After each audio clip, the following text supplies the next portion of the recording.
Hello everyone, I'm very glad that you listened to my story. Please give me a follow and like the video if you enjoyed it. Feel free to comment and provide feedback so I can improve the sound quality. Yes, I will now continue the unfinished story Vol 3 Part 3 Chapter 267 Yi-Wing at Martial Arts Nursery 4.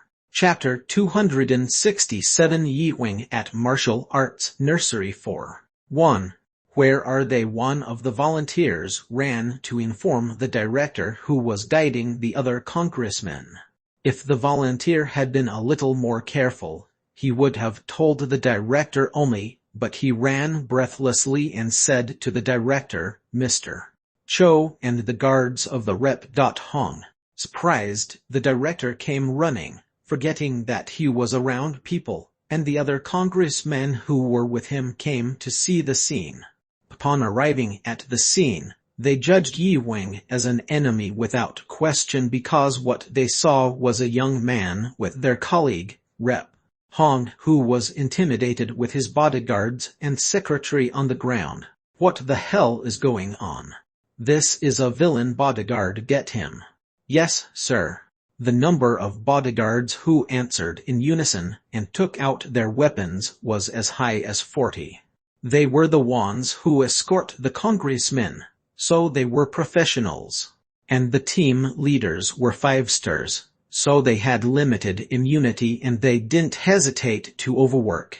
But there were people who bravely came to the front. Come on, wait a minute, it was the director of the nursery and the teachers who blocked them.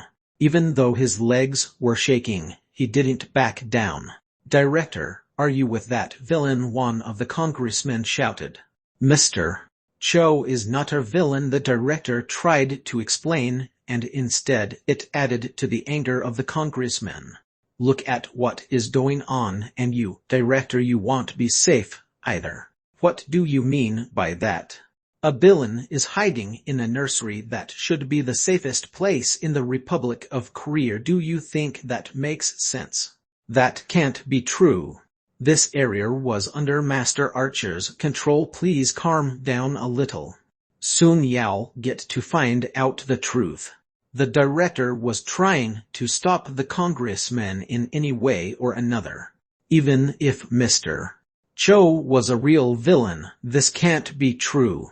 How can we trust you? Maybe the Master Archer is involved in this. As one of them shouted triumphantly, the others nodded in sympathy. Luckily they got one.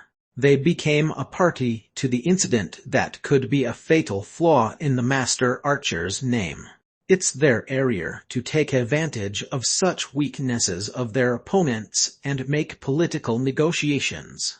In short, they could use public opinion to attack the Master Archer. The director's face became anxious. The two teachers who followed the director also had a look of confusion. Get out of the way. No, director insisted stubbornly on his place. Mr. Director, the teachers tried to stop the director. These threats were too overwhelming to ordinary people.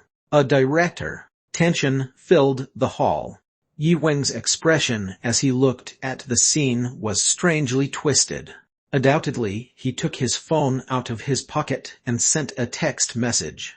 Then he strode forward. It's for those congressmen. Stop. The guards stood in his way. Hong's bodyguards were down to the ground. The opponent showed no sign of combat. It meant that he's at least a 6-star villain or had weapons equivalent to that class, but there was no weapon in sight. That was why they should not be careless. They won't kill, but those bodyguards were preparing to launch a corresponding attack on Yi-Wing. Of course, that was the end of their plans. Ugh, thud. 40 people fell down to the ground like broken dolls. Only the congressmen, the director, and the teachers remained standing. What is this? Everyone in the hall fell silent. Those people were hunters, and others were considerably strong in their own rights, but these men simply groaned and fell down. I didn't kill them. Yi Wing grabbed the director's shoulder slightly. What are you? The director asked with a trembling voice, but Yi Wing did not answer his question. It's just an empty question anyway. He led the director close to two teachers who followed him. The director collapsed first. The two teachers who took the fallen director suddenly also soon lost their minds too, and they lay on the floor as Yi Wing took them lightly. Please manipulate their memory a little bit. Why don't you just do it? I'm still clumsy. I don't want to leave any after effects on their bodies. I got it. But what about them? We all know who Gungi was referring to. 6 members of the National Assembly were standing. If usual, they would have escaped somehow, but Yi Wing's will was forcing their spirits to stay. They could have some after effects. Yi Wing calmed down his simmering anger. It was hard to control at first because it was the kind of anger he felt for the first time. It was often described as cultivating oneself morally religiously. Yi Wing was realizing that this statement was very accurate. To cultivate meant to clean the mirror inside oneself, and the first thing that one needs to do was to greet themselves in that mirror. When stained by the worldly dirt, the mirror becomes blurred, and if that's the case, then one won't be able to see themselves clearly. That's why the apostles seep into places where there was no human presence. This was to slow down the stain on the mirror, but that's not the answer either. They were just afraid of the dirt of the world. It's just a temporary getaway. And more importantly, it's not just wiping it off. Each time one wipes them off, the mirror finally finds its true color. One had to go through all the disgraceful things that exist in the world and wipe them all out. Wipe, and finally get it all together so that one could look at himself or herself in their original color. Yi Wing overcame a small test that had new meaning a little while ago. Whether it was anger, love, or agony, there were many kinds of it. Just as not all anger was the same, one must awaken and overcome each and every kind of them. Yi Wing experienced a new look of love in this nursery. It's a kind of paternal love. It could be love from compassion. It might be a hormone-induced love caused by instinct based on the need to protect a child, or there's a little bit of guilt left over. And now wiping them away had given Yi Wing an opportunity to take a step further on the path of becoming a god. He now had a more complete inner person. He was going to check out the results now. I'd like to bury you all alive here, but thank the kids that I don't want them to play around a piece of land that has rotting bodies under it. The moment they met Yi Wing's eyes, they stiffened as if they had been struck by lightning. The treatment preparation was complete. What Yi Wing was about to do now was an extension of controlling the energy around him. So far, with the children, Yi Wing pumped up the energy around him so that their minds could be stabilized. It was done by mere will, but the reality was based on a fairly complex mechanism. The true nature of the energy that makes one's mind calm was a reminder of the memories and feelings of when one was stable. If the method of mental manipulating hunters was simply to force the brain waves to go into chaos in their opponent's head, what Yi Wing did was to awaken the memories of his opponent and heal them in their respective forms. And, just as a doctor knows best how to save a person, it is a doctor who knows best how to kill. With a better understanding of the human spirit, Yi Wing had also become proficient in how to kill the other's mind. Ugh! Bubbles began to flow from the mouths of congressmen along with their groans. Yi Wing was now looking for the traces of their most painful times and applying that into their minds. Of course, this was not the only punishment for them. God's will could unfold it with more colorful options. How about 10 times the amount? Ugh! Their bodies began to tremble. 20 times. Orc. Yi-Wing gradually increased the intensity of their pain. He didn't bother to proceed with it quickly. That was the punishment Yi-Wing inflicted on them. Yi-Wing was also experiencing it in a small way. To determine the level of punishment to inflict on them, he was looking at the traces of sin buried in their memories. The difference between them, of course, was that Yi-Wing's strong mentality was not affected by such suffering. And as a result of watching it all 100 times, cough, blood slowly began to ooze from their nose and ears. His respect for them as human beings had disappeared too. 100 times was lethal to them. If he continued any longer, their brains won't last. Stop. When Yi-Wing stopped injecting his energy, their heads dropped with a light moan. This was a natural phenomenon that occurs when humans get out of pain, but Yi-Wing didn't want to know how painful they were. They also lived without caring about other people's pain. They make it a virtue to trample on others. At school, one learned that being a congressman was a job that empowers someone to save the people. However, there was no service recorded in their memory.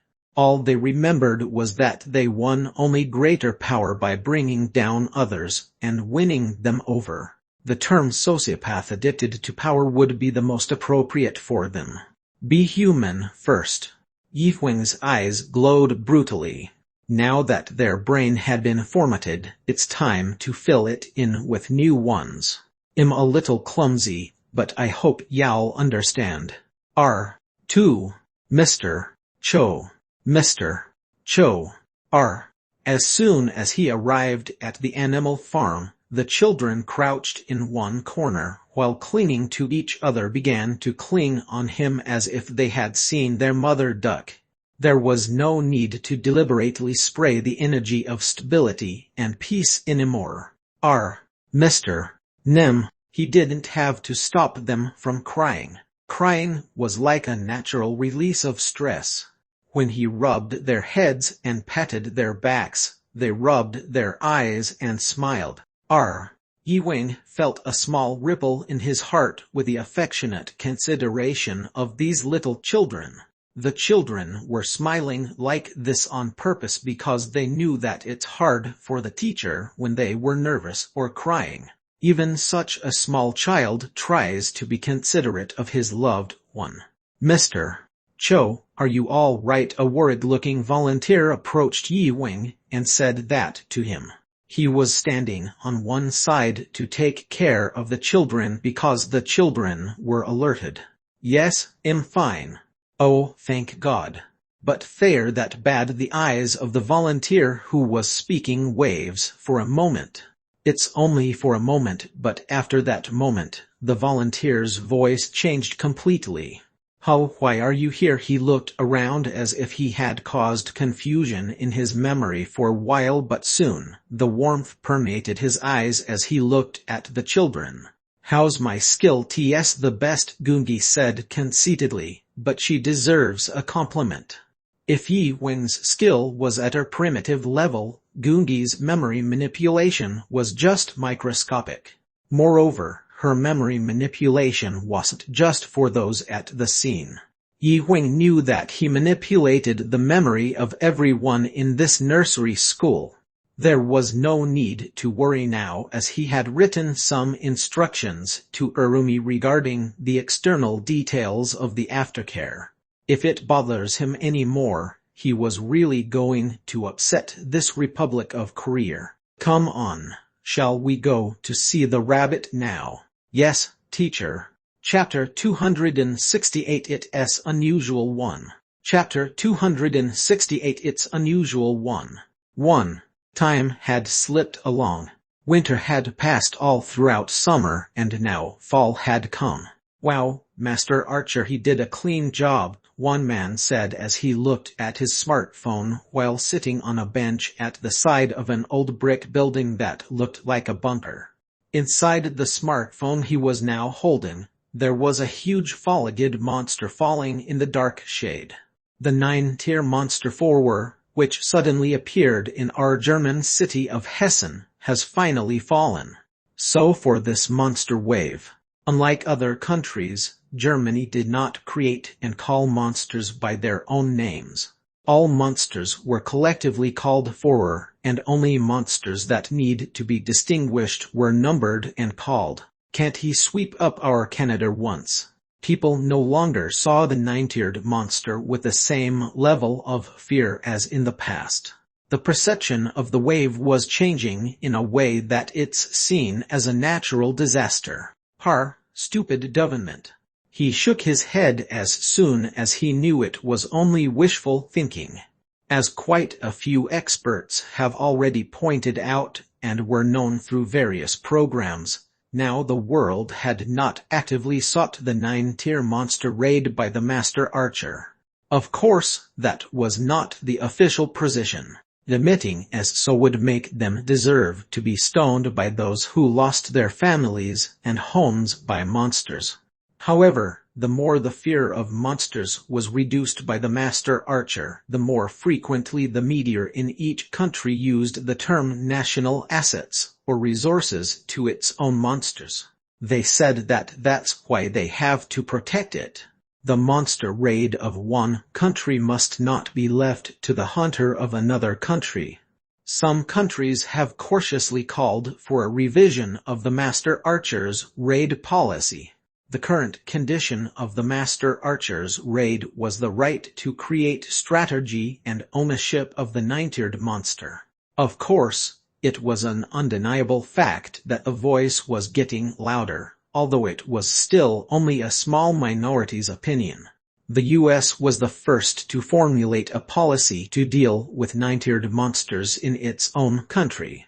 The U.S. had already been in the strongest position in terms of monster raids before the Master Archer appeared that it successfully raided the 2-tier 9 monsters that lived in its country through a combination of the military and hunters. Countries with strong national power gradually began to refrain from asking the Master Archer for a raid. Of course, the underdeveloped countries, which were still unable to handle the Tier 9 monsters on their own, were steadily taking over their territory with the help of the Master Archer. "Jenkins, where are you?" "Oh, I'm out there." At the call of his colleague, Jenkins stood up and shouted, "Your shift has begun." "Okay. I'll be right back after I go to the restroom." At his colleague's cry, he shoved his phone back in his pocket. Entering the bunker after going to the bathroom, he went straight down the stairs to the basement. Passing through the thick steel door, he entered a room packed with dozens of monitors and raid-alike facilities. Half naked, his colleague, leaning on a chair and sipping a cold Americano, said, "What's for dinner tonight?" "As usual, canned food and stew." As if he had asked what was too obvious, his colleague shook his head. "Believe it, next time you supply, please send me some vitamin-infused fruits. You're going to get sick later." He smiled bitterly at his colleague's complaint. "Okay, let's ask for a can of fruit." "Yes. Now, let's change." He got up from his seat and stretched himself. The Monster Alert Post's schedule involves 3 people working in 12-hour rotations. It was difficult to even meet women, let alone loved ones, because they were deployed in mountainous areas every 6 months. State positions and high salaries were the only reasons they did this job. It was when he walked lightly and tried to leave the control room. Zing, beep, beep, beep, beep. Suddenly, with a loud alarm, the machines in the room began to operate with a loud noise. The screen flashes red, and the words "alert" immediately switches to emergency. "What's wrong with this?" The colleague, who was about to step outside, hurried back to his seat and shouted. He was surprised because the devices installed at the guard post began to ring in unison. Almost all of the measuring instruments were announcing the changes in mana concentration, which makes no sense because their area was nearly 100 kilometers in diameter. Is this crazy? Why is it malfunctioning? It was reasonable to suspect the malfunction of the device at first because it did not make sense otherwise. Was it like this before? No, I've never seen this since it was fixed 3 months ago. Believe it, how the hell did they fix it? According to the original manual, the first priority was to send all data, including observation records, to the headquarters after calling a colleague who would be resting at a rest area immediately, but Jenkins concluded that the device malfunctioned for now. That was the only explanation they had. And as if he had been right, all the devices went silent a moment after. Damn it, you'll have to call the repairman back. Shouldn't we report it? What kind of report do you want to do? Do you want to send it detection of increased mana across 100 kilometers on all sides? A man shook his head in his words. Yes, that's why he didn't understand common sense. How much has the figure gone up? Number. At his colleague's word, the man who was sitting manipulated the monitor and said shortly, "It has to be a malfunction."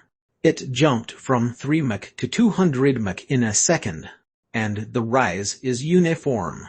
200 Mach is the measurement limit. Exactly, it's nonsense.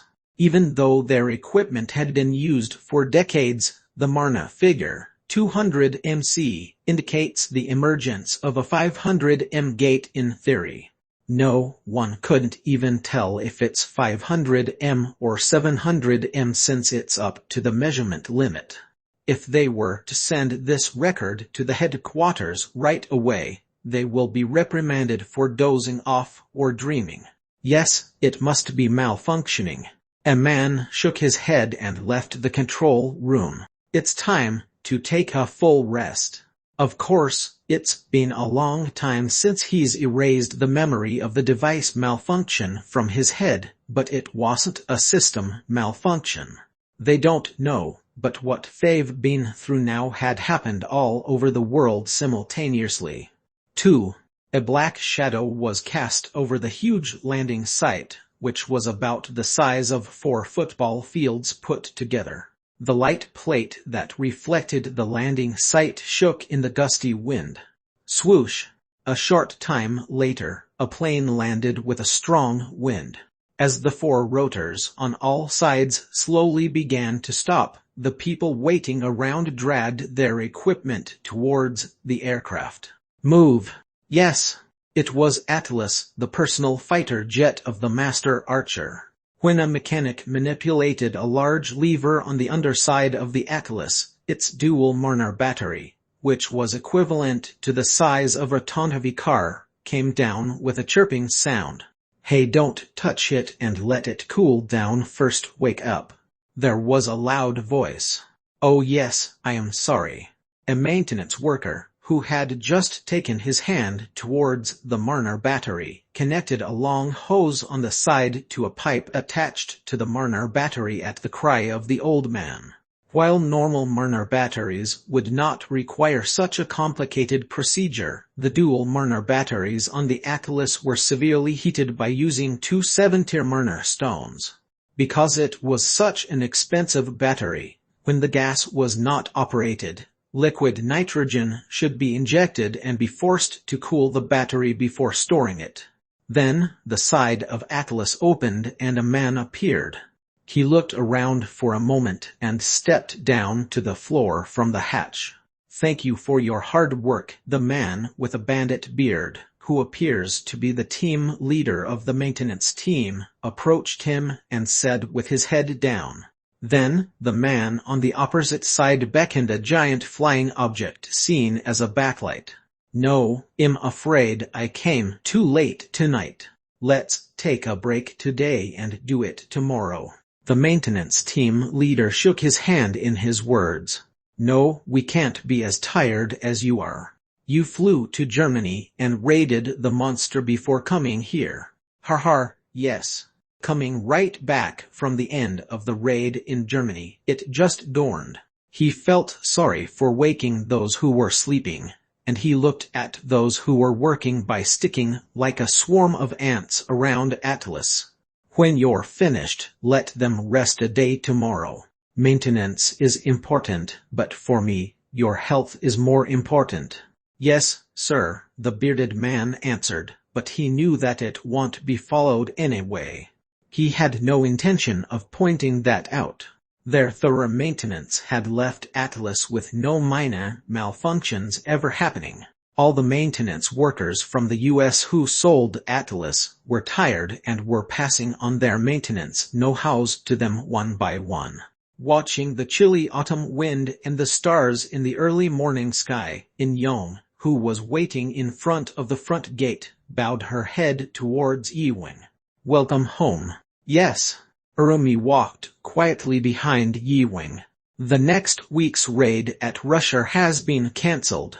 Is that so? Yi-wing nodded at his words. In the case of running a clan, who usually goes overseas, they should've played a penalty for those who do cancel their request, but Yi-wing didn't do that.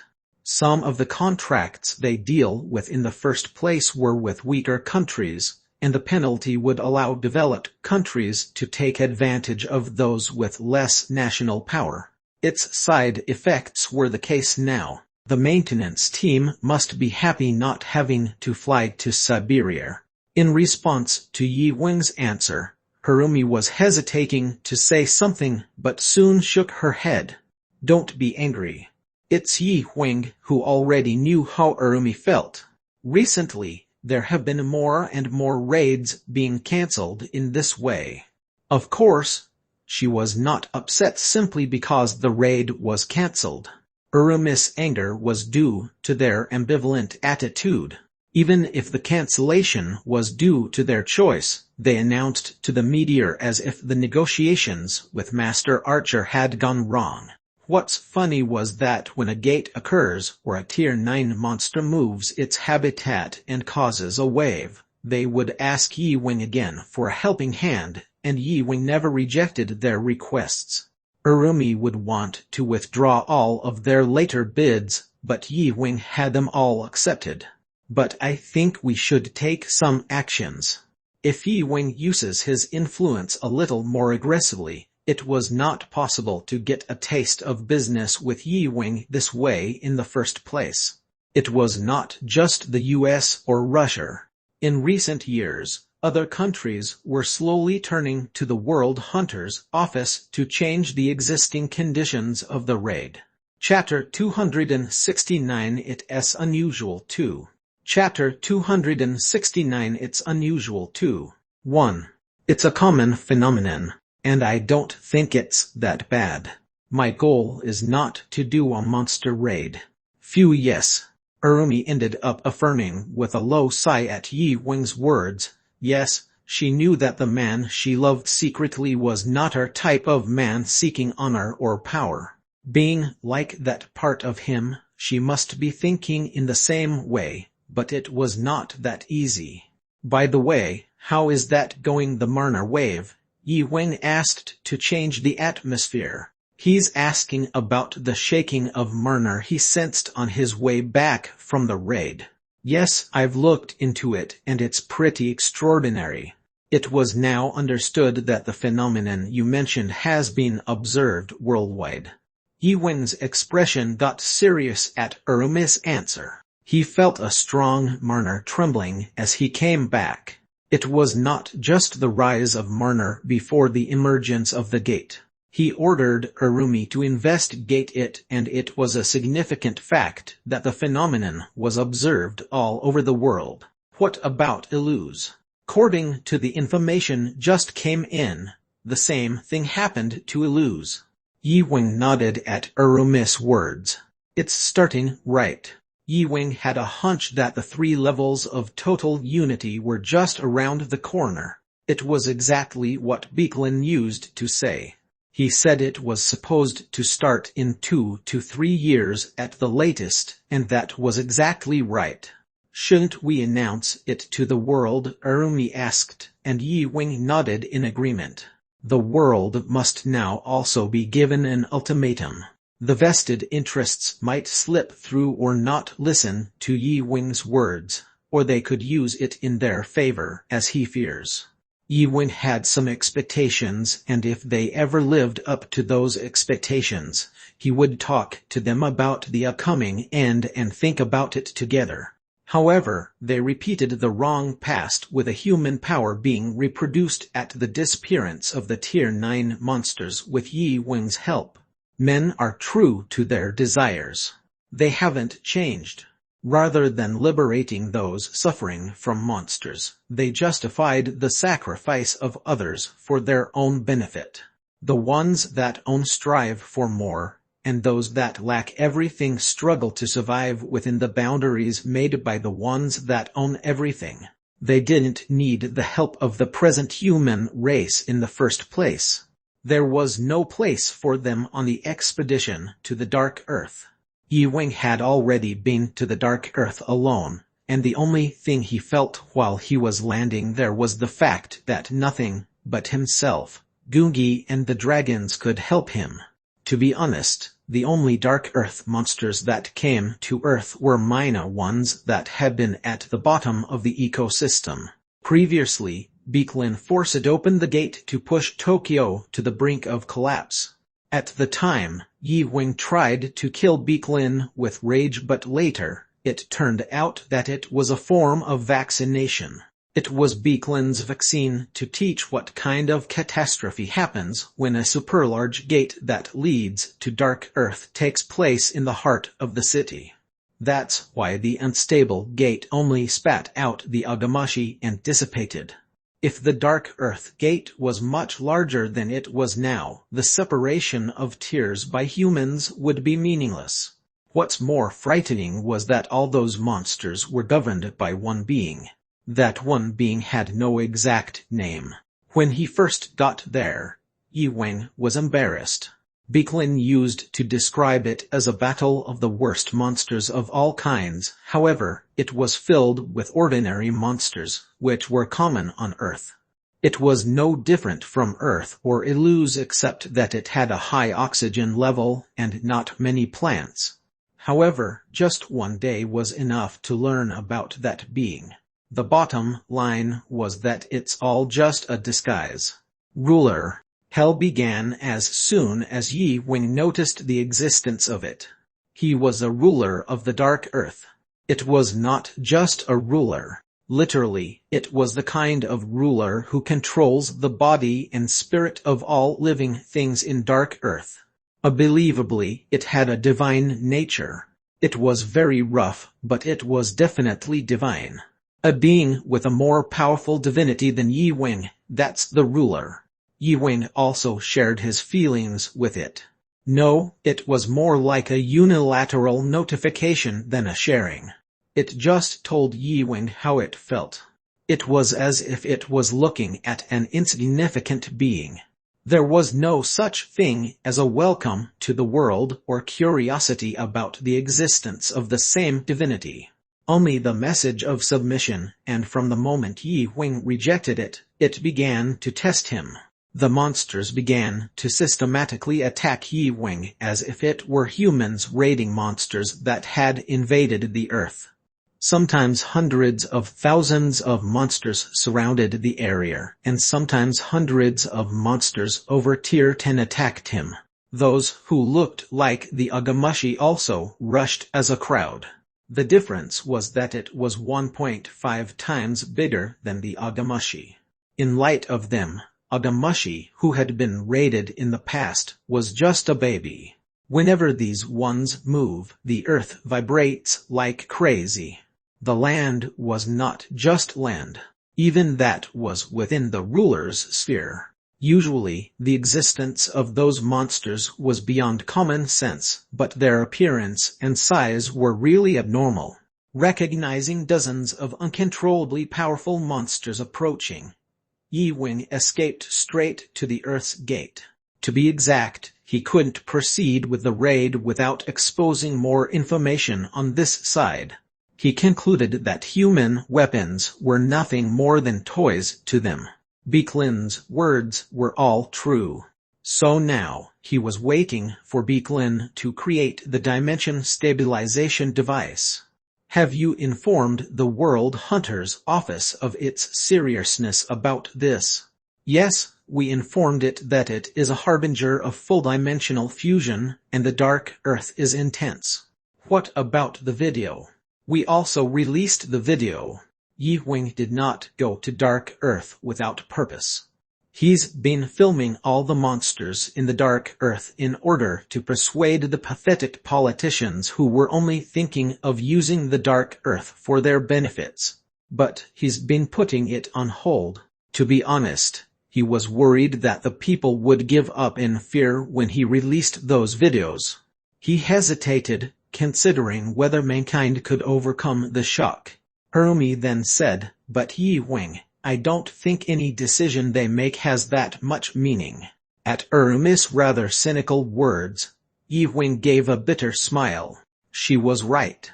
Actually, there was no meaning, but isn't it better to know and be attacked rather than not knowing it at all? Yi Wing only wanted them to at least accept that fact and use it for humanity. If not, he would beat them up so that they could become more sensible and look at the situation properly. He will show them how violent he could solve things. I just believe in myself. 2. The World Hunter Office convened a special emergency meeting. It was not just a callop, it was a gathering of secret organizations that had been kept in a secretive route. The real decision-makers of mankind. The decision-makers here meant not the president of the country, but the people involved in the long-held secret organization existing throughout the history of mankind. The reason why it had an emergency meeting with these people, not the Secretary-General or presidents of Hunter Office in each country, was that the information from the martial arts house was so shocking to mankind. The people who dominated the world behind the scenes had gathered together. The meeting was held as a video conference because of the gravity of the matter. Samuel Lin, the Secretary-General of the World Hunter Office, stood in a circular hall shaped like a giant charnel house. The name of the place was Dark Zone. Dozens of people in the monitors were looking down on him. No matter how ambitious he was, he didn't want to face those people in person. Even Samuel Lin, the Secretary-General of the World Hunter Office, opened the door for the first time after using it only once when he took office. "We will hold a meeting on dimension fusion announced by the martial arts house to determine the future existence of the Earth. We've already given you the prior information and video, so please give us your candid opinion," Samuel Lin said. "Before the Master Archer appeared, we've already been constantly gathering information about the Dark Earth, but you're telling us to ignore all that information and believe this new one." At that man's words, Samuel Lin looked at him with a slightly unexpected look. One of the family members of that man had been helped formally by the Master Archer, so he thought that the man would talk on the side of the Master Archer to some extent, but unexpectedly, his voice sounded like his mood was unpleasant. "As you know, our World Hunters Office cannot ignore the Master Archer, and I think that the information is pretty credible. You're trying to escape your responsibility, Samuel Lin. You are the Secretary-General of the World Hunters Office, or are you just a messenger?" A voice with little contempt. "Yes, it is. I don't think any of my judgments about this will help," Samuel Lin simply admitted to being incapable. Whether what Master Archer said was true or not, there was nothing that he could do about it. The ruler of the Dark Earth ruler. Yes. From the information sent from the Master Archer, he's a true ruler. If the Dark Earth monsters that it controls became our neighbors, the human position will be put to the ground in one breath. Be quiet. Captain. How dare you order me? The figures on the monitor were briefly noisy, and one black shade, which had kept its mouth shut, calmed the others and said to Samuel Lin, quiet. Samuel Lin, I'll ask you directly. If the Master Archer's words are true, is the post-convergence controllable? I trust your opinion. So speak freely. His voice sounded like there was honey on his tongue, but Samuel Lin was not at all relieved by those words.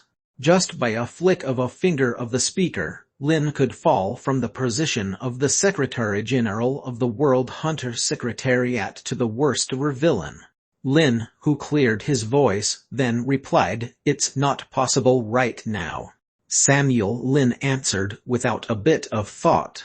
If the Master Archer's words were true, there was no solution for the present human race. Was it possible to even squirm? For now, yes, it's absolutely impossible to respond to the attack with the current system that we have. You are saying, yes, I think we need to build the last survival front for all mankind, which was discussed 60 years ago when the Great Convergence took place. There was a moment of calm in the hall at Samuel Lin's words, and ha-ha-ha-ho. A gloomy laugh rang through the hall. Samuel Lin, of course, was not embarrassed. This reaction had been already expected. He didn't expect the plan of the last survival front of mankind to work in the first place. It was discussed only in the trial phase and in their position. It was an unfinished monster survival plan, to bring together all of mankind's power, and while stopping all disputes and quarrels, all men would only prioritize the survival of mankind and unite their forces. This plan requires that after stopping all economic activity, humanity would go against the monster.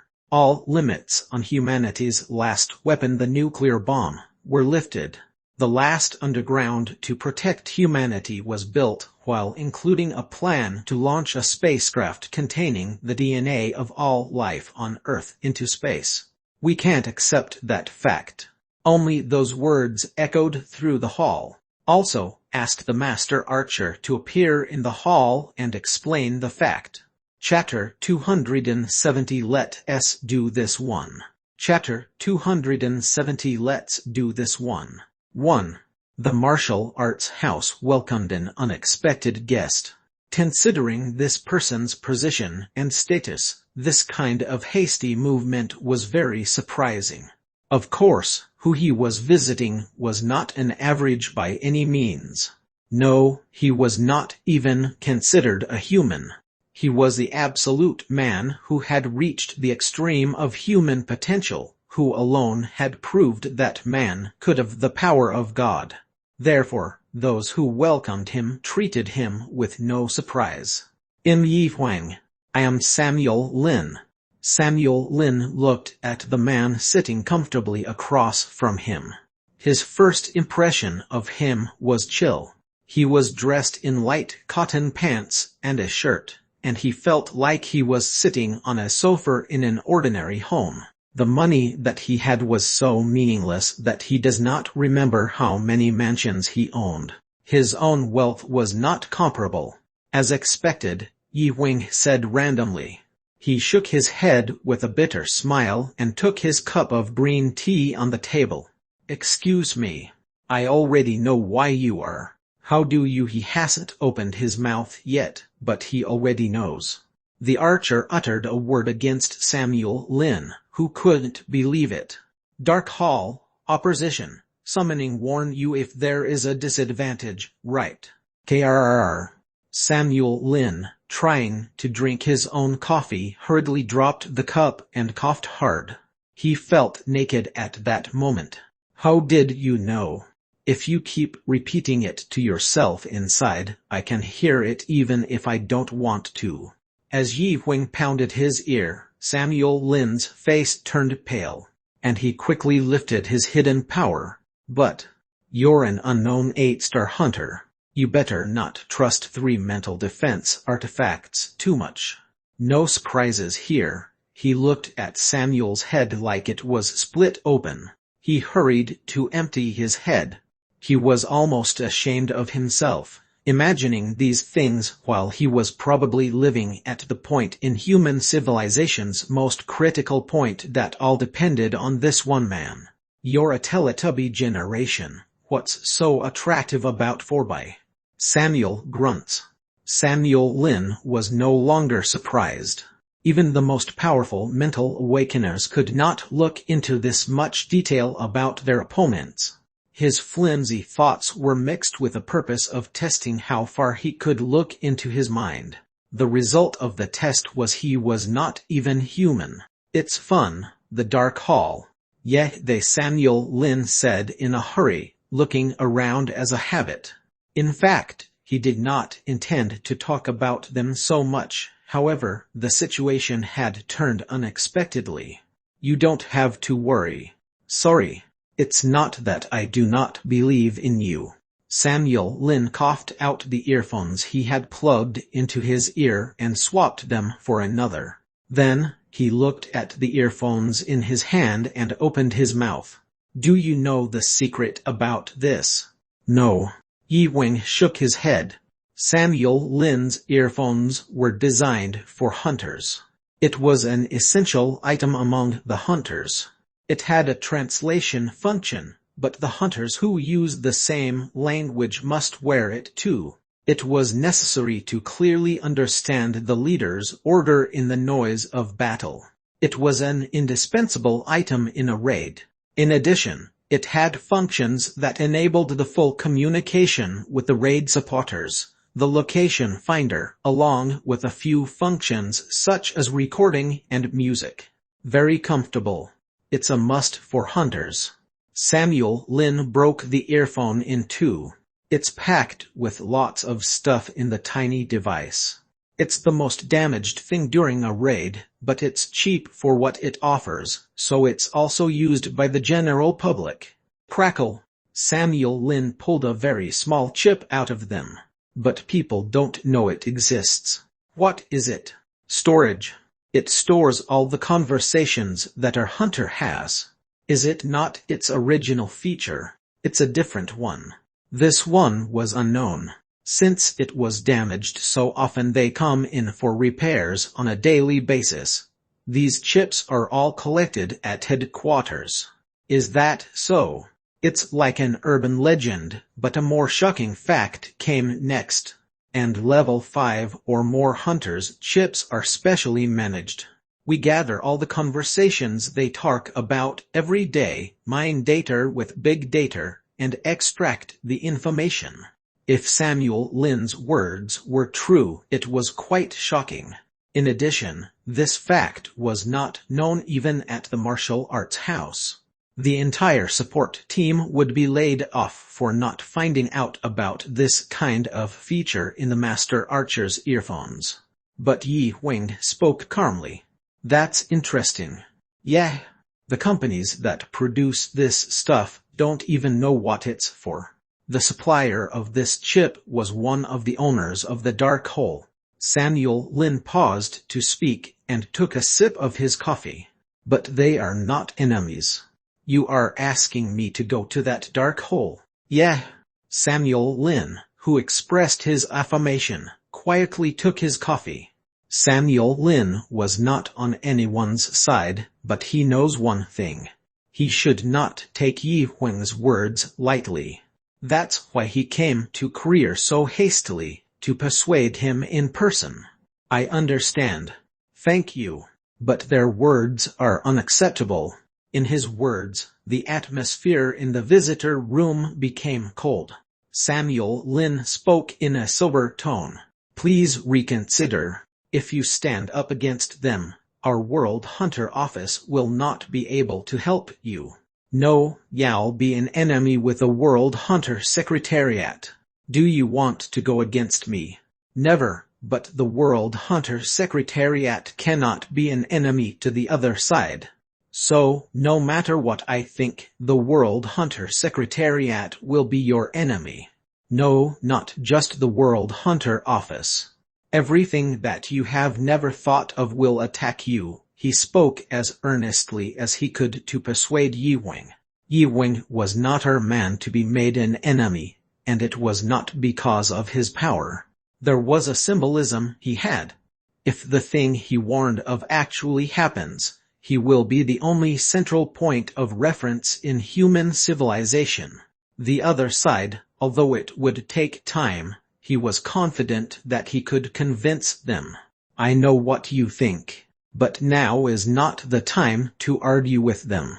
If you don't persuade them, you'll go a long way. This was a warning. No matter how strong Yi Wing was, the opponents were the ones who tuned the flow in human history.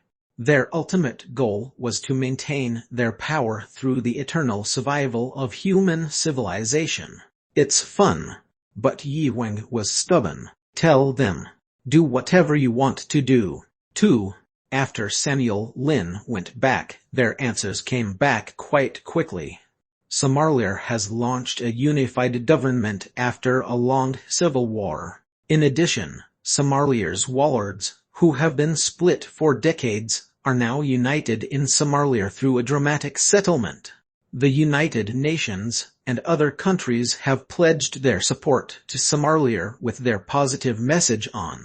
This has led to the fact that there has been a great deal of consolidation and reorganization of hunter troops in Somalia. The World Hunters Secretariat has announced the idea of a global super elite hunter group that will break the old tier-based monster raid system. The announcement was made in the U.S. In today's announcement by Japan's Deputy Minister, Takeru Carter, Japan's delegation to reform the aging system of the existing Marna stone market at a meeting of 20 OECD countries.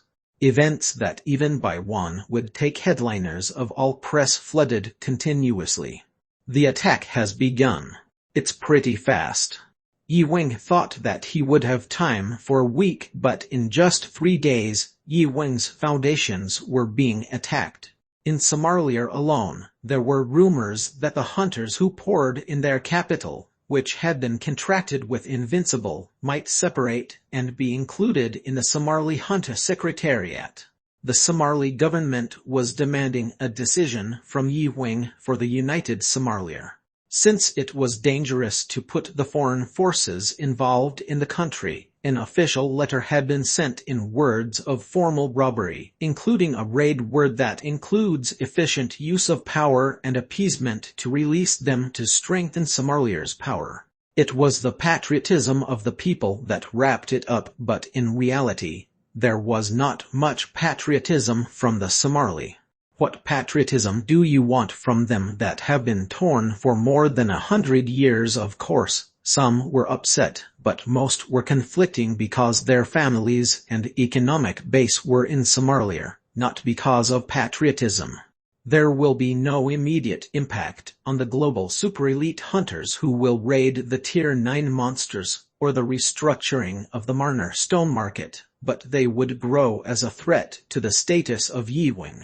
However, Yi Wing and Urumi, who were listening to the news, did not look very startled. Urumi's expression was rather bright. The reason was simple. Yi Wing no longer had to hold the reins. They seemed to think Yi Wing was against their power. Of course, they would have to do that to acknowledge his power. If they underestimated him, they would have attempted to kill them already. But there was something they did not know. What power Yi Wing was hiding and how cruel he could be. They were ignorant of what would happen the moment Yi Wing released his reins. Director Urumi. Yeah, I allow you to do what has been postponed. Thank you. At his request, Urumi replied with thanks. It was Urumi who was like his alter ego, and the attack on Yi Wing was like attacking the god she serves. It was an immoral thing that should not exist and should not be tried. And now her god's permission fell. It was the permission to bring punishment on them. Would you like to take a break? Urumi said, and Yi Wing smiled. Yi Wing had been living on a fairly tight schedule. There were very few events in which Yi Wing did not participate, including the usual 9-tier monster raids, monster waves that occur around the world, and the new gate stabilization. He was thankful for the vacation. It's been a long time. Maybe the attack will get even stronger. It's inevitable that your divinity will be hit. Urumi was careful to say this because she knew the root of Yi Wing's power, who became a divine being. But Yi Wing replied as if it was no big deal. You don't have to worry about it at all. It's not just words. In fact, his godlike status was already saturated. There was a definite threshold that could be tolerated because it was still a step in the human realm, and that threshold had been met long ago. In the end, even if half of his divinity falls, it would not be a blow to him. Okay. Urumi's eyes shone wildly. The owner's permission has also dropped, so there was nothing to hold back. Chapter 271 Let's do this too. Chapter 271 Let's do this too. In response to the opponent's aggressive moves, Urumi also immediately began to respond.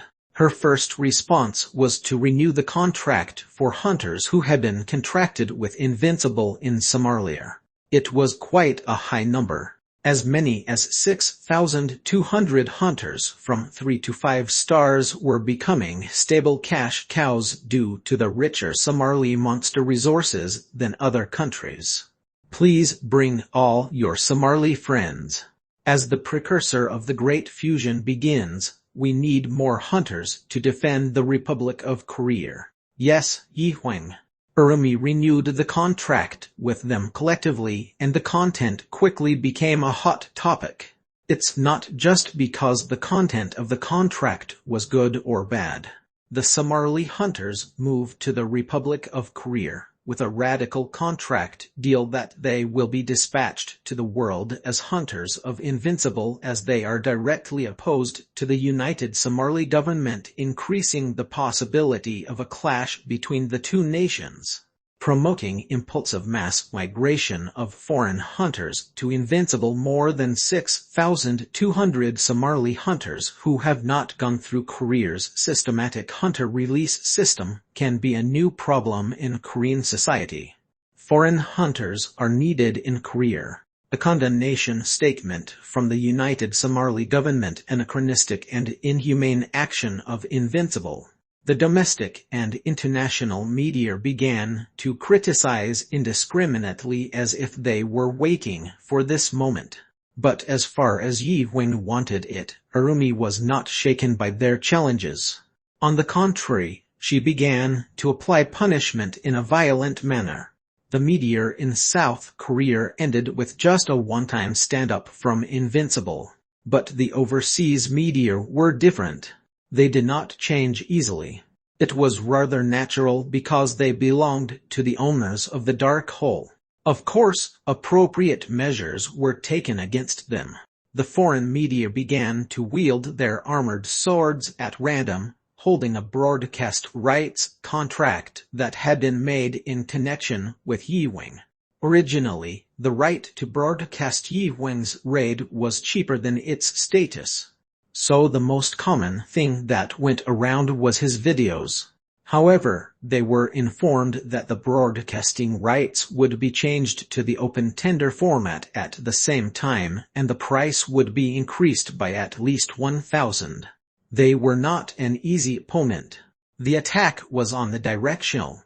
The pressure on the branches of Invincible all over the world began, and that was just the beginning. The raids on the Republic of Korea from China quickly broke out, and the hunters who raided abroad began to be kicked out one after another. The same was true of the United States, which had been at distance with China. The biggest blow they took was a hit by the monster byproducts and the mana stone market. The punishment of the anti-dumping tariffs was imposed on monster byproducts and the mana stones exported from Korea. That was not it. They started attacking gate passes. If one were to defeat a gate in a developing country, they have the right to use the gate for a certain period of time. The World Hunter Secretariat started attacking that, and their reason was wild. For no apparent reason, They confiscated the gate right, claiming that Yi Huang violated the gate management regulations in Korea.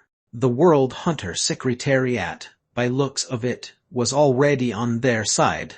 It was not just an attack on the martial arts house and Yi Huang, but an attack on entire Korea. And what was martial arts house's reaction? Armors made by 9-tier monster byproducts will be released in large quantities for the hunters in Korea. In addition, a domestic clan would be willing to buy the byproducts sold in an auction format. The world's 9-tier monster body was lacking. In fact, except for the 9-tier monster Yi Huang raided, there was not enough to meet the demand of many hunters. Even with money, not anyone could buy the byproducts of the 9-tier monster, but in the Invincible, it was released in large quantities. Of course, it was conditional. Those who wanted a product in the form of an item could come to the Invincible and present their hunter card. It's limited to one set per person, so they couldn't buy it for someone. There was also a limit that the purchaser must be of at least a 5-star hunter. Honestly, if they were below that level, no matter how good the armor and weapons were, they wouldn't be able to challenge high-leveled monsters. For armor sold, there was a condition that it should not be sold to others, and yet the people gathered like clouds.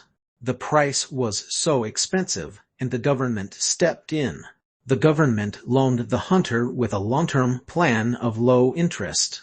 These items were made from the body of a 9-tier monster. It's invincible from the attacks of the 7-tier monsters, and only 8-tier monsters would cause a minor injury to the one wearing it. It was a weapon made from the body of a 9-tier monster. Korea's hunters' fighting power began to rise. The clans wishing to buy raw byproducts were also specified in the contract. There should never be secondary processing sales. However, people favored the armors that were produced at the martial arts house and the Invincible. In a market where the price was high and fakes could be abundant, their marks have become a symbol of strength. When this happened, the hunters of other countries stared at Korea as they drooled. The complaints then followed in response to the reason why they do not sell overseas. Only the brimming answers came from the World Hunter Secretariat. They were not oblivious. Even if they distorted the facts through the media, they could quickly find out what they wanted to know. It was obvious that some sort of struggle was happening on a massive scale. You cannot buy a 9-tier monster product even if you have money, but you can in Korea. The nation's financing has helped the people who have not been able to buy it. Hunters have been pouring all they had on these armors, and the amusement facilities targeting the hunters complained that their sales had dropped sharply. Some clans attempted to smuggle some armor overseas, but they were caught by the task force of the Korean Hunter Secretariat, which had the clan's license revoked. Yi Huang, do you have to do this? Of course, Yi Huang said matter-of-factly. Samuel Lin came back with a very fatigued face. Once again, he came to mediate, but his face turned white in a single document that Yi Huang brought out. This is the neglect of all those suffering from monsters, and all those who will suffer from later monsters. Hey, Samuel Lin. Yeah. Yi Huang stopped him and looked at him with his cold eyes. Are they doing sublime deeds for the happiness of all? Samuel Lin dropped his head. You know the story of the boy who cried, wolf. The threat of wolves was in front of the sheep's necks, and they seem like shepherds who don't go to take care of their sheep because of their pride. By the way, am I a shepherd? Boy, I've definitely warned you. Why should I worry about what they don't care about? You are right, but aren't you doing an ego battle like them? This is concerning many lives. Do I really look like I'm fighting with them because of pride? If it's not, then... Samuel suddenly shut up. Are you trying to Yi Wing just smiled lightly and did not deny nor agree to the words he said. Do you really want to turn them into enemies? I'm done talking. The information on that paper is now being announced by the director, Urumi. No, that can't. If you don't like it, I'll give you a condition. The video that I gave you, Samuel Lin, can directly spread into the world and declare that danger. Samuel shut his mouth. He was probably concerned about his reputation. Looking at him, Yi Wing rose from his seat with a smile. There was nothing more to say. At first, warning them about the dangers of the Dark Earth, Yi Wing was thinking of two ways. It was a test. If they listened to him and prepared in light of it, he would have helped them to his best ability. The 9-tier monster byproducts now being sprayed in Korea would also be sprayed free of charge. After failing the test, the second option was implemented. More innocents would die, but Yi Wing couldn't care less about it. Therefore, the route was changed to ensure that at least those in the Republic of Korea were kept alive. Some might curse him, is he giving up without even trying? However, if the Dark Earth had invaded them, even Yi Wing wouldn't be able to stop it. But if they disagree and oppose what Yi Wing was doing now, it leads to a future that could only fail. Fighting with enemies inside and outside is not the style of Yi Wing. He doesn't go beyond his limit. He didn't naively hope that he could overcome anything somehow. Only cold calculations can lead to victory. The Master Archer, Chun Yi Wing, will stop all raid activities as of today. He was recently wounded during the Dark Earth attack and in need of treatment and medical care. Just as there were no penalties for their termination of the contract, the Invincible was not responsible for it either, so the termination of the contract was easy. Of course, it's easy on a contract, but the blame was inevitable, so Urumi lied to the world without any hesitation. What could they do at the announcement that Yi Wing was injured? They couldn't put an injured person in front of a monster. Some who knew the truth were indignant, and each of the press tried to say that Yi Wing had impure intentions rather than injuries, but the people were rather busy insulting the press and the critics. This was because the achievements of Yi Wing have been so high. The man who went around the world raiding monsters could not be lying. Moreover, they were already seen as a move to rule out Master Archer. Of course, their intentions would have been to have Yi Wing raid until they were ready. But he wasn't just sitting around either. He was also busy in his own way. Grandfather. Yi Wing bowed slightly. Strings of mana began to bloom from the giant body of a man sitting in a cross-legged position. Have you come? At Yi Wing's call, the giant woke up. There was a terrible aura in his eyes. It was unbelievably strong and bold, incomparable to him before, but it felt refined. Those who have crossed a limit have their own enlightenment. A lone transcendent who creates something out of nothing with a will to build on an infinitely high and strong self. Before Yi Wing, in Korea, there was already the strongest who had hidden the true power of his body, the man who was rightly called the most superior among humanity, Quan Ji. When he was stimulated by Yi Wing, who was at a slightly higher level, despite being an old man, he began to be stronger and stronger. But in recent years, Yi Wing has learned that it was just the beginning. As Yi Wing's authority was growing incredibly fast as Quan Ji joined him with a mission of preserving human existence, he also became stronger. Although it was helped by Yi Wing, it was a collaboration of talents, efforts, and beliefs that he was more monstrous rather than genius himself. Flashing. In his rebellious eyes, a gleam flashed and then disappeared as if nothing was there. You're aging backward. He was apparently rather young when he was presiding over the senior citizens of the party. His white hair had now turned black. "I am so annoyed in the morning to death," Kwon Ji said, pointing at his thing. "You should get married." "Stop kidding," Kwon Ji laughed, enjoying himself. Yi Wing looked at Kwon Ji with a refreshed look. Some people could call it 90 effort and 10 talent. Some said that it's 60 talent and 40 effort, but they could not say who was right or wrong. Just as every person was different, there were various kinds of enlightenment, and the constitution, environment, and effort of the person were the foundation of that person. But the only thing Yi Wing could say for sure was that if he had competed under the same conditions, his greatest opponent would be Kwon Ji. TSS. The power coming from his two fists was not like those of before. He was a beast with only the will to destroy. On top of that, his aura came with a slight hint of will that it would overcome anything, so he would be able to protect anyone. "I have something for you." With that, Yi Wing pulled out a strafe, which was a golden recurve bow. "What is this?" As he shook his head, Kwon Ji accepted a strafe and he looked at it with surprise. "Legend class artifacts. If you subjugate it, you can make it in the shape of the weapon you want." Funny. It's a legend class artifact that even Kwon Ji had never seen before. He seemed to be in conflict for a while, but then he nodded.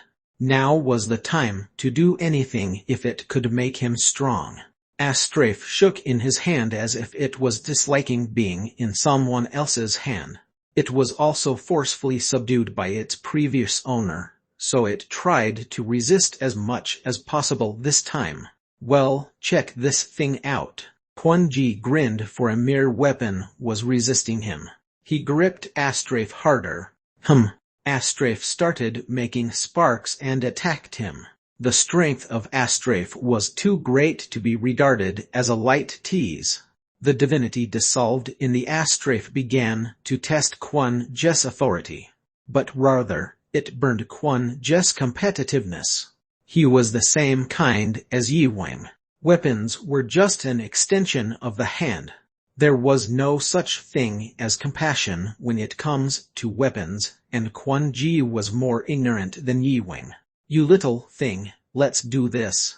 Kwon Ji grabbed a strafe with both hands and began to break it down. Dire.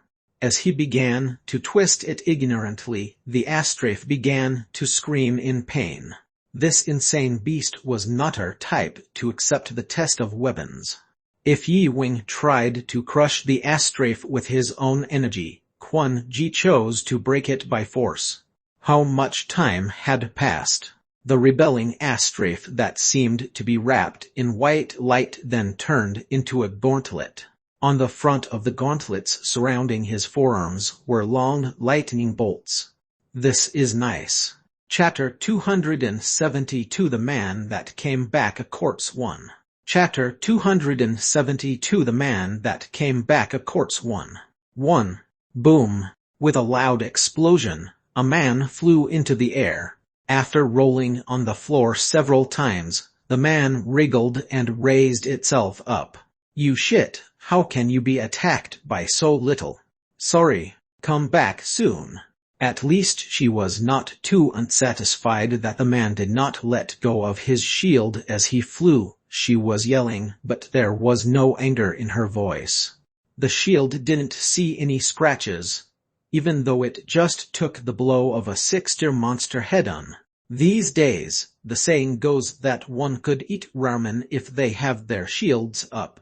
In fact, some BJ tankers were only tanking with shields and broadcasting. SPP Larsh. A large sword sweeps through the neck of a giant monster in a row. He did not even load his Marner, but the two necks flew away instantly like paper. It's too weak for me." A man with wispy hair and sunglasses shook his sword sideways and spoke arrogantly. The two necks of 5-tier monsters, which was as strong as a 6-tier monster, were divided into two. If he was a true 6-star hunter, This arrogance was expected, but soon he had a spicy hand that smashed his back. It's weird if you can't cut it with a 9-tier monster claw sword. Don't fool around and go support the others. Ouch, sister, why did you hit my head? The raid isn't over yet, can't you keep up? Okay, the man grumbles and moves quickly to his position. Yar! The giant monster tried to crush him with its weight, but the tall tanker stood on his feet, withholding the assault before he pushed the monster to the side. The crazy effect of 50 additional strength on the shield made this possible. Take it. War. As soon as the monster's neck was exposed, the sword was inserted in its body vertically. Slash. Kawoo.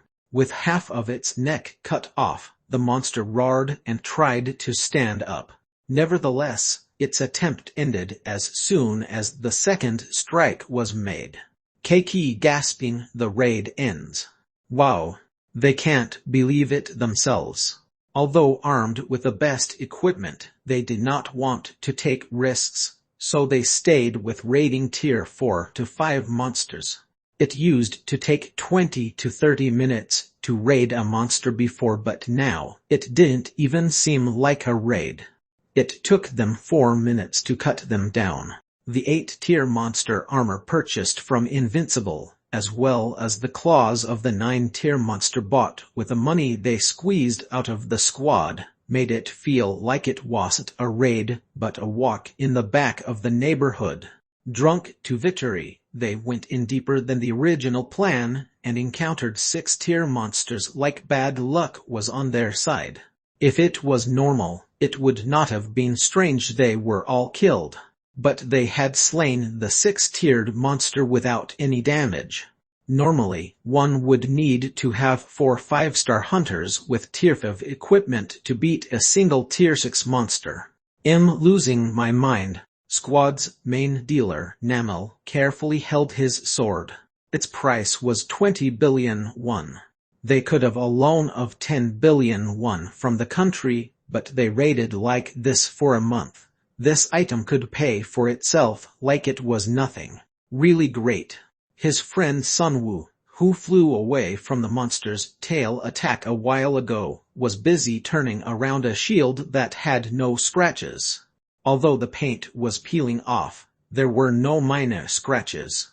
With their healer's constant treatment, he should be able to fend off even tier 7 monsters. Of course, messing with the 7-tier monsters was not recommended. Tier 7 monsters were medium to large monsters that only attack raids would touch. Hey, let's take a rest. Sure. It was a raid that was pursued a little dangerously, so the main tanker and leader, Donghu, ordered a break. Saying, how far did we come in? D3 area, it's too deep. It will cost us 20 to collect it. I can't help it, we didn't expect to meet this here, after all. A huge reptile, about 20 tons in weight, laid its body on the ground with its tongue out. The 4-ton monster beside it would look like a pebble compared to it. The monster they just raided was a reptilian monster called Bluebeaters. Its teeth were armed with poison, but that sword, which was made from the claws of a T9 monster, had no problem cutting through its body. Long live the Invincible. Long live what? Hey, we're not the only ones who have this. A lot of these high-tier monsters now cost garbage. Did you say that China doesn't follow the tariff policy? If they are stubborn, nobody can persuade them. Even for a world's factory, that wouldn't work so fast. Then we have to do this shit for a year to pay for it. It feels great for one to wield a 20 billion won weapon, but because it's sold so much, the prices of byproducts were plunging, and that realization was killing their good mood. What are you saying? Hey, you are supposed to be dead right now. You should be satisfied with it. That's right. At the leader's words, he nodded. If it was usual, there must have been casualties. It could be himself, his sister Sanar, or the leader. However, surviving such attacks, they should thank those who released these kinds of weapons, disregarding its price. Will we head southwest tomorrow? We should. This one was almost done too, but never cross the border. The information from the nearby patrols reveals that it's possible that there were foreigners pretending to be villains to steal them some weapons. Ugh, villains. After the collapse of the Three Kingdoms, the Republic of Korea's mighty villain was now only the Red Warrior. However, they were not much of a concern because they were inherently very moderate villains. Villains who were now active in the Republic of Korea or Ilus were literally hunters from other countries. Now let's go back. I must eat dinner at the gate even if it's late and take a bath. Everyone nodded at Sang-ar's words. They got up and started walking slowly. Crossing the Ilus and raiding was risky, but today's hunt enabled them to earn several billion ones. 2. Hook invincible progress. Everything was caught up in a lightning streak that soon started to burst into circles that smashed and bounced around his surroundings. Thump, thump, thump. TSS, TSS, TSSS, TSSS, TSS. The lightning began to gather and rotate, and soon it began to crack, which was then followed by a heavy sound. 222, 222. The things that went up to the air started falling one by one, and a giant with a long beard was catching his breath in the midst of it. Hoo-wook wook hoo, he let out a long sigh, fixing his posture and slowly controlling his breath. You're great. Yi Wing sat by Quan Ji. Originally, in the morning, Yi Wing started the morning by jogging, but nowadays he starts his morning gymnastics with Quan Ji. Of course, that morning gymnastics was not the kind of quiet morning gymnastics that people think, but was strong forces running around and being thrown off to the surrounding terrain. Okay, this should be enough to send 9 tier monsters away in one shot. There was a huge pit about 20 m deep, and the sparks that came up were not yet radiating. It was about the size of a 5-story building, but there was no joy in the face of the person who made the pit. Quan Ji had long passed the competence level in that skill, but he just had small enlightenment, so he placed his power into the astrafe again. This was the result of it. If the previous invincibility progress was a radial storm, this current one dug straight down vertically. That's enough to severely damage a tier 10 monster. Yi Wing nodded and said, but Quan Ji shook his head. No, it's still far. It must be completely separated from the invincible progress to complete it. Quan Ji's invincible progress was a whopping class of unique skills. The first start was a special grade and the ultimate skill made unique by using the enlightenment and still upgrade rights derived from there would be a unique class of the same grade. If one were to make it so easy, then Hesh was a wizard and a fake character. I think you're rushing things. Impatience is poison in practice, but I can't help it if I think about the Dark Earth monster you showed. At least before that, I wish I had jumped over a wall. Quan Ji sighed. Before, he did not have a clear goal, but now, he has right in front of his eyes. Naturally, he introduces himself as a demigod, a grandson who first dried his endless struggle, his grandson he hated but could not hate. When would I finish? Quan Ji said like a complaint. It was not being caught. But he did not think of Yi Wing by his side. Well, it's a technique to compensate for the invincible progression. Yi Wing was the real wizard and the fake character. He opened his status window and grabbed a page that he barely found. Yi Wing gave him a small groan. Dipping a finger in the vast river of knowledge was risky for even a half-god such as himself. The river also had ferocious fish. Their identity was still unknown. He only knew that it was a sentient being. They were the watchmen who guarded the vast river of knowledge. If they went thoroughly defensive, the unauthorized intruder would have been quite defeated. Ewing, of course, quickly removed his finger before they flocked. Luckily, the information he wanted was caught successfully. Grandfather. Well, Kwon Ji, who was in misery until Ewing called him, looked back with questionable eyes. Normally, the grandson, who never talked at this time, had spoken. The firewalls in the save system were quite high. You may pass by in a moment. You should read it quickly. Kwon Ji expressed his doubt, but Ewing reached out and grabbed his wrist without saying a word. It was also his first time to transfer information to others. Ugh! Ewing pushed a handful of information, which he had just picked up, into Kwon Ji's status window. It was about a skill. It's not a format that was inserted in one's head. It feels like a pretty thick book spreading through one's head once. Nevertheless, once the book was over, it could not be reversed.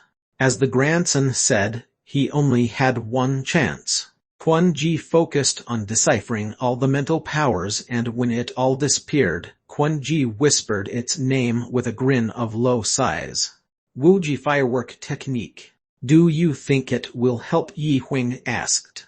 What he has grabbed was a martial arts technique from the ancient times of Korea, and it was only part of it. However, even that was a miracle to Kwon Ji. Kwon Ji burst into laughter.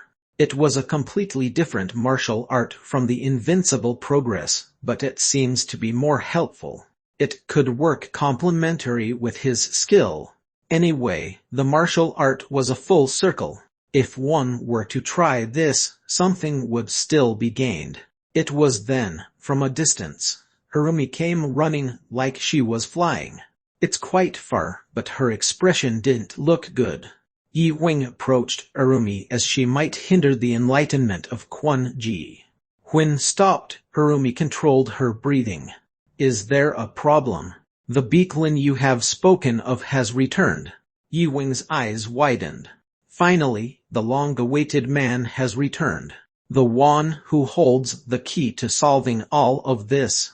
However, Ewing started running at Harumi's last words. But his condition is strange. It's like a corpse. Chapter 273 The Man That Came Back a Corpse 2. Chapter 273 The Man That Came Back a Corpse 2. 1. Hey, are you back? As Ewing entered the room, Beeklin sat down and raised his hand. Someone would think that he's over at his friend's house. However, Beeklin's condition was not so good. His arm seemed to have been torn off, but that was not the main issue. Ewing strengthened his gaze. At what Harumi said, he was confused on his way here, so even before arriving here, he scoured the body of Beeklin, and he couldn't believe it even though he checked it with his own eyes. Beeklin's body was now dead. No, the expression of being dead was not appropriate. He couldn't feel his life energy, and he felt like time had stopped. What happened? Ewing asked. What do you mean? I'm dying, Beeklin said as if it was not a big deal. Didn't I tell you before my time stopped? It's so powerful that even as a corpse it still goes on for a bit. Then, is nothing wrong with you? Of course everything is wrong with me. I'm going to die soon. I'm just holding on. The marner that is holding me together can't stay, so it will slowly collapse from the inside. I hate to feel such a terrible feeling, but that's not important. Then, from the infinite storage, Beeklin placed a palm-sized white square box on the table. Next to it were two USB ports, which had dark stains on them. There's no time, so turn it on. Ewing nodded silently at Beeklin's words. He took the tablet out of his infinite storage. It contains the information I got when I entered it, so you'll get a rough location if you analyze it. When Ewing plugged in the ports, a few folders came out, and there were 70 videos and location files for navigation. The funny thing was that he could see some of its hidden files too. The title was pretty funny. 18th Yonggang.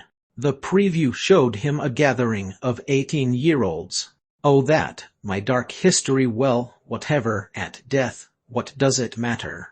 Beeklin, who squeezed his finger towards the tablet as if he wanted to delete it, swung his hand back with a nervous expression. Everything looked bothersome. I would like to explain, but I don't know if I will last for even 5 minutes. You'll have some trouble, Amit. Why do you look like this? Yi Huang asked. I met the strongest guy in Dark Earth. Ruler, the ruler is right.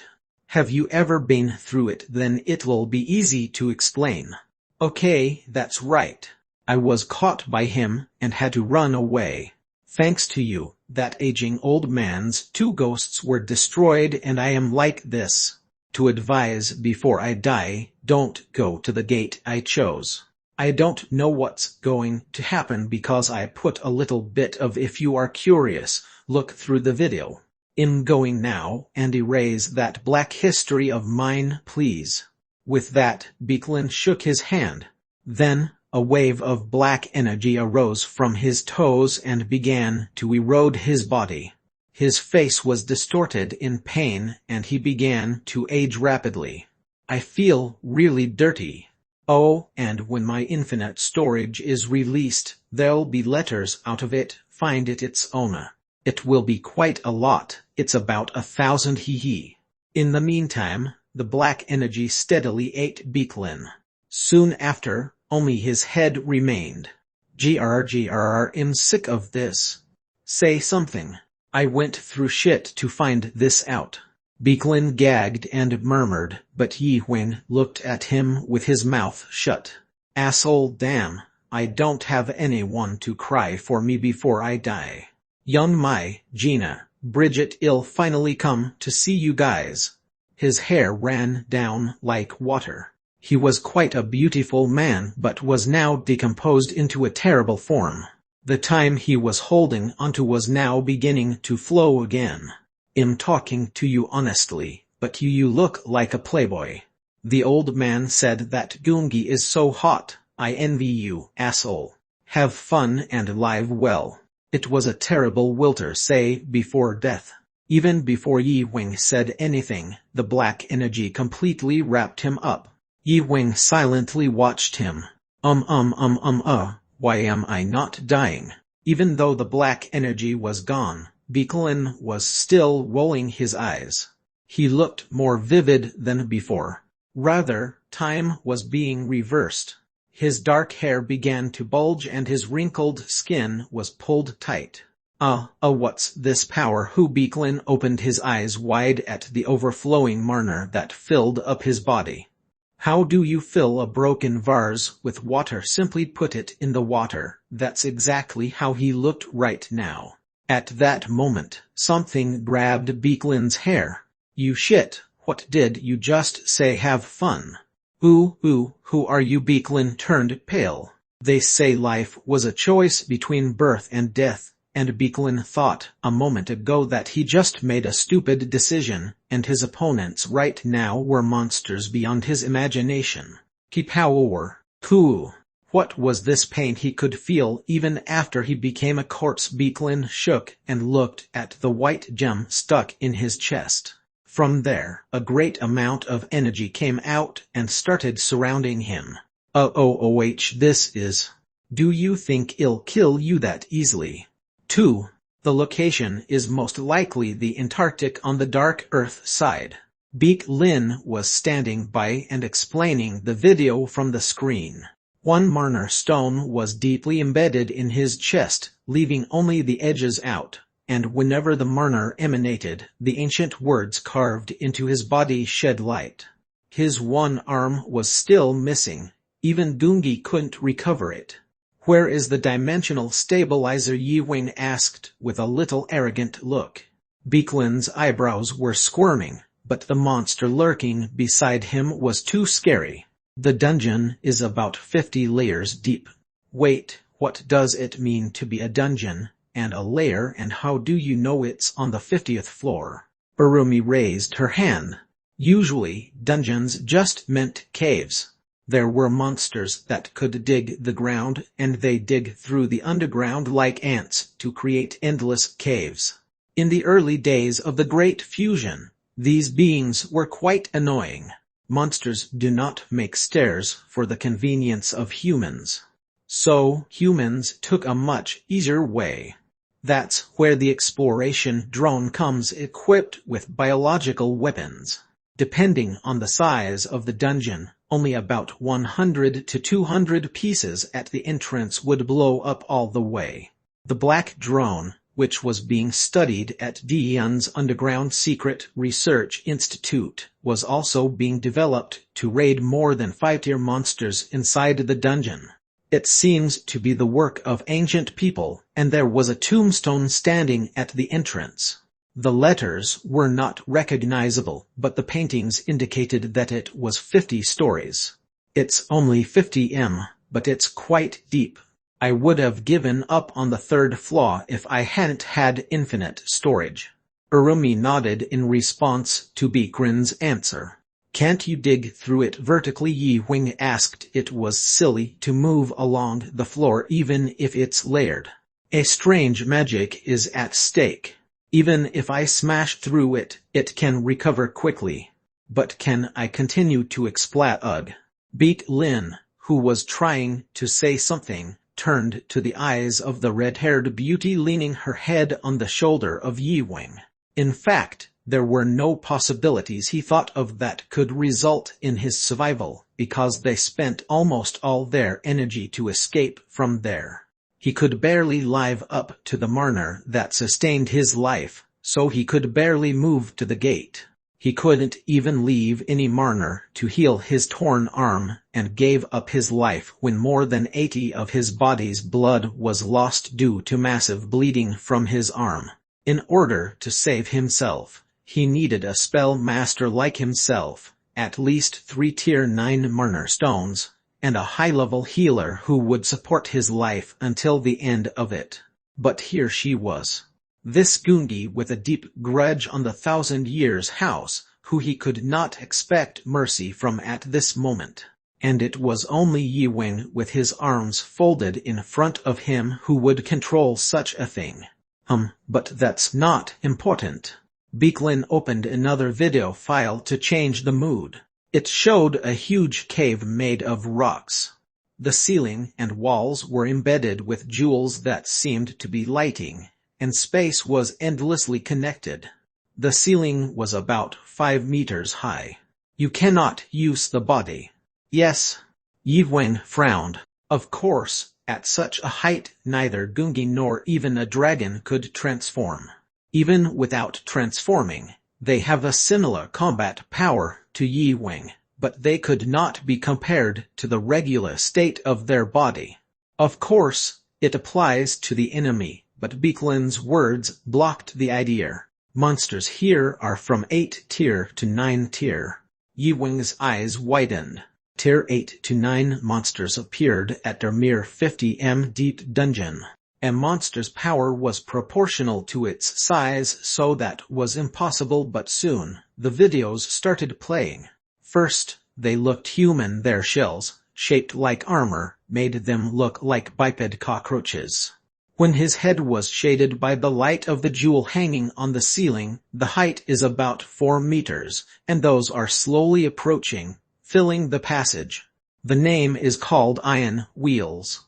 It's hard, as the name says. They're using their 4 legs to fight and could attack with enough force to shatter a shield capable of tanking tier 9 monsters.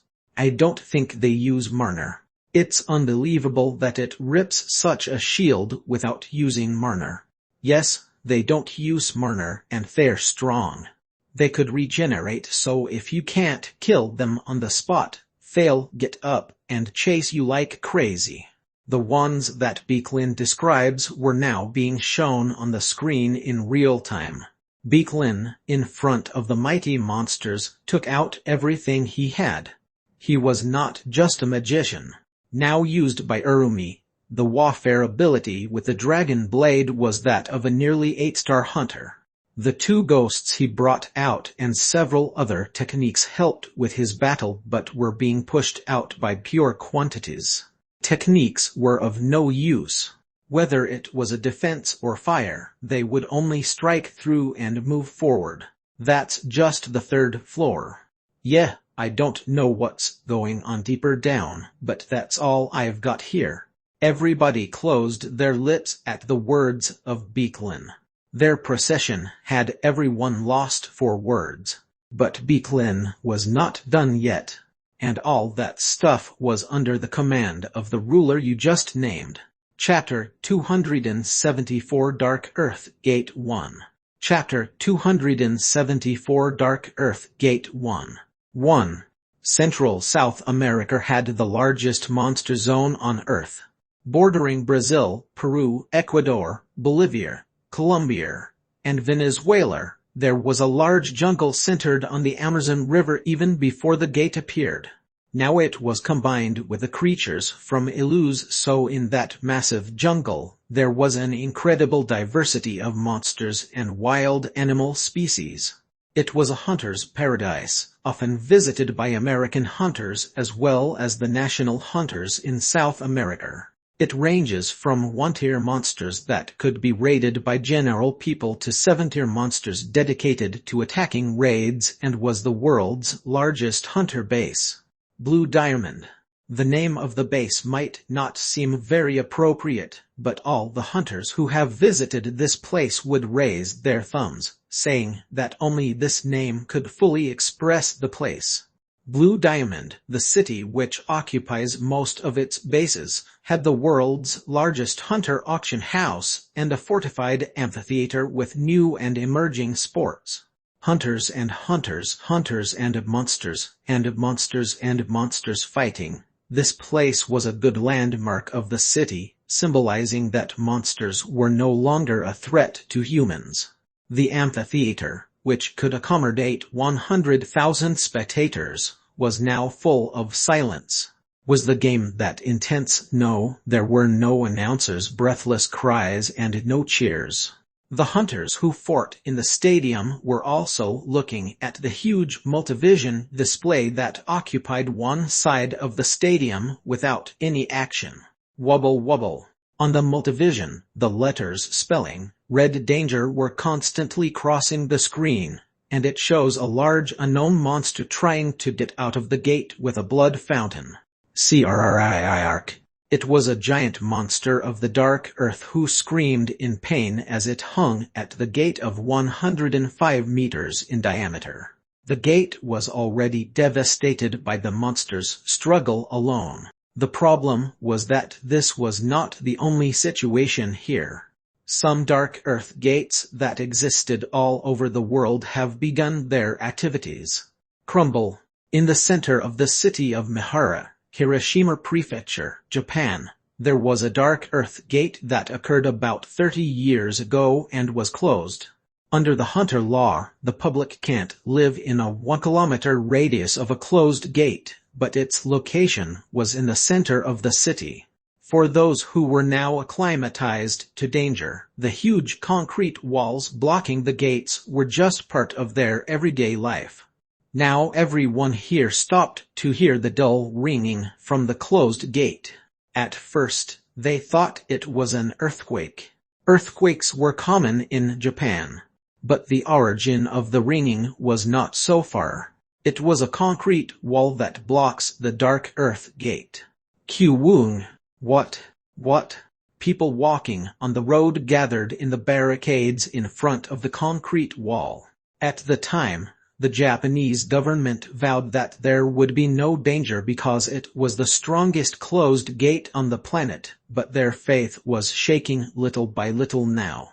Power. Along with the roaring thunder, something gigantic, presumably a horn, pierces through its thick barriers and sparkles in the sun.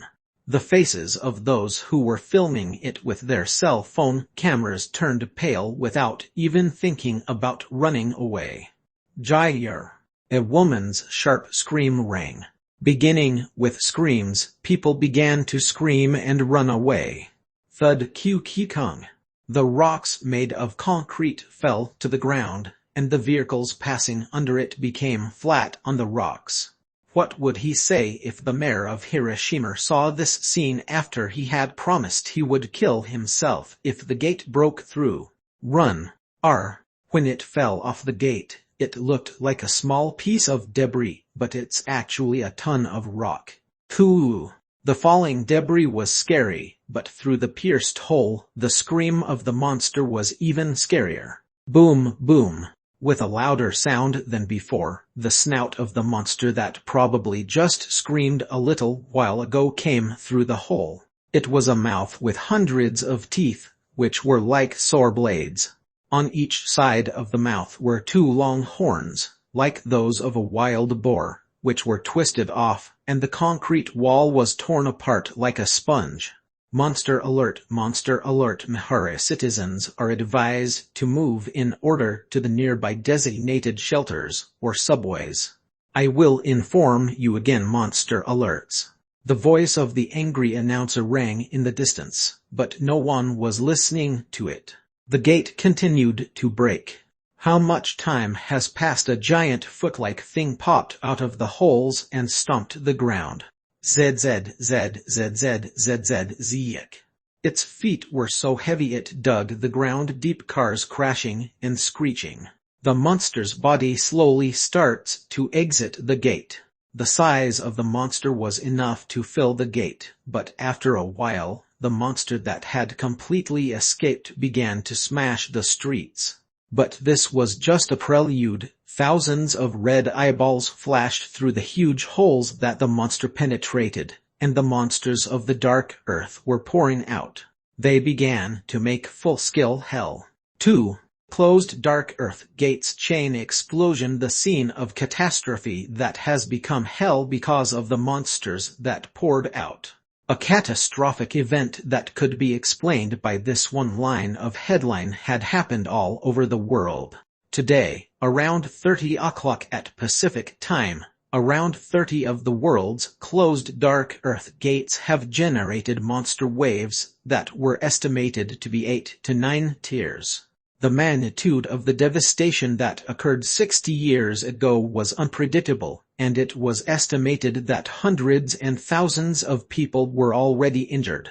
The affected nations were calling all hunters with the highest level of monster alert. The countries that have been identified so far are Russia, the United States, Japan, China, Korea, Italy, Morocco, India, and Canada, and each country was doing its best to block the gate with all monster defense systems in operation. The World Hunter Secretariat is requesting the dispatch of hunters from unaffected countries to the affected country as soon as possible, but each country is refusing the request of the World Hunter Secretariat because of their own dark earth gate management. In addition, Korea, one of the victims of this wave, was known to be successfully blocking all waves, unlike other countries. In accordance with the international hunter law, the World Hunter Secretariat issued a forced mobilization order of 6 or higher hunters. Under this decree, this mobilization rule prohibits all commercial raid activities, and all hunters are given command over their efforts to defend against monsters. In addition, the World Hunter Secretariat asked the Master Archer to aid the victims as soon as possible. The World Hunter Secretariat tried to resolve the situation quickly with a forced mobilization order. However, the countries that escaped the situation strongly opposed the forced mobilization order. Since there was no guarantee that their gates would not open up the same, the countries tried to keep their hunters as many as possible. Korea was no different. No, the Republic of Korea was rather free from the forced mobilization. While 1 to 2 gates broke out in other countries, 5 dark earth gates exploded in Korea. Fortunately, the ROK was well prepared for the dark earth gate, so no damage to the civilians occurred. Is it possible to force a victim to release their troops at this time? Both domestic public opinions and politics raised their voices not to release the master archer. Only one day was enough for the world to turn over. 30 of the 216 dark earth gates that have been identified have exploded.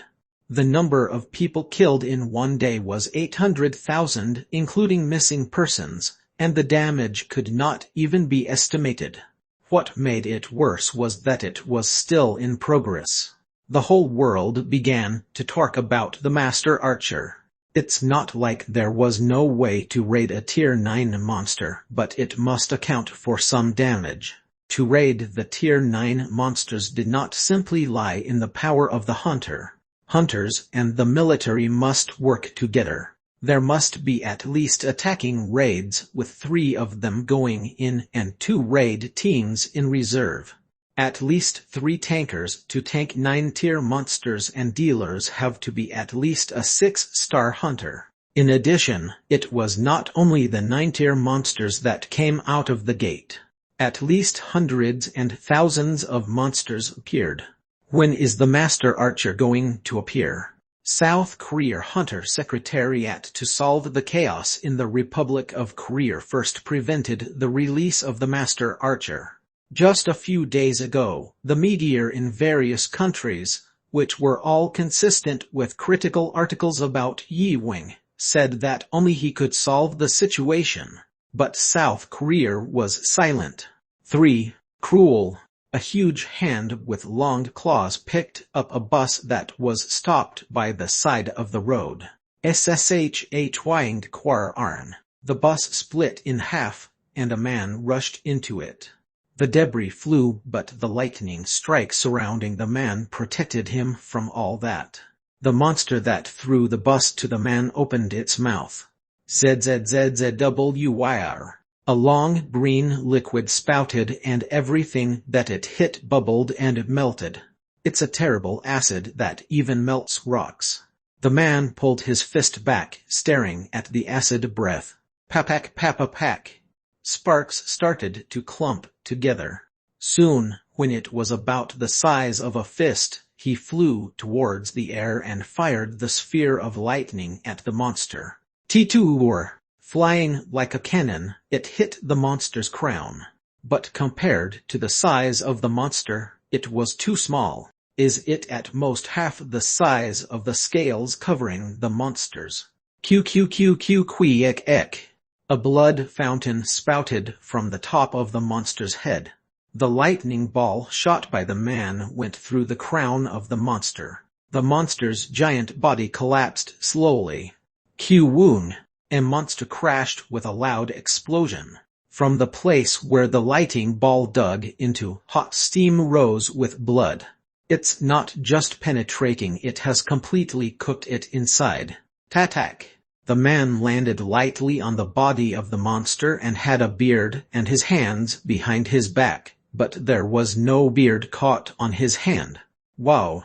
Shouts were heard from the surroundings, but the man shook his head with a stretched chin to see if he did not like his beard. Thanks to his grandson, he was happy to jump over the wall, but he suffered through vertigo and his proud white beard disappeared. Chapter 275 Dark Earth Gate 2. Chapter 275 Dark Earth Gate 2. 1. Wow, Kwon Ji. You are great. One of the attack captains approached and shouted to Kwon Ji. It was because he didn't know how to raid a 9-tier monster so easily. Would you have thought that there would be anyone who could solo a 9-tier monster except for Yi Wing? However, he was not pleased with his words. What is going on in other places? We haven't heard anything from E and D yet. Daegu and Busan. The North Korean side and the Jeongido too were in charge of the Invincible Palace and the Martial Arts House, while Daegu and Busan were under the Hunter Secretariat. After a while, he shook his head. Now it's the outpost. He felt like he wanted to take care of it all, but the more he did this, the slower the other hunters had to experience. If he were to go out, he could raid monsters with less damage, but that's not going to fix everything. I'll withdraw. Yes, okay, the chief engineer responded with a salute at the end of the proposal. For him, it was an honor to be glorified just by conducting a raid with a power. It was then when a helicopter flew down at the side of the boat and sat down. Everyone around it frowned. Although the raid was over, it was reasonable to be sanctioned to enter the battle area in this way. It was Samuel Lin and his companions who got off the helicopter. He looked at the corpse of the fallen Tier 9 monster in amazement, and soon, he woke up and came to Quan Ji with a pale expression. Although the head of the World Hunter Secretariat appeared, they were not surprised because he had already entered Korea and was expected to come here. I see you, Quan Ji. Samuel Lin bowed his head first. It's not easy considering his position, but rather, the expression of Quan Ji who receives the greeting was calm. It's been a long time since, Samuel. Yes. The two had a face. At the inauguration of Samuel Lin, Quan also attended as Korea's representative. Of course, it was the opposite situation now. What's going on with the busy Secretary General, Quan Ji said, acting like he didn't know. Then, Samuel Lin said without hesitation, do you know the location of the palace? Upon hearing the Dark Earth Gate explosion, Samuel Lin came to Korea shortly after having an emergency meeting with members of the Dark Hall. This was to meet the archer who would have the most information about the incident. He also brought the Dark Hall members' declaration of surrender. They also realized that things weren't working and decided to withdraw the line of the conflict with a master archer. However, in response to Samuel Lin's words, Quan Ji answered with a grumpy expression. I don't know why you're asking for it. It means that they don't have the right to talk about it. Think about what they did to Korea. They raided 9-tier monsters that were eating up the territory of the country to help tens or hundreds of millions of people find their hometown. Was that all his grandson ran to help anywhere in the world when a request for assistance came in? Even if he was the world's greatest hunter, the world was wide and his body was just one. At one point, he went around the world for over a month and confronted the monsters. The economic gains from monsters have been generously solved for the poor and those suffering from monsters. If the world knew what Yi Wing had not revealed, they should have bowed to Yi Wing. But what did they do? In one day, he changed his face and the whole world bit him. They asked them to come and uncover the video they sent to warn them that they should be prepared for the dangers of the Dark Earth. Only after the Dark Earth Gate exploded, those who mistook them as if they were raining on top of the archer came to know that the fire had fallen on their feet. It is a matter of respect, Samuel Lin said, and at that end, Quan Ji stopped walking and looked back at him.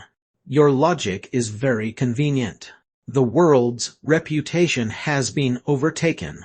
Was it my illusion that their respect was less than your pride? The words of authority were shortened. It meant that there was no respect anymore. It was Samuel Lin who said that he was really in pain. Quan Ji seemed to recognize him as a group already. I understand. You can swear with anything, but now I need the power of the Archangel. Push. Quan's hand grabbed Samuel Lin by his chest.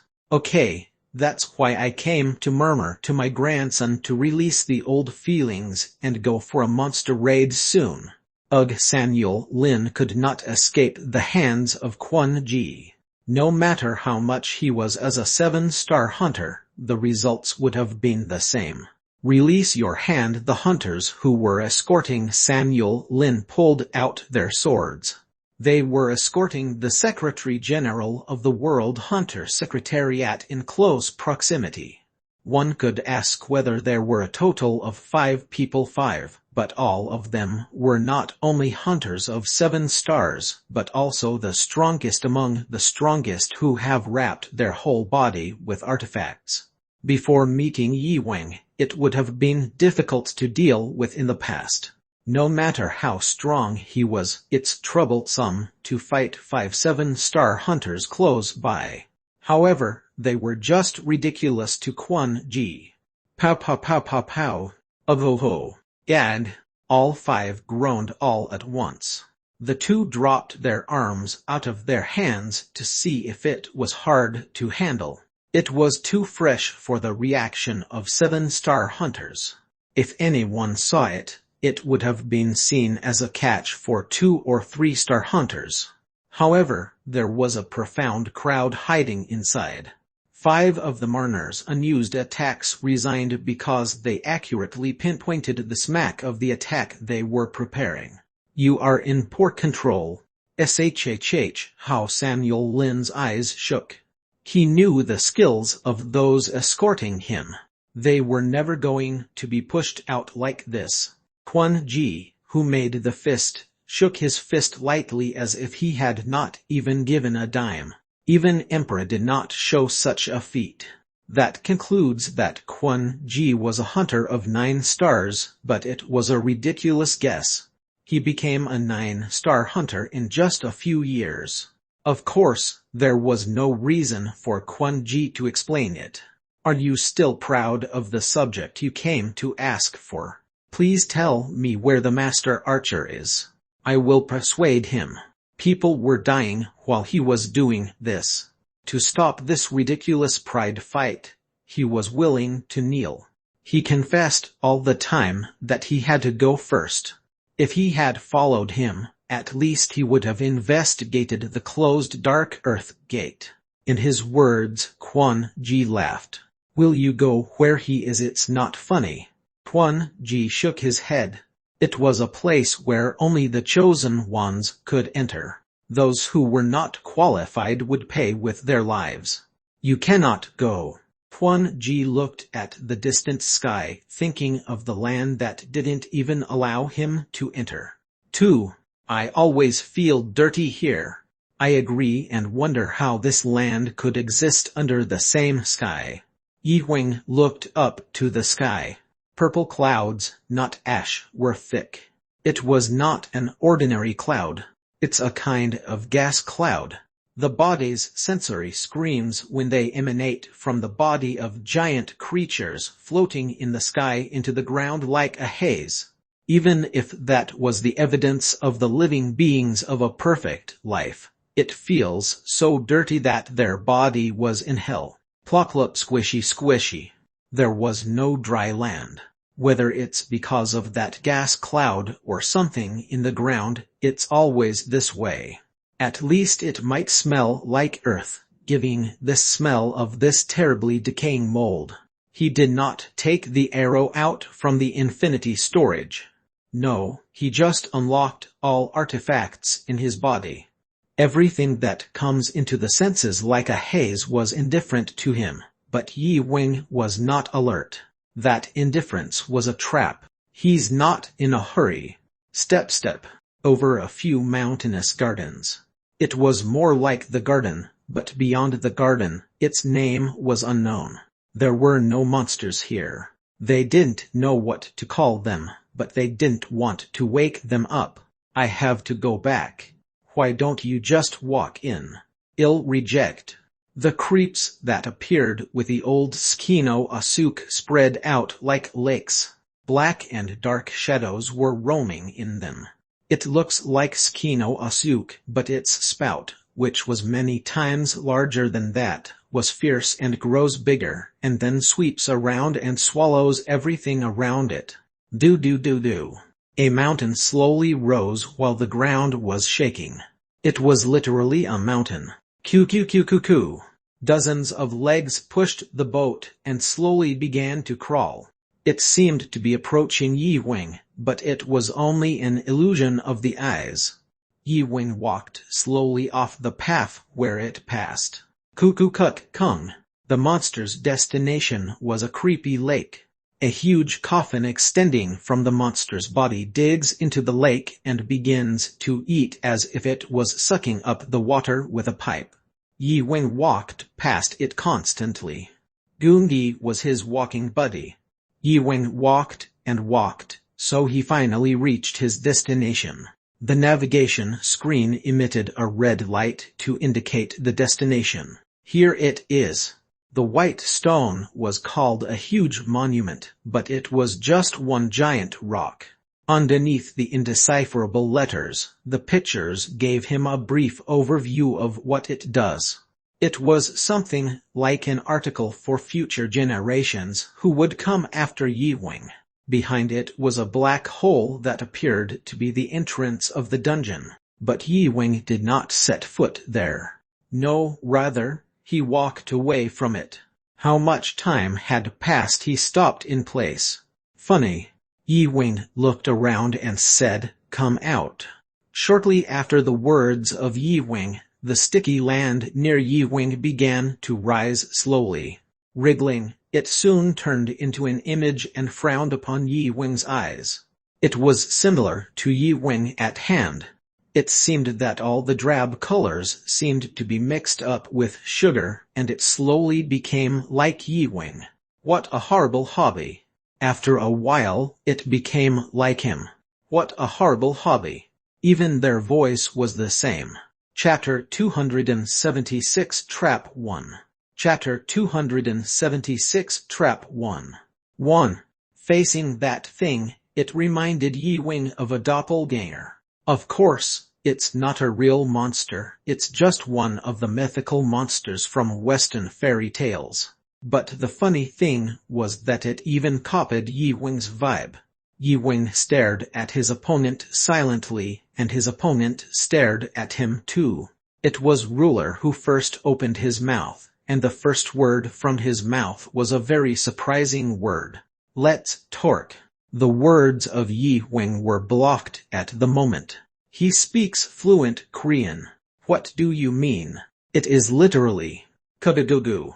The ground on which he was stepping up woke up and became like a chair. Sharing information. Sit down. Yi Wing sat in the chair as Ruler said. If he was not bothered by the scenery around them, they could be having a cup of tea. I apologize first. Ruler bowed his head. Are you talking about an attack? Yes, but correct your words.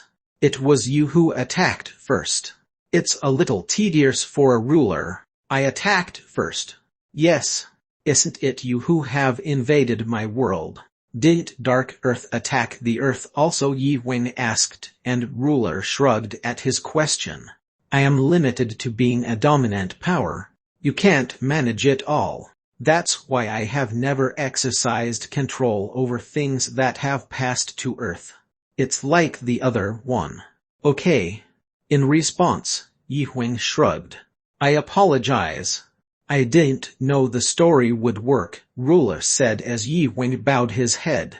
By head down. It is an expression of sorry. Right. However, he bowed along with Yi Wing. What is this? Isn't he a strange guy? That's shocking too. One thing is certain. He just seems curious about something new, Gungi said with an impatient voice. And Yi Wing concluded that way.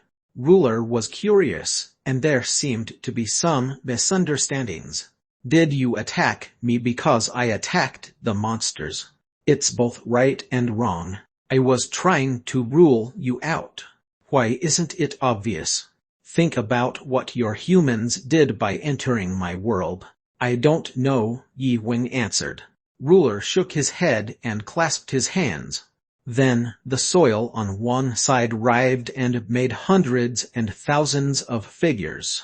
What they were doing was moving in the shape of monsters and people holding weapons.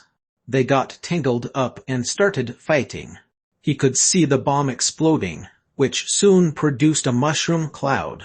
Many monsters fell in the explosion. I did it to my world that you call Dark Earth. In the words of Ruler, Yi Wing sighed. If he looked at it, The reason why they were their enemy was clear. There was no excuse. The Earth's hunters came across to Dark Earth. Not all of the Dark Earth gates that have appeared so far have been closed. They were spying on them constantly. Whether it was for the purpose of preventing future monsters from appearing or for exploration, the hunters were put in and fought against the monsters. From what the ruler had shown, it seemed that the nuclear bomb had been fired several times. No, it exploded quite a bit. Thinking from the other side, it was enough to attack. That's not what Yi Wing did though. But why are you trying to talk like this? You guys felt like me. There are many such beings among my people, but you are the first to come from another dimension. So I decided to talk. You guys. Yi Wing was a little surprised. What he just said was plural. It might be something he knew, or it might be a mistake in choosing a word. Ruler said, hinting at the prospect of Yi Wing, it's about being in you. Am I wrong? Right. Yi Wing admitted it. As Yi Wing nodded and looked curiously, Ruler said, there is something I've been wondering. Why did you go there? There. It's an ancient ruin. Didn't you stand in front of the Tower of Babel, guarding the ancient ruins like the man who came before? Tower of Babel, or do you know about the place you call ancient ruins? Yi Wing was quite surprised. The words familiar from the earth came out. Tower of Babel. A tower built by humans who challenged God in the Bible. Of course, he knew that the Bible itself was borrowed from the myths and writings of the Middle East, but he didn't expect it to exist in the Dark Earth. Know this well. Isn't it where the creators created the device to contain us? Here the ruler knew in detail quite a word. His preconceptions about him were breaking. I knew that civilization here was completely gone. How did you know that? Yi Wing asked. Then, the ruler in the shape of Yi Wing begins to writhe in pain. It turned into various colors as if it couldn't overcome the turbulence. The representative of everything abandoned by the ancients. 2. Ruler started torquing. It's kind of a misnomer to call him a he. Would it be appropriate to think of it as a multiplexed person? Ruler said he was not a being. His body was one, but it consists of dozens and hundreds of personalities, combined and evolved over tens and thousands of years. The creators called me an experiment, the eternal immortal experiment. Ruler was an eternal life. Eternal life was born in the hands of the ancient people. Just as humans in the past tried to create an AI that could think like humans, the ancients tried to create a transcendental eternal life by combining magic and biology. The reason was the result of the efforts of the ancients to transform their bodies into transcendental eternal life as a way to escape the earth, which has been polluted by the explosive population and the indiscriminate use of nature. However, a problem occurred. It was used for war. Rule-alike, but more aggressive and destructive beings were created one after another. War and conflict existed among the ancients. Among them, such as rulers continued to evolve, and they became more and more deadly, and at one point they became uncontrollable. The battle continued on an unimaginable scale on Earth. The ancients, who had already advanced to the solar system, had to take extreme measures in fear of dying. The late-minded ancients realized that they should no longer use destructive methods and brought out a prescription to separate them into dimensions. The ancients could hardly destroy them. They were no match for transcendental creatures capable of infinite evolution. We were left on Earth to continue the war after their disappearance, in line with the intentions of our creators. No one knows how much time has passed. All we knew was that we had to destroy the enemy, and after a long time I won. The story was pretty long. It's an ancient story that's boring on the mystery bulletin board he had heard in the past, but it's not boring at all because of the living evidence in front of him.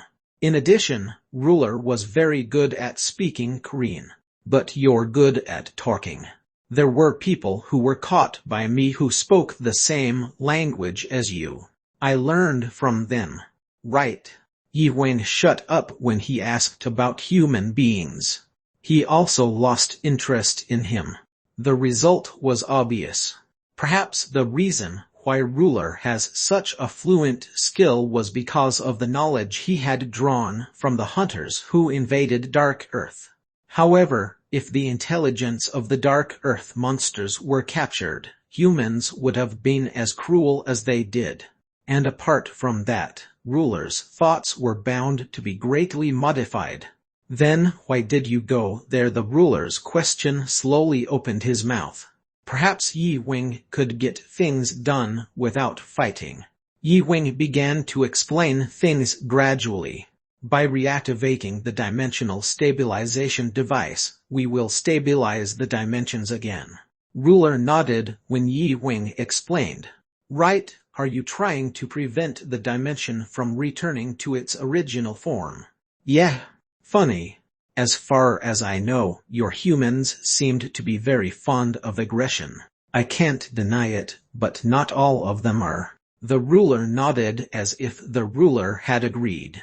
Yi-Wing was nervous.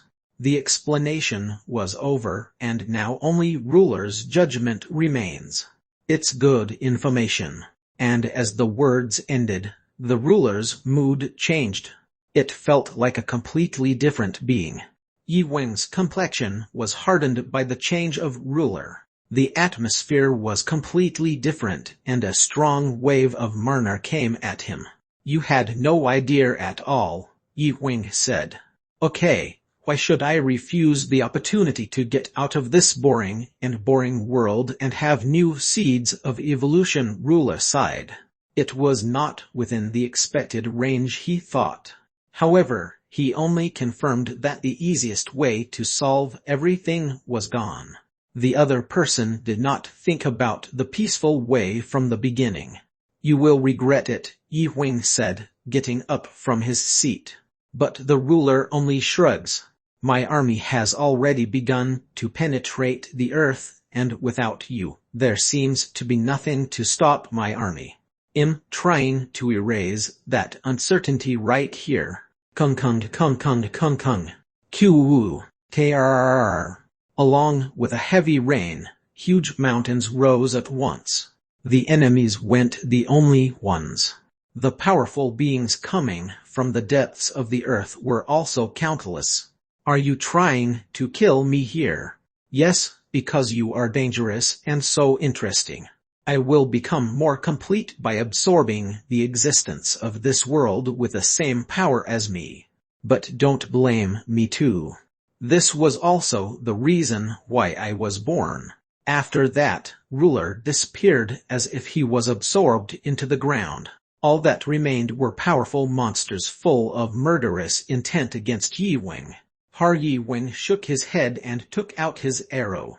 Although he moved to the gate as close to the idea as possible, it seemed impossible to dodge the battle completely. Rather, it was a burden to go to the gate itself. Obviously, no less than a number of monsters are going to camp. Shuwook. Yoongi appeared and stood by Yi-Wing. Her expression was not very good either. He's small-minded. Yup, Yi-Wing replied and calmed himself. He wasn't scared, but he's excited. The nature of the godhead of Yi-Wing was a phenomenon that occurs because of the battle. Tracking the answer to Yi-Wing's question was calmly answered. It's over. Yi-Wing wasn't just naive about the end of the conversation with Ruler peacefully.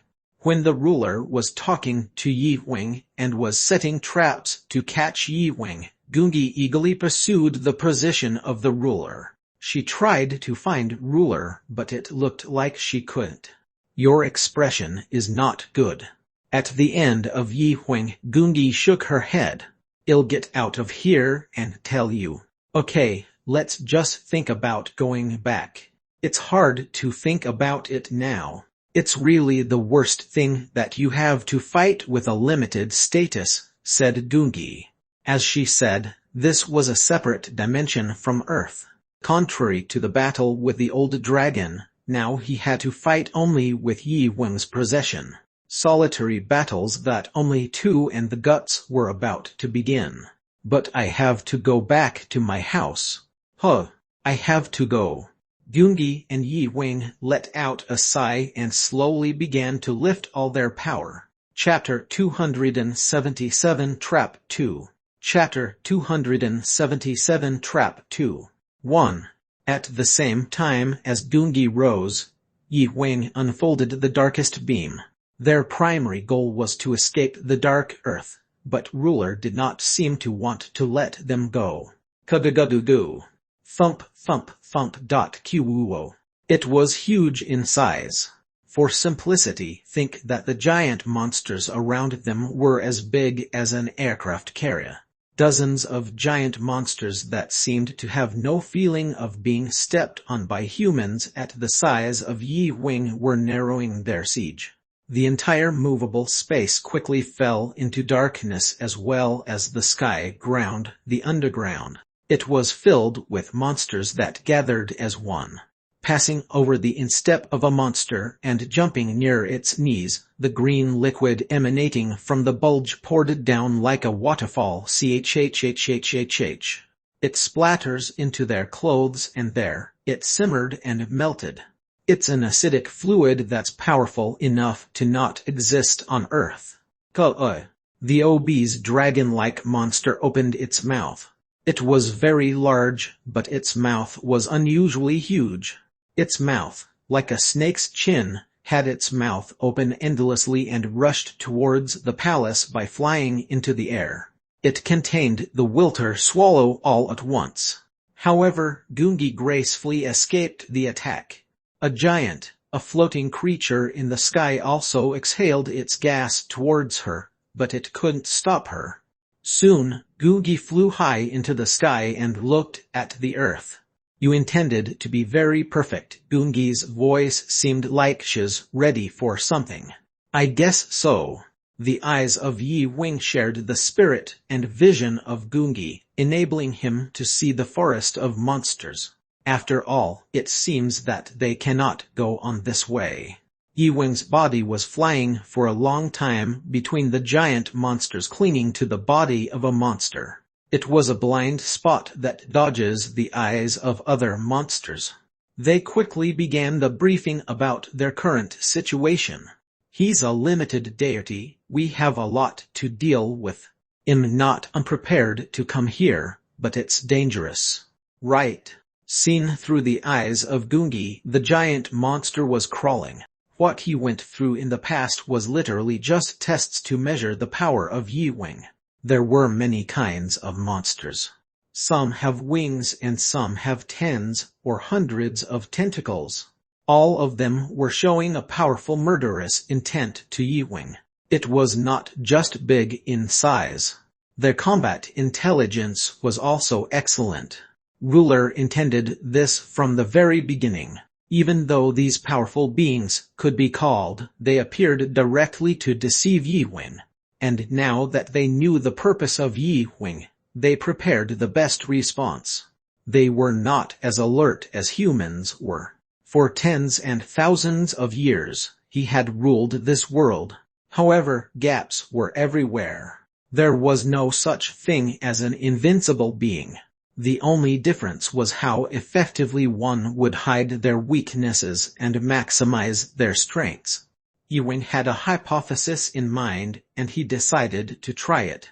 It's a bit of a crowd, but he might not have a chance to try it in the future. Let's change the battle plan with us escaping. I want to try an experiment for our second goal. Experiment? Do you want to fight? Doongi asked. The battle plan was changed midway. Fighting these in her eyes was very inefficient. All they saw as they climbed up the expanse were still monsters. This was the experiment. However, Doongi nodded soon. He was her most trusted man. He knew how to fight. He wasn't overconfident and judged everything calmly. He was a god born for battles that run on a cool judgment. And even the essence of that position was a god specialized in battle. The giant monsters continued to entangle. Of course, it did. Their enemies were not even as big as their claws. There was a divine command to annihilate such beings, so they would stick together without losing their bodies. Even beings who were normally natural enemies were all united at this time and ran against the small god of this world. When the giant monsters piled up enough to get stuck together, Yiweng's body disappeared from their eyes. He unleashed the full power of the darkness that enveloped Tier 10 and even Tier 11 monsters through the breach.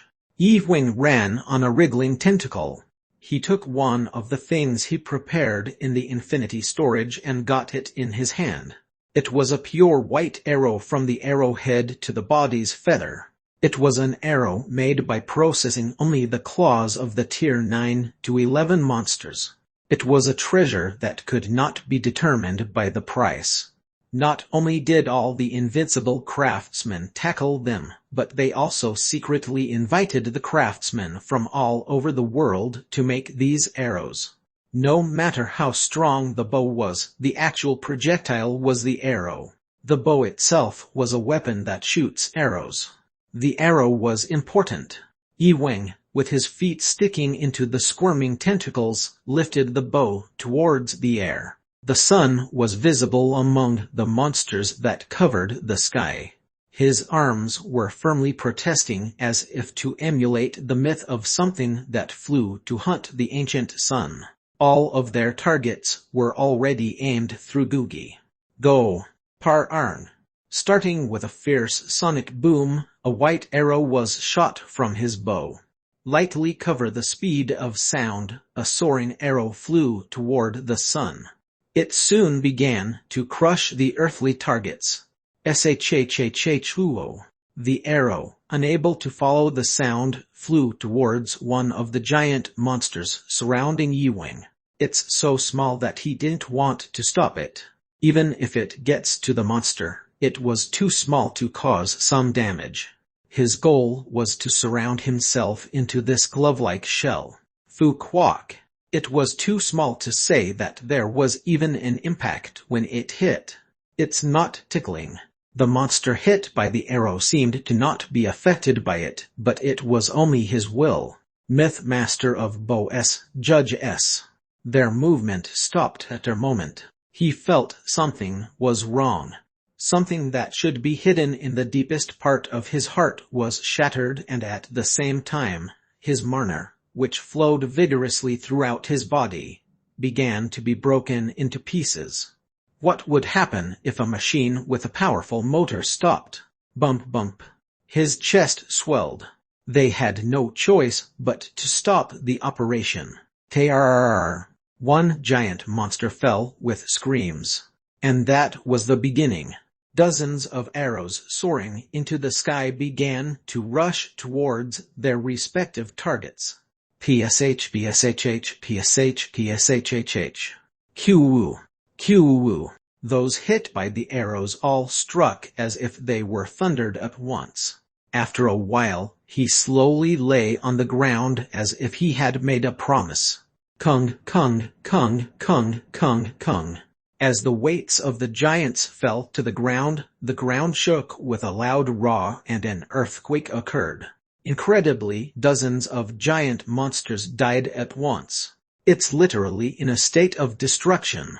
A little seal settled lightly on the highest place of the devastation. Then, it looked around with an arrogant look. The giant monsters that approached them also stopped. They were also beings of reason and intelligence.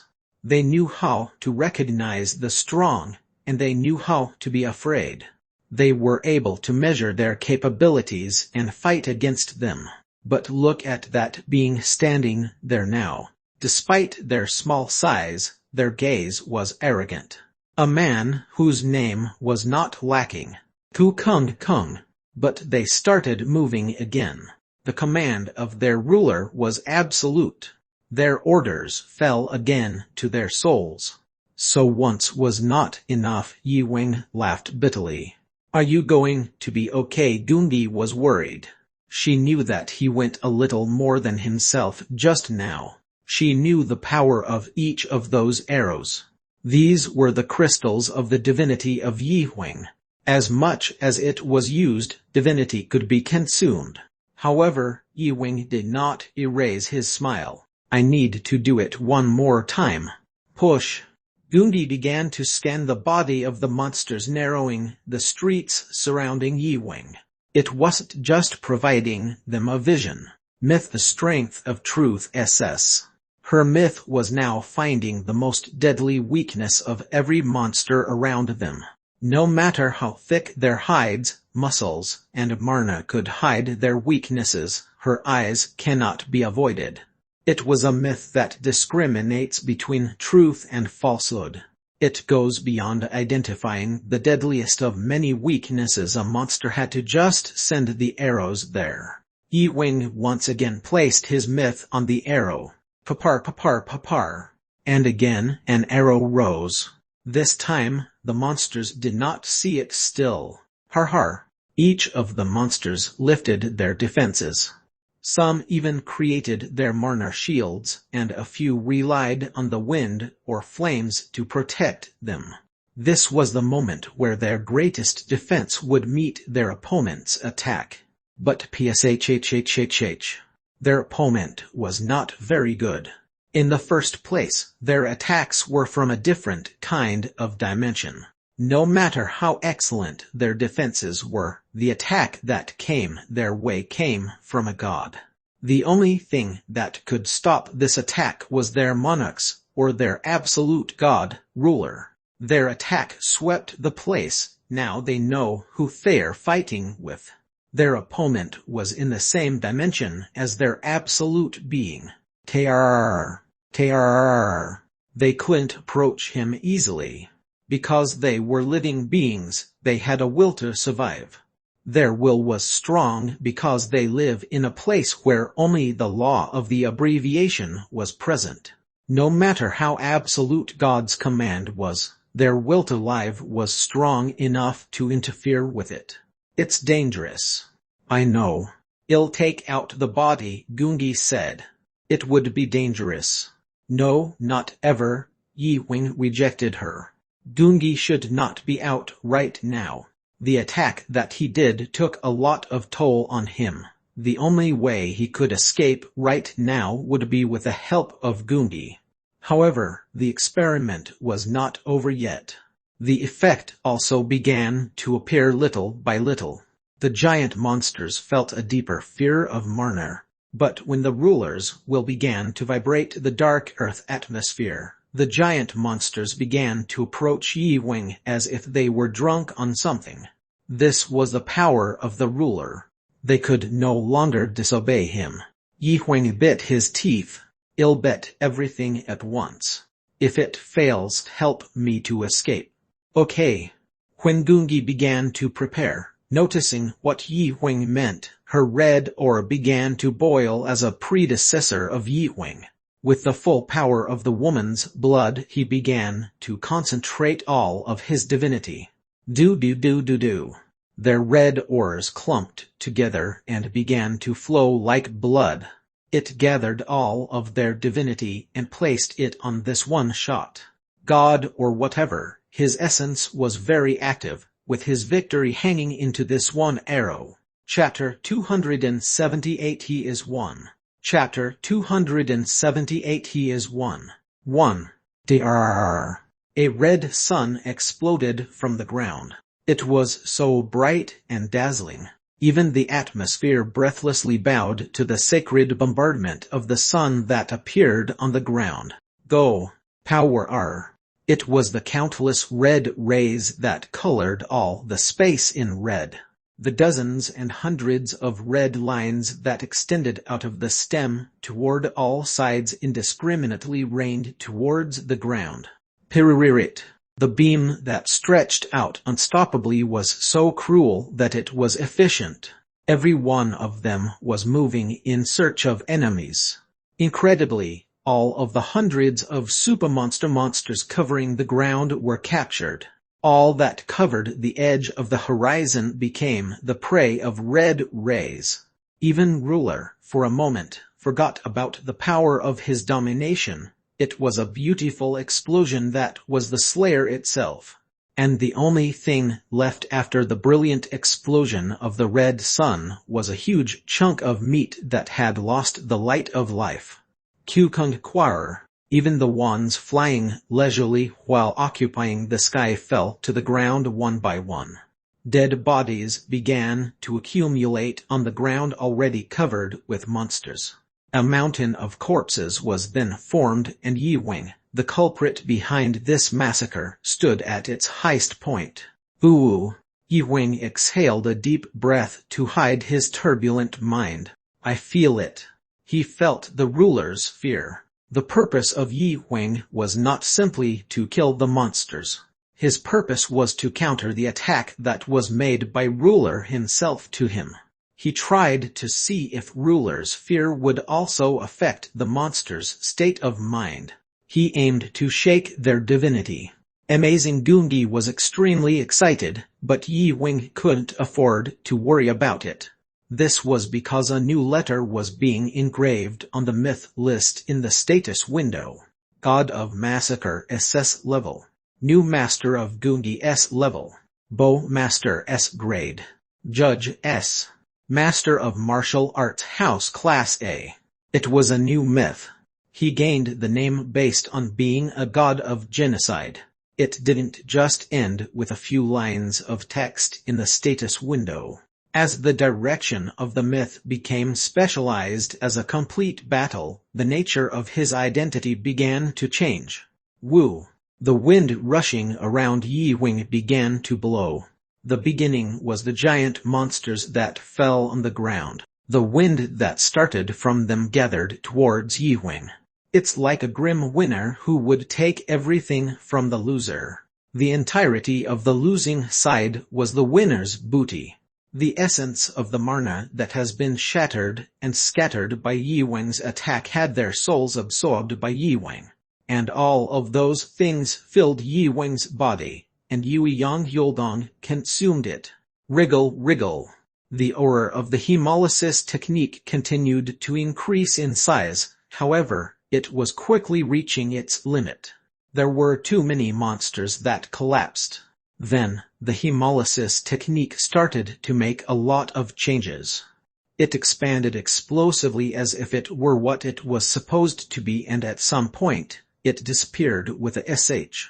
Yi Wing was also surprised at this time.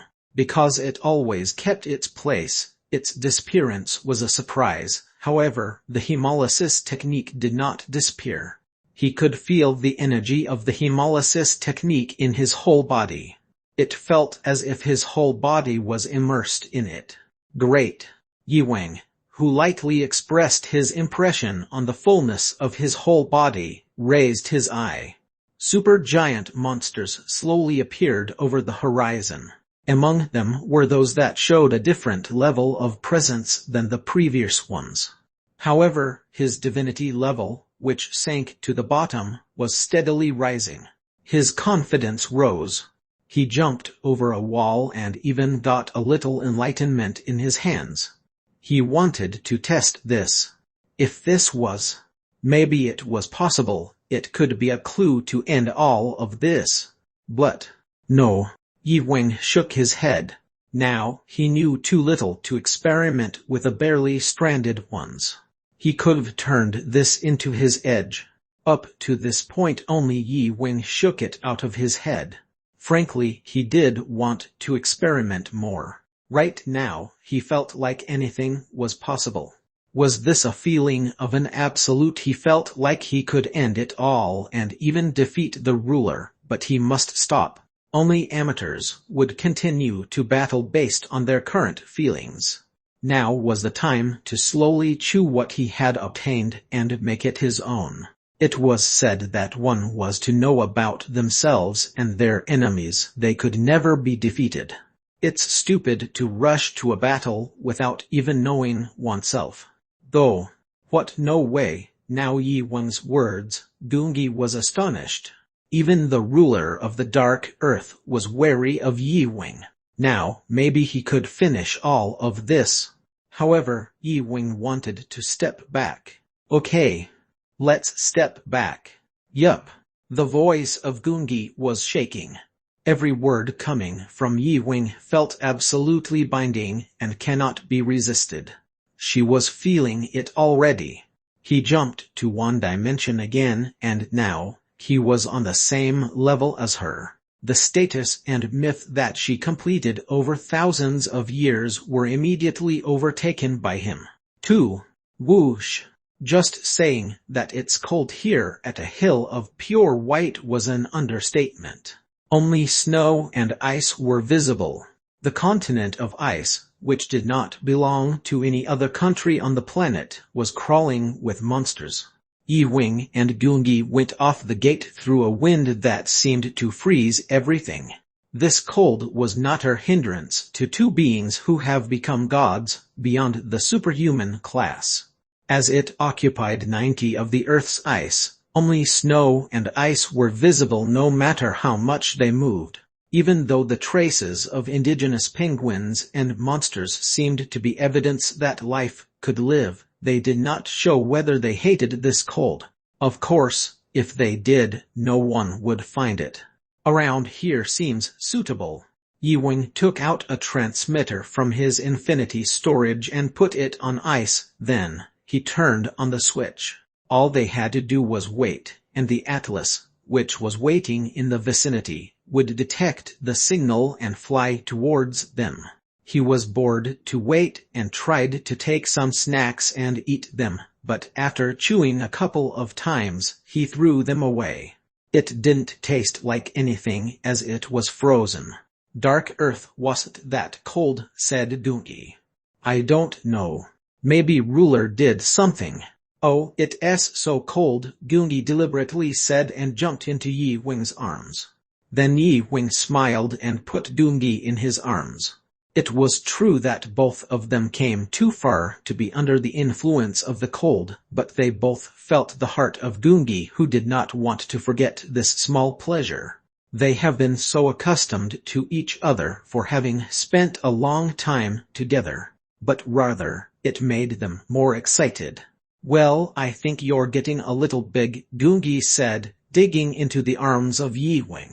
As she said, Yi Weng was growing.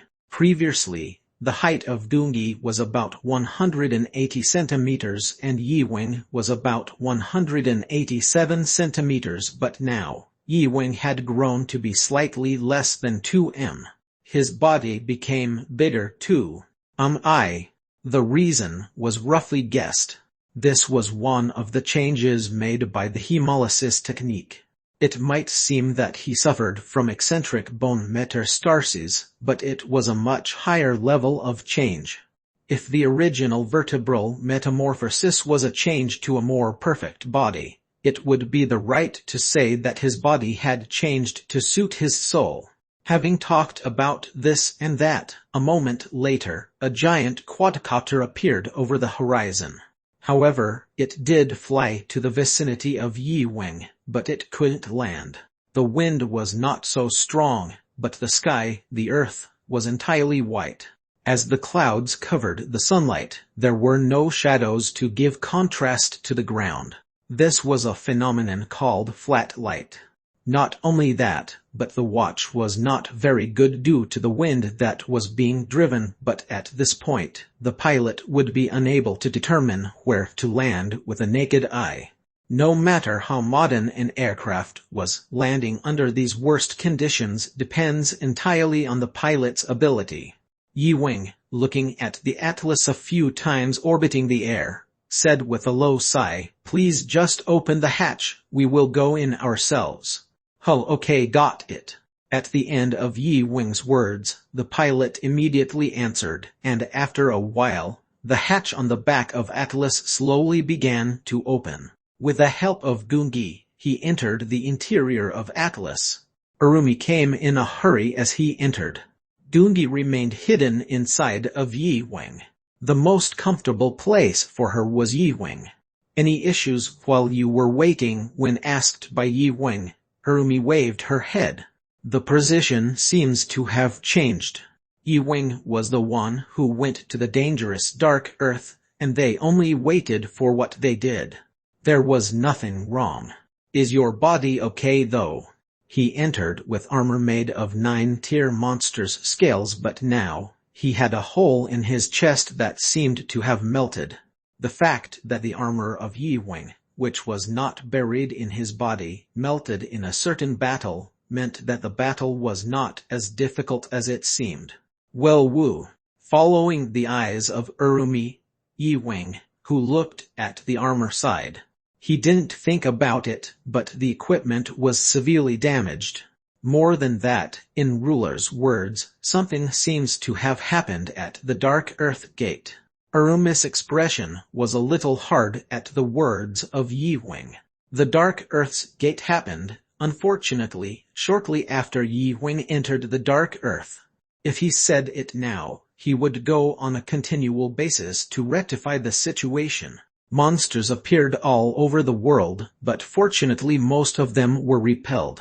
Is that so? I'm glad. Something unclear was seen in her voice, but Yi Wing nodded. He needed to absorb the enlightenment that he had obtained in the Dark Earth. Then, I'll take a break. Urumi smiled. Sure, would you need anything? Fine. Inside the Atlas, there was a separate space for Yi Wing to rest. As Yi Wing disappeared, an agent approached Urumi and said quietly, "Can I not tell you that?" Silence. Cool energy flowed through her face. Most of the monsters that came here were now repelled. However, Urumi wished that he would rest now, even if Yi Wing would have some trouble with this later. She thought that it was the price that the world had to pay because they ignored the words Yi Wing. It should never enter Yi Wing's ear. I will be careful. I'm going back. Oh, the maintenance team leader said that a long flight in Antarctica could cause the rotor part of the Atlas to freeze or the electrical part to cause some trouble.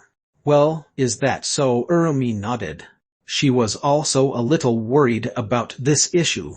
No matter how much one uses Myrna engines to not worry about refueling like in the past, machines were something that needed constant maintenance. In particular, this Atlas was Yi Wing's foot. I arranged for the airport nearest to you a little while ago. Good job. You must have secured it beforehand, right?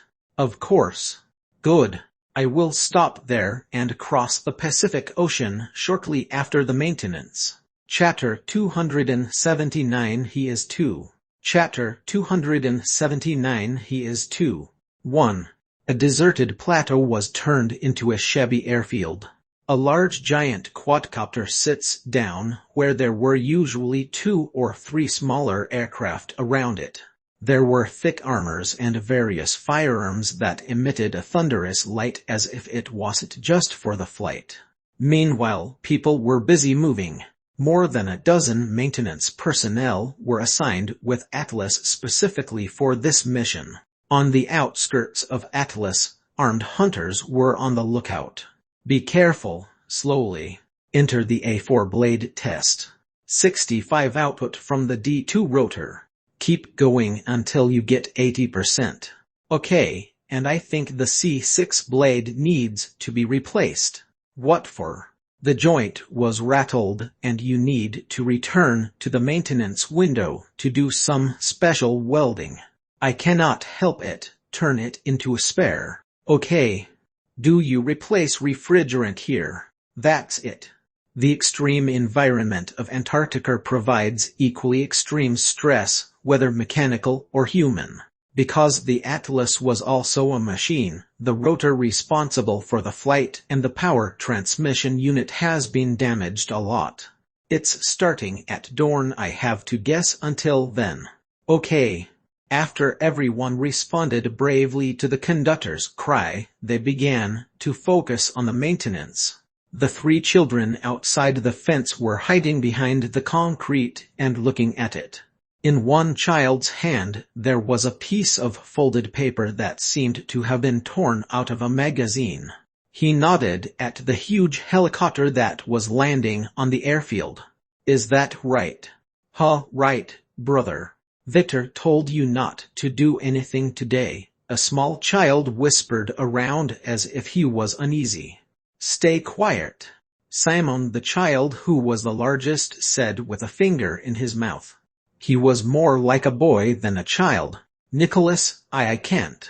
"Simon, this is the fate of you and my dad. Wouldn't it be possible to miss it?" "No, but Hunter said it was dangerous for her." Simon was nervous at the words of Nicholas. "You can't do that." "That's true, but my mom told me not to talk to the border guards," said the child, pointing to the hunters on the border. "To be precise, it was not our border guard. It's a private clan called the Red Water Clan, but it's a location where the borders of Argentina and Chile make a contract with the state and even work as a border guard. They were stationed in remote areas, which could be called the end of the world, so it was hard to say that it was rough. If caught, it did not end with confusion. However, the oldest child didn't seem to give up. There was only one person, the master archer, who could save yours and my father. If we wait for adults quietly. Do you believe those stupid words? It's been a week. Uncle Paulo said while drinking at the pub that for lesser hunters like my father or your father, it's going to be hard to live. The tears in the eyes of the small child were creased by the small diameter of the large child. Thinking of a father whose life and death was unknown, he cannot suppress the sadness of a child. It's hard to see them more than a couple of times a year because they're busy. But that didn't mean that he didn't love his dad who was struggling in the outback. The child knew about it. It's been a few days since his mom was holding her phone and crying and was just looking at the TV with blank eyes. The little squad that signed an outsourcing contract with a clan based at the Blue Diamond base was amused by the TV. "Brother, let's go." "Okay." Nicholas' younger brother, Carker, forcibly squeezed himself under the torn fence. Somehow, he had to meet the archer. That was their only way to save their father. 2. Yi Huang explained what he saw in the dark earth to Urumi, and her expression turned blue as the words of Yi Huang continued. If the speaker wasn't Yi Huang, she would never have believed it. It's a place where monsters that will cover the sky and the earth would swallow up the horizon and come. The location of the dungeon is about here. With a map of Antarctica open, Yi Huang's finger pointed to one place. There was a straight stone mountain peeking over the white glacier. It seemed to be about 400 meters high, but the thickness of the Antarctic glacier was more than 2 km on average, so it would not normally be a high mountain on the dark earth side. "I will send an expedition to the dark earth." Yi Huang nodded at Urumi's words. He doesn't know if it's a dungeon on the dark earth side or on the earth side, but the more information they have, the better. The harvest was not only that. The most important thing was that the palace had positioned ruler. A ruler wasn't playing when he was digging up some information about Yi Huang. When Yi Huang, who heard of ruler's position at the palace, told it to Urumi, Urumi shook his head. Its location was unthinkable. Ruler's location was deep in the dark. It has been buried hundreds of kilometers from the Earth's crust for tens and thousands of years. To be precise, it was near the mantle's front. It was impossible to enter. Ruler did not sit on the devil's wall and wait for the warrior like the demon king of the story. It was to control all the monsters of the dark earth while hiding himself thoroughly. It would be normal. I will take the means. Please suffer. Yi Wing nodded and replied. Urumi had no way to do it, but he can't hold her hand. After she left, Yi Wing sighed low, locked the door, sat on the bed, and opened the status window. What are you doing? I'm planning to bypass the Akashic records. Why are you trying to find a clue as to the enlightenment you got? Oh, it's a problem that we should take time to find out slowly, but we don't have time. The Dark Earth had been feeding Ruler a shot, but that didn't improve the situation. No, rather, it made things worse. Now there was a danger that presupposed the power of the renewed Yi Wing. That makes it necessary. A little clue of the enlightenment gained by dealing with monsters in Dark Earth. This was a fragment of knowledge gained by digging between a ruler and a monster of the Dark Earth. No, strictly speaking, this was to steal the power of the ruler. It doesn't matter if you go in. It was a palace that knew the vastness there. In addition, there were those who excluded intruders. These were what Yi Wing called the guards. He had to fight them too. The problem was that it was their home ground to the core.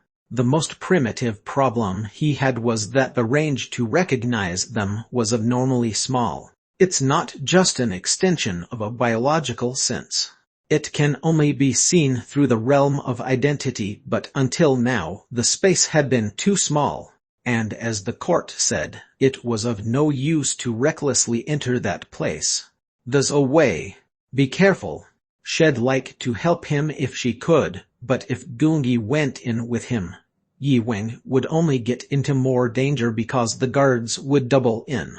Yi Wing began to penetrate the depth of the save through the back of the status window as he had done before. And just before he entered the Akashic records, he separated the seer's eyes from his status window. It was a skill similar to the power that Ruler had. Unique class tracking skills that can detect traces of an existence as far as 1,000 kilometers away. He intended to exploit this as a guide. Soon after, when Yi Wing pushed himself into the vast stream of knowledge, the guards began to gather. Well, perhaps because of their enhanced power as gods, their presence feels much clearer than before. In addition, he could read messages that he couldn't read before, but the content of the message was not very good. Stop the inaccessible being. Only that echoed out of Yi Wing's body. They were gathering to push out the impurities called Yi Wing, like white blood cells in the blood vessels pushing out its impurities. Yi Wing began to move quickly before they gathered. Using the seer's eye as a guide, he began to dig into the Akashic record. He didn't mean to fight them. No, there's no time for that. The structure of the Akashic record resembled the root of a tree. It's like the roots of Yggdrasil, the tree of life in Northern European mythology. And the information he wants could only be found if he was closer to the source. That's grand. Traveling through the places that could only be traced back through God's power, Yi Wing came across numerous informational conspirators that the universe remembered, not the earth. Each and every one of them was valuable, but it was useless now. Yi Wing continued to move. The number of guards following him was increasing. The seer's eye was also gradually scattering. This was a repository of information. It was probably natural that the seer's eye, which was made up of information, would be broken down in its own habitat. Should I give up? He was not sad about losing a skill. It was a skill of a unique level, but since he escaped from the save system anyway, those things were meaningless. Parshar Shak. The seer's eye disappeared. When this disappeared, Yi Wing's guide disappeared. However, the seer's eye did not just disappear. The rest of the debris slowly began to travel somewhere. It acted like a cloud of smoke that had a place to go.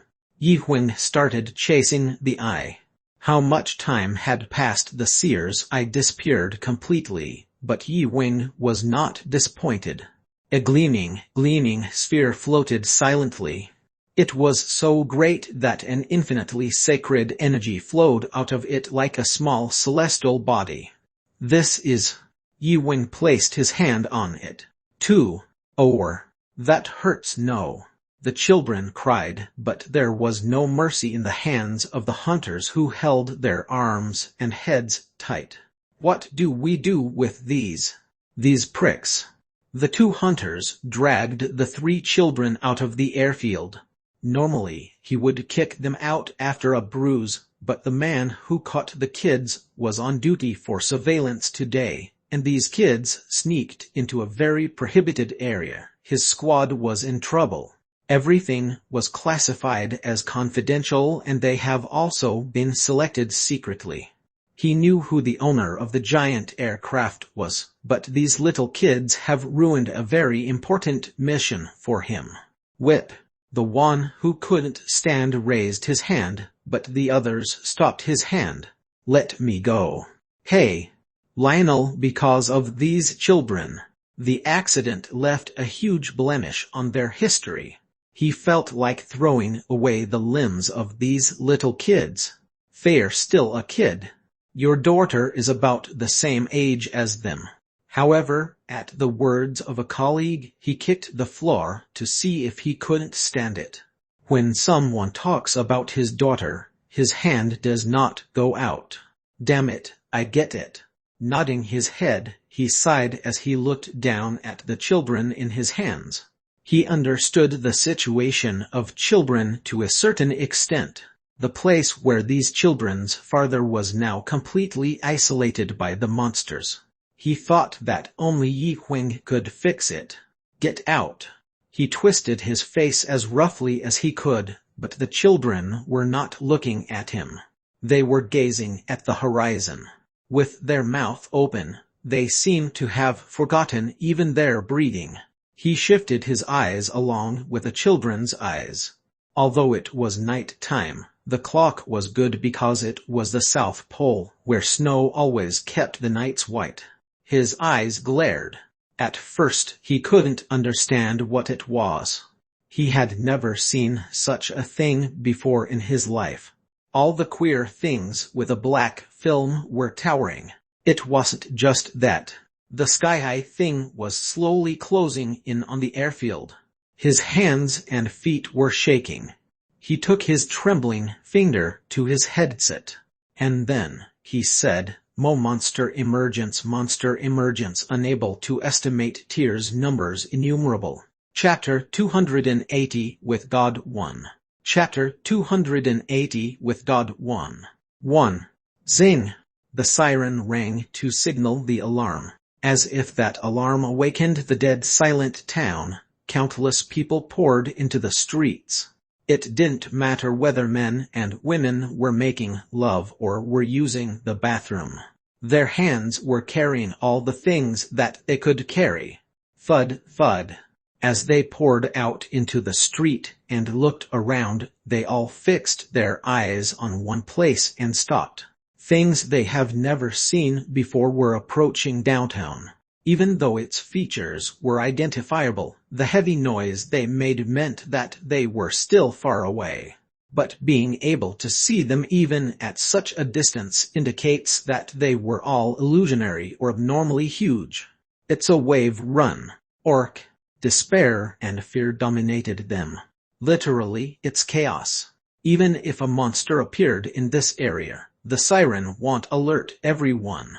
Since there were many monsters that were more than Tier 7 swimming from the Antarctic side, their long experience had shown that the siren blowing could attract the attention of monsters. That was why it was common for the people to take refuge in their own air raid shelters without panicking in response to most monster waves. It's a cold neighborhood, so most of the necessities were in the house, in particular, in the air raid shelters. That's why even if they're isolated by monsters, they could last 2 to 3 months in the shelters. But there was only one reason why the siren went off. Give up everything and just run away. The sirens went off when big monsters that could wreck a private air raid shelter swarmed their community. It's a siren that rings only when there's a wave like that once every 5 or 10 years.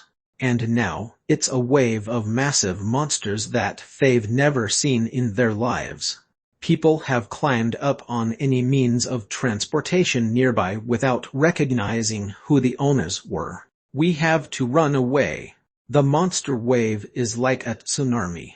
It seemed slow, but if they slowed down, they would get swept away. Hundreds of people were getting into vehicles and evacuating the area. Only the women of the 2 neighboring houses were shouting at each other with pale faces. What? I don't see Simone, sister. I can't see Carker and Nicholas either. The 2 stamped their feet. No matter how much they looked in the house, they couldn't find the children. The husbands of the 2 women worked for fairs and as hunters. The 2 houses, which naturally had no choice but to get close to each other, lived in the same building and took care of each other like a family. But they were having a hectic life recently. It was because the place where their husbands worked was isolated by the monsters and the whereabouts of their husbands were unknown. They called all the acquaintances they had, but it was in vain. The government's announcement continued to say that they should wait because rescue operations were going on. Day by day, they were losing hope, but now, it was the children that they could not see in the midst of a huge wave of monsters that they had never been seen or heard of. Our Simone's mother cried with her eyes wide open. Tears welled up in her eyes. She recalled that before dinner, Simone was going outside with Carker and Nicholas. She thought that the kid said that he was going to see something. She overheard it, but airfield. That was it. She remembered that a restraining order was issued to Mr. Victor's airfield on the outskirts of town, along with a story of someone seeing a giant flying object from beyond the sea. Sister, what should I do? Airfield, she burst into tears and shouted. What do you mean by that? When she yelled at her neighbor's random words, Simone's mother told her sister what had happened before dinner. Then, Nicholas and Carker's mother turned pale. The airfield was just in the direction where the monsters came from. If she's right, if the children went there fearlessly. No, she screamed and ran to the garage. Dr. Screech. After a while, she pulled out an old pickup truck. I'll get him. No, I'm coming with you. Simone's mother, whose face was covered with tears, got into the passenger seat. Are you crazy? Wait here. Frankly, the odds of them saving their children were less than half. The airfield was closer to the wave than to the city. They don't even know if their kids were there. It's a foreseeable conclusion that they'll be swept away by the waves. They were afraid, but they couldn't help going. If there were children there, they couldn't lose their children after losing their husbands. I will go even if I die. Come on, run. Simone's mother, who had always been quiet, shouted. She also turned nuts when her children's lives were at stake. Damn it. Holding onto the wheel, she stamped on the accelerator vigorously while spitting out a swear word, and in the ever-growing earth reverberation, she turned the steering wheel towards the airfield. 2. The hunters guarding the airfield also went wild. How can you miss those huge balls? The hunter's commander was out of his mind. He's busy yelping at the communicator. It did not come across Antarctica. Although there were monsters that came by swimming from between the town and Antarctica, those monsters who came across the sea 1,000 kilometers away were their easy prey. Therefore, this place was famous for those who wanted to earn money. But on the bodies of these monsters, They did not see a huge piece of ice normally attached to the monsters who have crossed the sea. That meant that there's a massive gate around here. We don't know, all of a sudden, the Marna figures are over there already. We're pulling out, too. That's it. Hey. The bunker's sentry, who watched the monster's appearance, screamed and cut off their communications. Darn it, he threw the receiver nervously. How did this happen when he was sent here? It's the worst situation he could find himself in, and the sight outside the window was like a nightmare. Monsters were seen trampling on the outer limits of the airfield. It meant that they're only 2 to 3 kilometers away from the monsters. He knew that while the approaching monsters seemed slow, they were much faster than what he could expect. From a longhorned one to the ones with dozens of eyes, each of the monsters has different shapes, but they all have huge sizes. Since he was an experienced commander in the field, he can measure the size of the monster through simple triangulation. At a glance, it was more than 300 meters in size. They were monsters as big as skyscrapers. Their tier was immeasurable. In addition, a huge number cannot be beaten even by the master archer. Oh my God, he couldn't die here. Their only means of escape would be a light aircraft owned by their VIPs. God damn it. Then he remembered the giant flying object that the VIP brought in. Yeah, they'd have room for themselves, or maybe they're already ready for takeoff. After finishing his thought, he rushed out.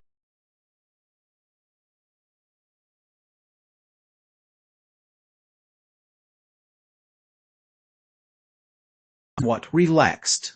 They didn't even start the aircraft. Did they not understand the gravity of the situation? No, they must think they could get away, but to him who was experienced, that was a stupid thought. They should not pack the equipment but start the engine quickly. The hunters had already gathered in front of his airfield office. Their number was about 50 people. It was also uncertain whether all will be given a ride. No, he just needed a ride for himself, but in his eyes, he saw the children crying at the back of the hunters. Why are they here? His face was instantly distorted. It's been a long time since he told them to get rid of the little rats who sneaked into the airfield. We can't leave the children behind, shouted the 2 of his men holding the child's hand. One of them was Lionel, who was the first to report the monster wave.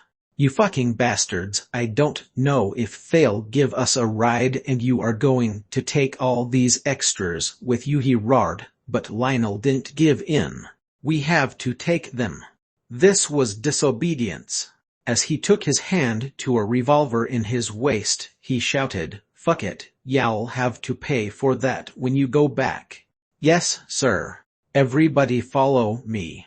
"Yes, sir." Leading the hunters, he rushed towards the aircraft. They have to get on that plane together somehow and get out of here. The original battle doctrine was that they have to hold out against the monsters here until the city in the rear was completely wiped out, but that's crazy.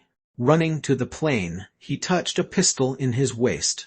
He should prepare for the worst situation where the engineers didn't listen to his commands. He ran to the most senior-looking man and shouted, "Please take us with you." He frowned as he watched the hunters running along. Then, he wore a headset with a translation function in his arms. "Man, is that Spanish or?" It was frustrating to see the guy push the button slowly on the headset. After a while he said, wearing it on his ear, "What are you saying?" "Take us with you." "Where?" Oh my God, the other man was so calm that he suspected that he had already lost his mind due to the influx of monsters. "The waves are coming in now," he pointed outside repeatedly, but a man gave a nasty look at it with his head tilted. "Where do I take you?" "Oh my God, it's crazy," he struck his chest with frustration. "Come on and get out of here." The man nodded his head as if he understood what he said. Ahar, you're scared of those monsters and you want a ride on our Atlas. But too bad. We didn't get an order for takeoff. So it's no use riding it, and don't worry. We are protected by the master archer. In response to that, he immediately took his pistol out of its holster and released the safety lock before he pointed it at the Asian man. He had no time anymore to argue with the one in front of him. You crazy bastard, even the master archer can do nothing about them if you stay like this. Well, he pointed his weapon at him, but he still seemed at ease. He was looking at someone else over his shoulder. After a while, a cool blade fell on his shoulders. What the hell is this, Commander? The cool feeling of the blade brought him back to reality. Turning his head, he saw a beauty with eyes that were colder than a cold wave in Antarctica. She was one of the special guests who could only be seen from afar because she was the commander of security personnel. Urumi, the world's renowned 8-star hunter. She was also the Secretary General of the famous martial arts house and a general manager of this site. She was a woman of a position he could not look up to. How dare you point a weapon at our martial arts house? Her body was emanating a frosty spirit. Well, it's the worst situation he could find himself in right now. Losing his mind for a moment was the root cause of this situation. He's going to die before the monster wave hits this place. He began to sweat all over his body because of the pressure that even made the coldness in Antarctica forgettable. But then, his savior appeared in the form of a tall man standing behind Urumi. Take off your sword. But this guy. The children are shocked. Urumi. Oh, yes. At his words, Urumi pulled the sword, hiding her spirit as if nothing happened. Even the children got scared of her. He would have done something terrible to the children. Urumi did not forget to stare at the commander while stepping down, expressing an unspoken hint that things on his shoulders would have disappeared if it weren't for those kids. The commander gulped down his saliva. His intuition told him that he saved his life because of the children he thought were a burden. She must have struck his neck mercilessly if the children went there. Everybody back off, Yi-Wing said as he stepped forward. His voice carried an irresistible force. As everyone around backed away, Yi-Wing faced the approaching massive monsters. They were at a very short distance now. The old fences in the airfield have long been knocked down by the vibrations the monsters have caused. Yi-Wing closed his eyes. At the same time, a red light rose from his body in a blaze. When everyone was surprised, Yi-Wing, who was wrapped in light, quietly recited, "Did I provoke the ruler too much? What an impatient one." Chapter 281 With God 2. Chapter 281 With God 2. 1. The will of God that no one can detect. It was his domain. Now, Yi-Wing's sense encompassed this place as well as parts of Antarctica. It was the power that he gained from Akashic records. The phrase of light allowed him to understand the basic architecture of the Akashic records, not just the memory of the universe. It's like helping a completionist who's learned all the lower levels to become a higher-rated user. Although it was not officially approved for use, it was still worth using. One interesting thing was that it was also a human memory. Understanding dimensions and space Roman 20 class. Such a phrase, which did not even have a grade, was coined in the status window. It's an insincere sentence that didn't even have a classification, whether it's skill or myth, but the meaning accumulated within it was never insignificant. Although the skill of the seer's eyes had disappeared, it was not a waste at all because it was no longer necessary. Thud. HM. A cry of will filled only with murderous intent, brought him to reality, where he was briefly lost in his other thoughts. Yi Wing's eyes thinned. He was offended by the interruption right at the time of his reflection. Of course, since he already earned what he needed, he was not damaged at all, but the cruel god, whose time of reason was interrupted, uttered a harsh word. "So noisy, go away." Zap, zap. The red line that exploded from his body filled the place.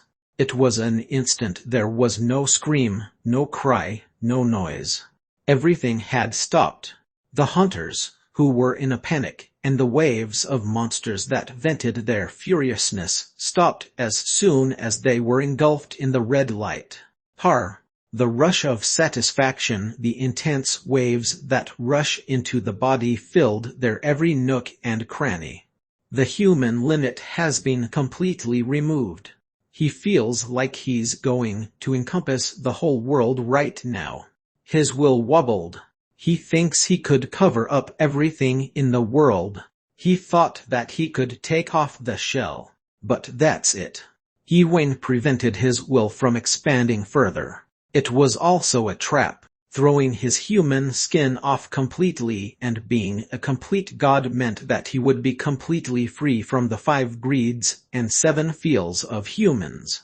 That was the existence of God. Yi Wing didn't want to do that yet. So that's it. Thud, thud. The huge shadows that were covering his eyes began to fall one by one. Starting with where Yi Wing stood, the massive monsters began to fall like dominoes. The people looked at the scene with their mouths open. Was it like this for those who saw the miracle of God from the Bible? Was this how Jews felt as they watched the Red Sea being divided by Moses? Urumi, an absolute admirer of Yi Wing, and even her teacher, Shindiak, looked at this magnificent moment with bated breath. The only thing that could breathe in front of that power that was so devastating and overwhelming was Yi Wing. It's almost over. Yi Wing was completely determined by the will he had unfolded. He had commanded all the evil creatures through his will to die. He suddenly felt hungry. When he turned his head slightly, 3 bright pairs of eyes stared blankly at him. Though the cold-blooded slaughterer god had staged thousands of killings, the children were still cute to him. The moment he saw the children, he caught a smile around his mouth. Since he was a teacher at a nursery school, he got used to taking care of children. "Are you all right, guys?" Yi Wing approached the children and asked while entangling their hair. The 3 children, who opened their mouths in a daze, still seemed dreamy. The master archer was in front of them. He was regarded as the world's best hunter or even god. His force had already transcended the limits of man, and monsters that everyone had considered a disaster would fall down at his presence like leaves. They must have been very surprised, so please calm them down. "Yes, sir." Urumi, who woke up the fastest at Yi Wing's words, bowed her head. "This is not a good place to talk. Let's go inside." "Yes." Aside from the biting cold, the queer smell from the mountain-like piles of flesh stung their noses. So, as he tried to take the children inside, an old pickup truck came rushing and stopped, carving out long tire tracks. Then, the 2 women hurried down and saw the children who were being dragged into Yi Wing's hands. The children, who were fascinated by the reality of walking with God, began to get hiccups when their most loved but feared person walked over. Now, they seemed to know that an intense spanking would soon fall on their hips along with a tremendous storm of scolding. But the 2 women who came to the children began to cry as they held their children blindly. They must have been afraid too. They drove their car to the extremes with a determination to save their children. When their mothers cried, the children cried together. They cried not because they realized how dangerous their situation was, but because their beloved mother cried. They cried for a while there. At last one of the sedated women began pounding the child's butt. Bad boy, bad boy. Pow pow, because of you guys. Whenever tears flew from the woman's eyes, her hands twirled harder. Pow, I'm sorry. Someone might have stopped them, but Yi Wing was looking at the scene with delight, so nobody could come forward. Unable to calm down their frightened hearts because of the children, two women could only look around after beating the children for a long time. They were now slowly returning to reality. Moreover, it was like they just realized that they were in the airfield. The monsters around them were so huge that the women didn't even think that it was a monster at first.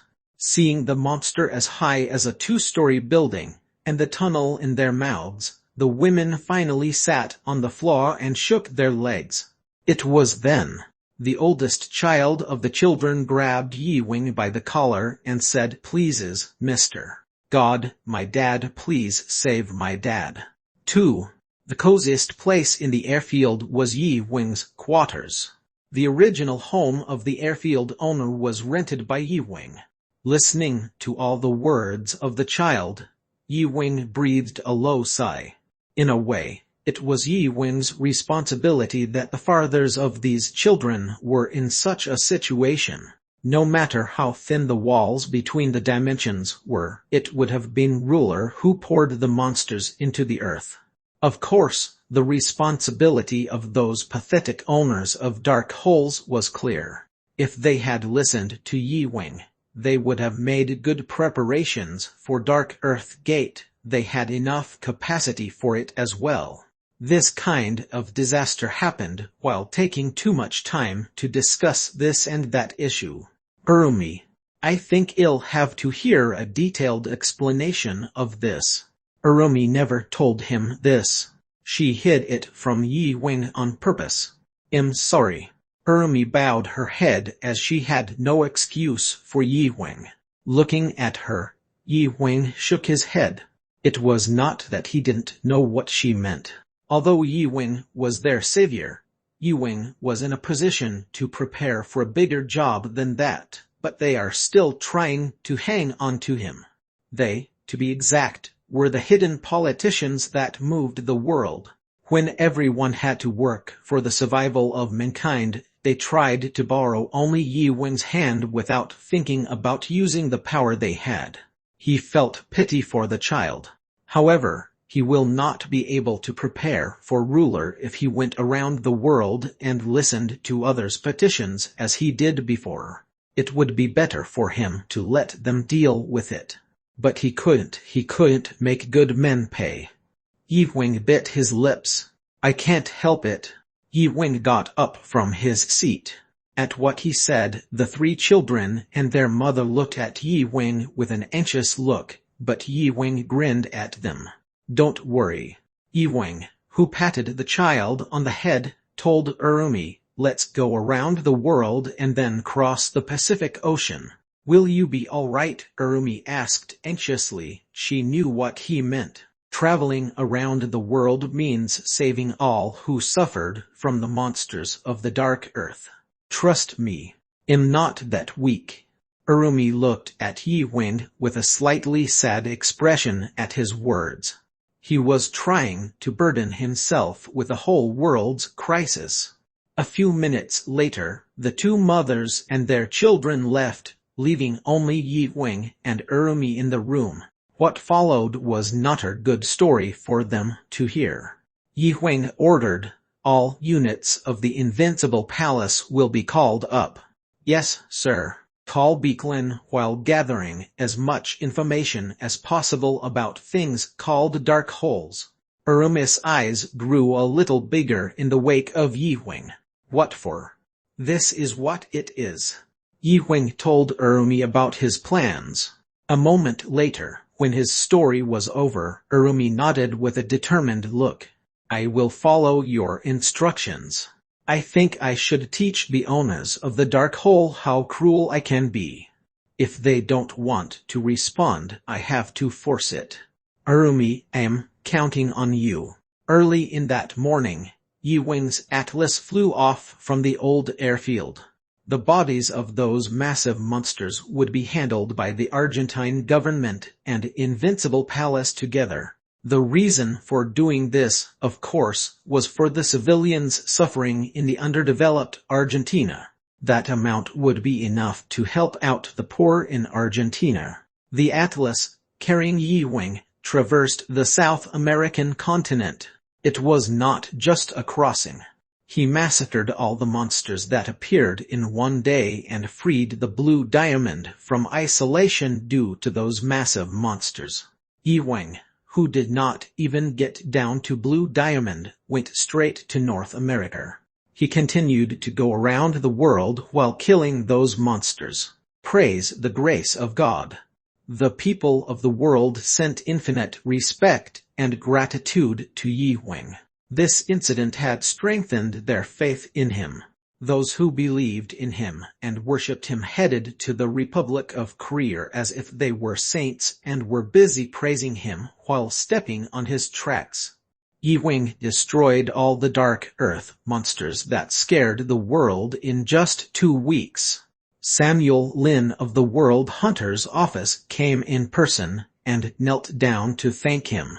And with him, he forwarded a pledge with a personal letter to Yi Wing from the owners of the Dark Hole and the details of their unconditional support to him.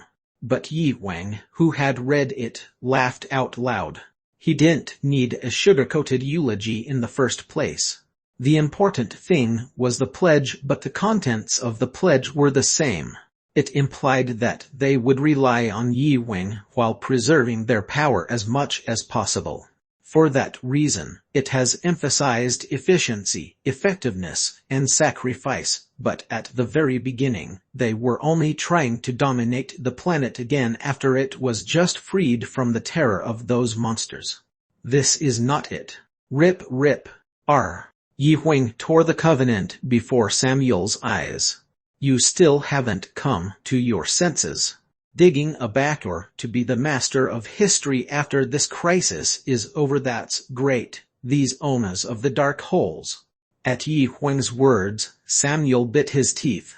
Of course, Samuel knew that these hidden people would never give up their power and position. But the master archer didn't seem to condone it. Why should I do such a free service? Explain it based on your great humanism. Samuel closed his eyes tightly. If he opened his mouth, he felt like all the ugly facts would flow out. The will of God from Yi Wing did not allow him to lie, and with his ears, Yi Wing's low but thunderous words rang. Get out and experience the crisis that's coming. What's that? Samuel Lin asked, but Yi Wing didn't bother to answer his question. It won't be long before they realize it. After Samuel Lin returned home, Yi Wing got ready to move straight to Iluz. The purpose of that was to bring the dragons in. Hunters were not needed to break through the dungeon. No, they were more likely to become burdens. It was possible that the humans who could not resist rulers' power would turn right into Yi Wing's enemies. Only the dragons could resist the power of the ruler.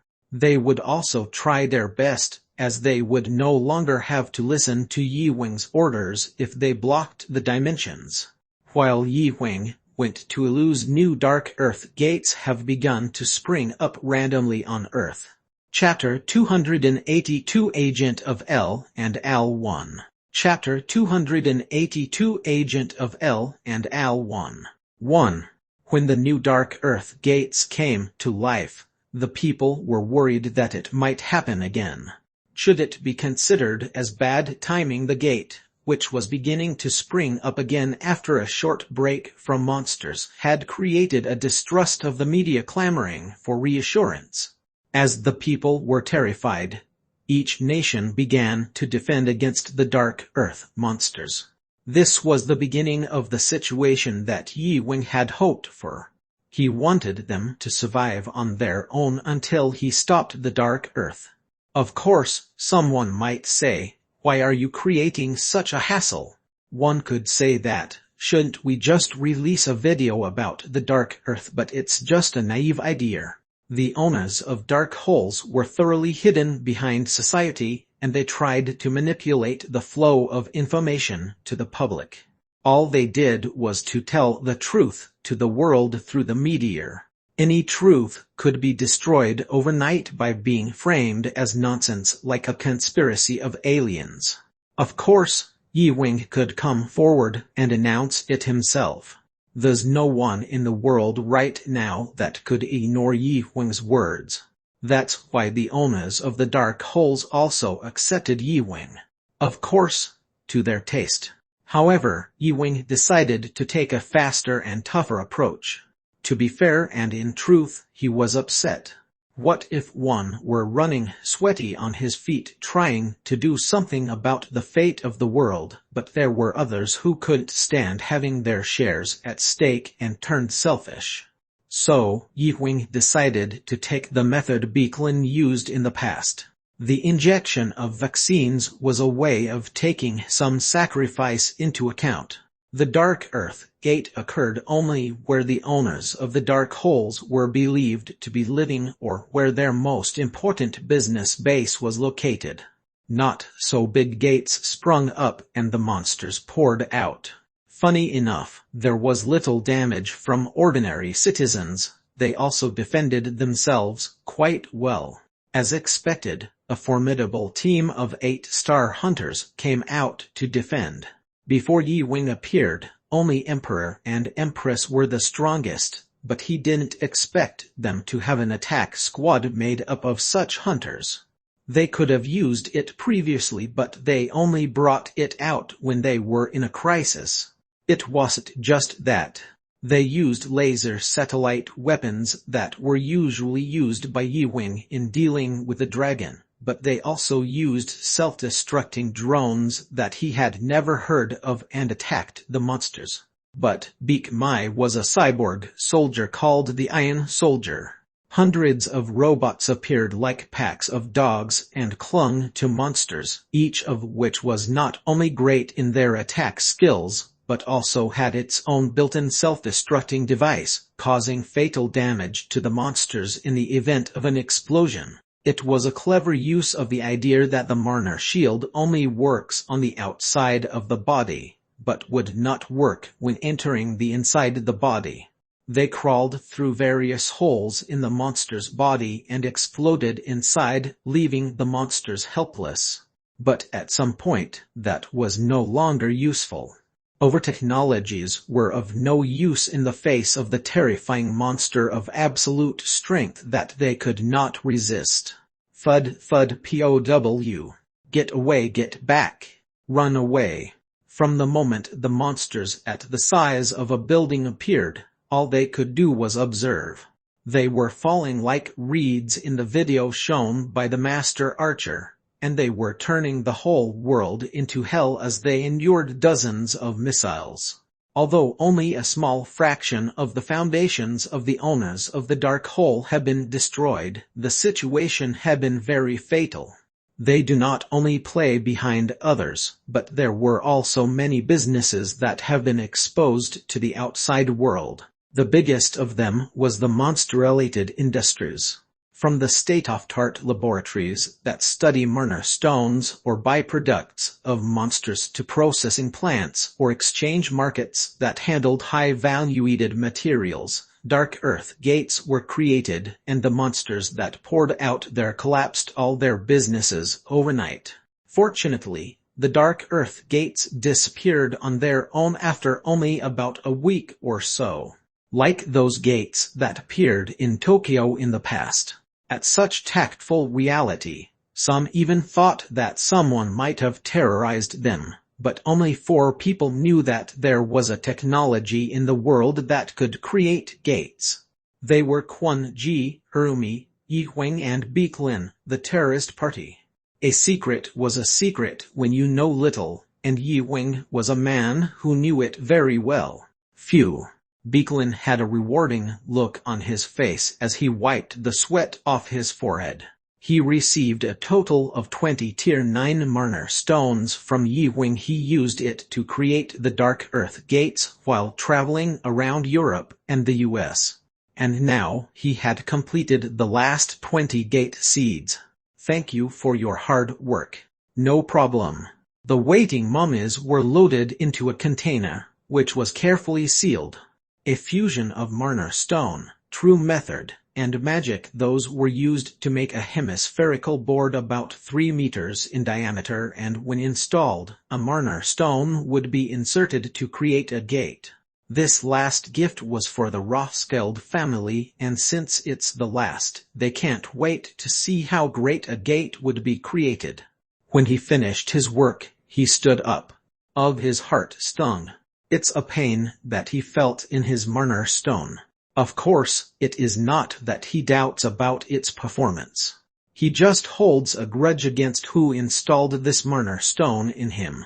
There would have been no such pain if he had been treated with a little more care, but he had no complaint against him. First of all, he saved Beeklin's life. He swept his chest with his new right hand. It was a part that had been bitten by a dark earth monster before, but he used magic to replace his hand. Although it was named the Black Dragon, its official name would be the Heaven's Elixir of Life. It was his secret weapon made with a monster's divinity, and depending on how it was used, it could be used to kill a Tier 9 monster in one blow. That's ironic. He relished his appetite by drinking a pop full of caffeine he had left behind. In the past, he did this alone. No one around him could be trusted. Although it was an atonement for what his ancestors did, it made him feel confident that he could at least struggle to prevent the convergence of the Dark Earth and the Earth for his loved ones in the Republic of Korea. Then, he almost died when he met the patriarch of the martial arts house, the Punisher of the Samson family, who his ancestors feared the most, but it became a blessing, and Yi Wing was now a reliable helper to him. No, he was not just a helper, but a much more powerful and fearful figure. He traveled around Ilus in the past for the lack of force, raising the ox that would be his strength for decades. While the ox were ignorant and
at the end.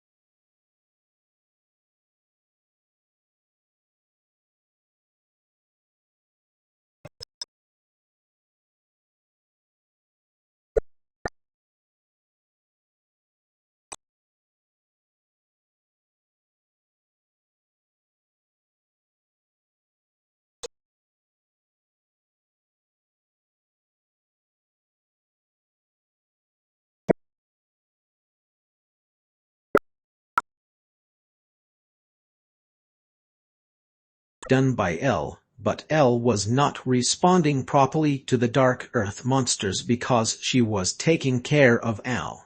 It wasn't that difficult for Yi Wing, so he wiped them all out. That was the beginning of this incident. When he thought it was over, he saw a group of palace knights and shamans flooding out from the temple. Originally, he would ignore it, but when El stepped up and said this was done by the god of the earth, it was seen as if an oracle was fulfilled, re-establishing the divinity that had been lost when he fought those monsters. He accepted it because there was nothing to lose. Of course, that was it. Their business was in the dark earth anyway, and Iluz was a town he wouldn't come back if it went for the dragons. The problem was after the status of Al was reported.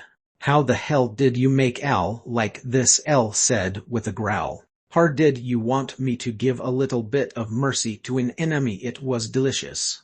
This guy, especially that part, the attacker, Gungi, responded to El's growl, smacking his palate on the chest of a Su-in. From Gungi,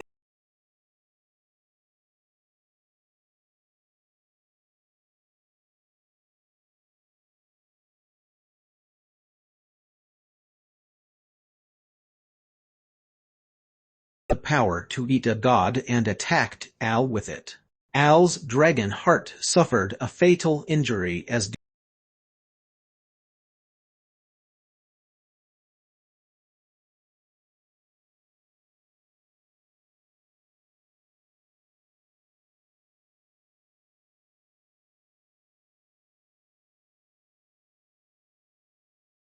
Al can't help you, El said as if she didn't want to deal with Gungi anymore. To a certain extent, his side was responsible for the wound of this red dragon called Al, but also his side was the one that needed help, so Yi Wing must help them out, but he didn't know how. "How can I help?" when Yi Wing asked. El took a peek at Gungi and opened her mouth. "First of all, you have to obtain your divinity here on this land. And, well, not just the divinity." She followed her words slowly, and when all her words were finished, Gungi growled as if she were threatening to tear her at once. "Don't imply it, and just say you want to be killed. It sounds like a joke, but it's not a joke." Yi Wing shook his head at her words. "I'll pretend that I didn't hear what you told me about marrying the Queen of the Dracoon." Chapter 283 Agent of L and Al 2. Chapter 283 Agent of L and Al 2. 1. Dracoon was one of the 3 tribes of the Sioux people that comprised the Ls. If the Sioux people served the gold dragon L, the Dracoon serves the red dragon Al. The Ox were the ones who firmly defended their indigenous beliefs. "But all the divinity you've absorbed now is mine. You have to absorb the divine nature of Al that stands opposite me so that you can do your part and give Al some strength to restore it, which requires the recognition from Al's authorities. The fastest way to be recognized is through the Queen of the Dracoons. Isn't it faster to exterminate the Dark Earth monsters in front of them?" It was Yi Wing who gained a considerable amount of credence from the Sioux peoples with only a brief show. El shook his head. "That's because I gave you a straight face. If I drop an oracle that you're the tool of the Dark Earth, you'll lose all your divinity now. How about the Ox, then? They're torn by multiple tribes. They don't unite but just growl at each other. They are so far away that there's no such thing as an Ock Lord to establish an empire. So it's hard to raise their sacred value in a short time. Well, not too long ago, Helkin had quite gathered his strength, but he was beaten to death by humans. It's a shame. Things would have been easier if he was alive." A pretty familiar name came out of L's mouth. "Why? For Ox, the strong one is the law. If you'd come forward and beat him and showed them a few times your power, They wouldn't dare fight against you. You would have easily acquired their divinity. Yi Wing groaned at L's words. It was himself who killed Helkin. He never imagined that it would come back this way. If Helkin was alive and had only brought him to his knees, Yi Wing would not need to marry the Queen of the Dracoon now. Shaking his head, Yi Wing then said, "Can't we just go with my power and Gungi's? It won't be enough." The dragon heart that holds his divine spirit was completely torn apart. It's a sacred reconstruction work, but it's possible if you get the 20 of the power that Al has. So, Dracoon. I can't accept it, Gungi growled, cutting L's words. What's the point? It's called marriage, but it's a mere play to create a myth that a human warrior, the god of Ilus and the agent of L and Al, brings together the longtime rivalry of the Sioux people and the Dracoon, and then goes to destroy the Dark Earth. I'd rather call it an ancient warrior than a human one. Maybe humans have a bad image. Why should I even care about such a myth? Oh, that's weird. Shouldn't God try to have a better myth all the time? L said while glancing at Yi Wing. Gungi shuts her mouth at L's words. It was not wrong. Like what L said, God likes to have grand myths that would be remembered for a long time. Even if it belonged to the heretics, it's the same as instinct. And Yi Wing, whom she loves, was still short of myths. She had to stop being stubborn when he's involved. But L's words were answered by Yi Wing instead. It won't work anyway if we block in the 3 dimensions. So I'll dismiss that. Yes, that's right. Gungi spoke triumphantly at Yi Wing's supportive works, but she frowned again at the ensuing words of Yi Wing. But we do need Al's power to attack the Dark Earth. As expected, right? L was pleased to learn that in his words, Yi Wing didn't mean to refuse entirely. L welcomed this idea because she did not want Al to fall asleep. A dragon, once asleep, sleeps at least 100 to 500 years. Al's condition was so serious that he could spend 1,000 years in slumber. She would take all the work that would be left by Al, and as a lazy dragon, she didn't want that. How long?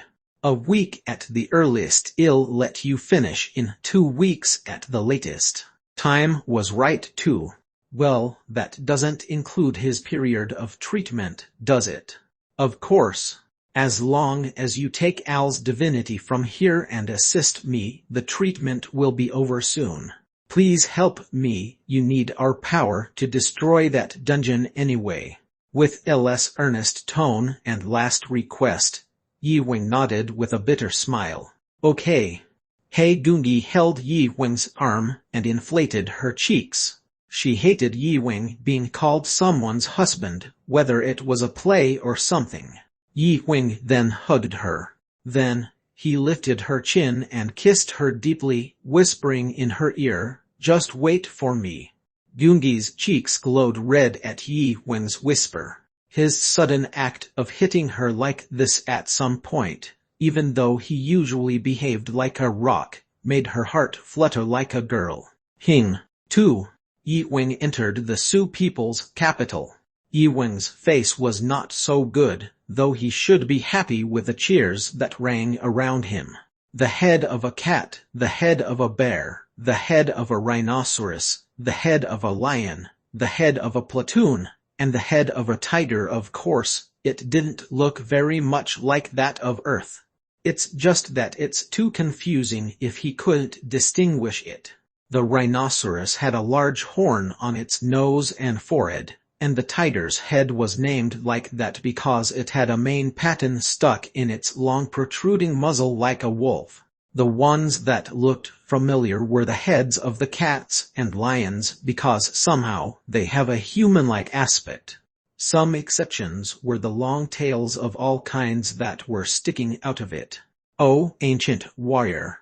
A huge square of the capital appeared, and a cowheaded woman waiting in the middle of it bowed down to Yi Wing. Whatever the Oracle L gave her, their every act in terms of dealing with Yi Wing contains an extreme reverence. When Yi Wing nodded, the new girl fell on her knees reverently as if she were performing a ceremony, laying on her knees and smacking her lips at Yi Wing's feet. The goddess of God, whom they believed, had her lips on the feet of her human being. Nevertheless, her actions have made the Sioux people more excited. For them, of course, this action was quite natural, because El openly announced an oracle to all the Sioux peoples in the capital. El, a Zen god they had trusted for thousands of years, told them to treat him the same way they treated her because he was an ancient warrior who descended to expel the dark earth monsters from both of their worlds. In addition, they will make him the Grand Duke of the Sioux people and marry the Queen of the Dracoons in the name of El and Al. That was enough for them to believe and follow him.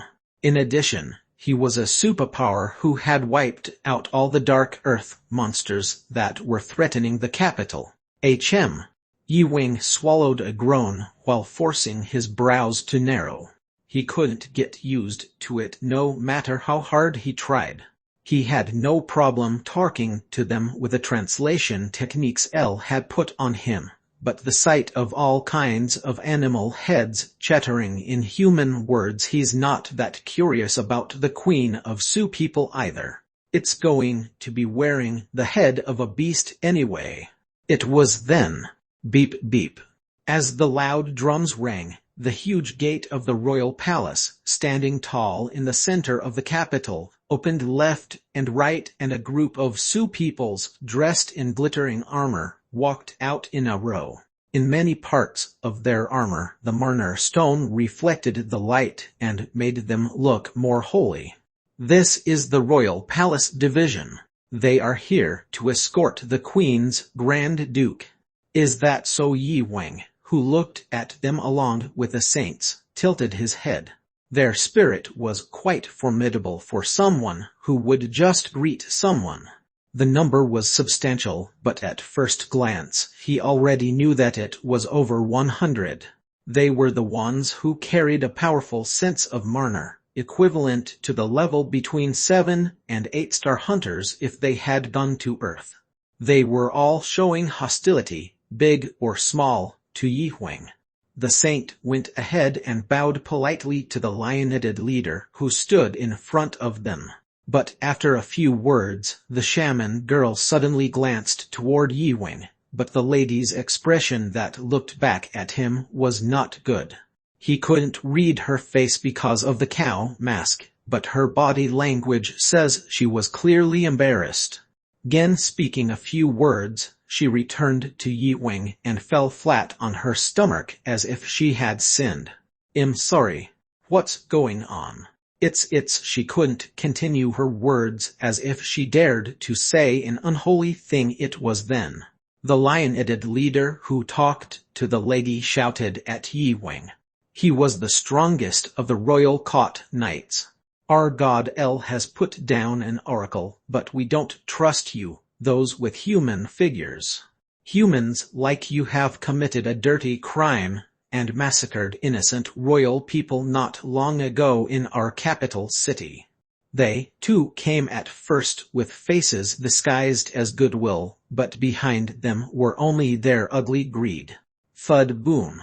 When he hit the floor with the giant halberd he was carrying, 100 royal knights who followed him also stamped their feet. All the Sioux people who cheered for Yi Wing fell silent as if they had made a promise to do so. However, we cannot ignore the oracle El has given us, but we will test the force of the ancient warriors here because he is said to be so powerful to drive out those evil dark creatures and humans. Thud boom. When he finished speaking, the palace knights took 3 steps back. Then, the lionhead holding the halberd came forward and stretched his shoulders. As if to show off his natural physical strength, he was wearing heavy gloves that looked to weigh over 300 kilograms.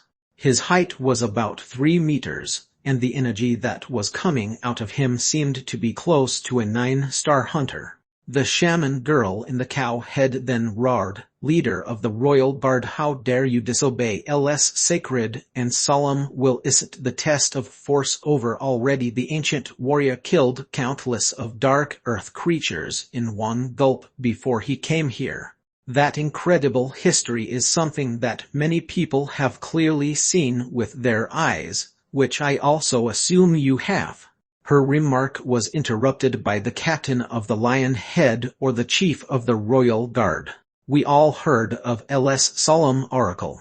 But I, Kodak L. Lakers, are part of the living witnesses who have seen every single wrongdoing that those manipulative humans have done on our land. I can't believe it, no matter how much L means it. I won't change my mind even if his punishment would fall on me right now." The shaman girl shook her head at his words and said, "Captain, I'm saying this out of concern for you. Although he was committing an act of profanity against the will of God, he was both a pillar and an important figure to support this kingdom. If he tried to test a warrior and died at Yi Wen's hands, he might not be able to fulfill L's holy will. I swear in L's name that even if I were killed by him here, I wouldn't have a single grudge." The shaman shook her head at his words. It was not that she didn't know what the head of the royal guard was thinking. She, too, would not have served this ancient warrior so sincerely if L had not personally put down an oracle. The head of the royal guard was a sacred line of royal blood with a sacred L in his middle name. When he gets hurt, things would look ugly. Well, the bottom line is you're going to play me. Yi Wen walked past her without a pause. As he stepped forward, the royal division captain's mane trembled. "Yes, I, Kodak L. Lakers, ask you, ancient warrior, for combat." Holding his halberd tightly, he lowered his position. It had come to a point where it could no longer be stopped. "I'll reveal the ugly faces of you humans." The head of the royal guard growled, revealing his long fangs. The murderous intent and jealousy that flowed from him ate into the surrounding area, as his lion's snare began to spark. This was proof that he was a superhuman who has reached an extreme peak. Ensure that evil human being did something about it. He had fought quite a few battles with humans, and in the process, he also saw many incomprehensible objects that humans have. He was convinced that ancient warrior was also a fraud. "Cute."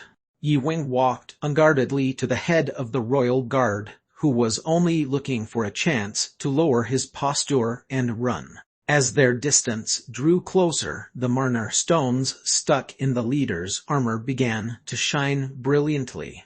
The Marner stones crafted with special visions have the power to amplify the leader's Marner in an instant. He was able to cut the neck of a Tier 9 monster because of it, but stump. As the body of the ancient warrior got closer, the head of the royal guard began to tremble. Stump. One more step. The explosive surge of speculation and life in his mind dissipated like flame meeting a fire extinguisher. Stump. His strong weapon, the halberd, felt too heavy. Stump. His eyes instinctively fell to the floor. It was the cry of an unfamiliar instinct that he had never heard before, and it shattered his determination to fight. "Come at me and you will die." And, rub. Someone patted his head. "Good boy." The chief of the royal guard was feeling something from deep inside his belly, and then he closed his eyes tightly to feel the expression of that good feeling, which was an instinct. "Arr, cute boy." Chapter 284 Dracoon 1. Chapter 284 Dracoon 1. 1. Thud. The head of the royal guard knelt down. There was no need for any weapons. His strong power, enormous Marner, or strong vision was of no use. It was not even comparable to him in the first place. Pat, pat. The lion's mane, which had been stretched out in all directions with an ominous energy, was also finely twitching under Yi Wing's touch as if he had never been hostile. As Yi Wing patted his long fangs in his mouth, the head of the royal guard, who was a proud pillar of the kingdom of the Su people, laid his face down with his tail trembling. In front of Yi Wing, he realized that he could not even be an orc or a goblin in front of a dragon. The 100 royal knights who were standing firm also split themselves up when Yi Wing just looked at them. It wasn't because their conductor surrendered. The intense speculation that a human being put on as a joke made them stand back. Guide me. Yes. The head of the royal guard, who turned soft, stood in front of Yi Wing. Given the honor and pride of defending the royal family of the kingdom of the Su people, it was a change that no one could think of. But inside him, he could not think at all. Maybe this was how it felt to be standing on a cliff. His brain, exposed to Yi Wing's speculation, was already in a mess. The only thing that he would be able to do now was to fulfill Yi Wing's orders like a well-tamed dog. Whoa. People in the capital city who didn't know what's going on were cheering for them. Upon entering the castle while following his guidance, hundreds of soldiers armed with flashing armor were soon spotted. Behind them, everyone in the castle gathered and looked at Yi Wing. Their clothes were like the aristocrats and were luxurious, but they were all animal-headed anyways. The road to the castle was quite complicated. It's not narrow, but it seems to be full of roundabouts. After such a long walk, he reached the front of the palace in a few minutes. As he passed the doggy bridge and entered the area, he could see that the Su people were lining up in a different sense than before. With sacred energy flowing through their bodies like the knights, they lowered their heads en masse toward Yi Wing. They're strong. Their numbers were small, but he could feel that they were really strong. Of course, his object of the comparison was only the head of the royal guard who was leading the way, but with their power, they could easily catch a Tier 10 monster. As they were escorted inside a moment later, on a high platform, they soon saw a huge golden-colored rooftop symbolizing L on a widespread red carpet. And it was the Queen of Su who sat at an angle on it. The Queen of Su was young. Her body, wrapped in a delicate white, sky-high dress, had all kinds of brilliant jewels that made her body stand out even more. He could almost feel her voluptuous beauty beyond her race. As she looked up at Yi Wing with an agitated and languid look, she raised herself. But her spirit was quite different when she lifted herself up. He could feel the absolute beauty of the ruler of this country. She gazed solemnly at the approaching Yi Wing. As she raised her hand, the people standing on the left and right sides of the throne pulled their weapons together. There was not much welcome in sight. "Stop," said the queen, but Yi Wing didn't stop on his tracks. The hall was covered in a commotion. She didn't welcome the ancient warrior very much.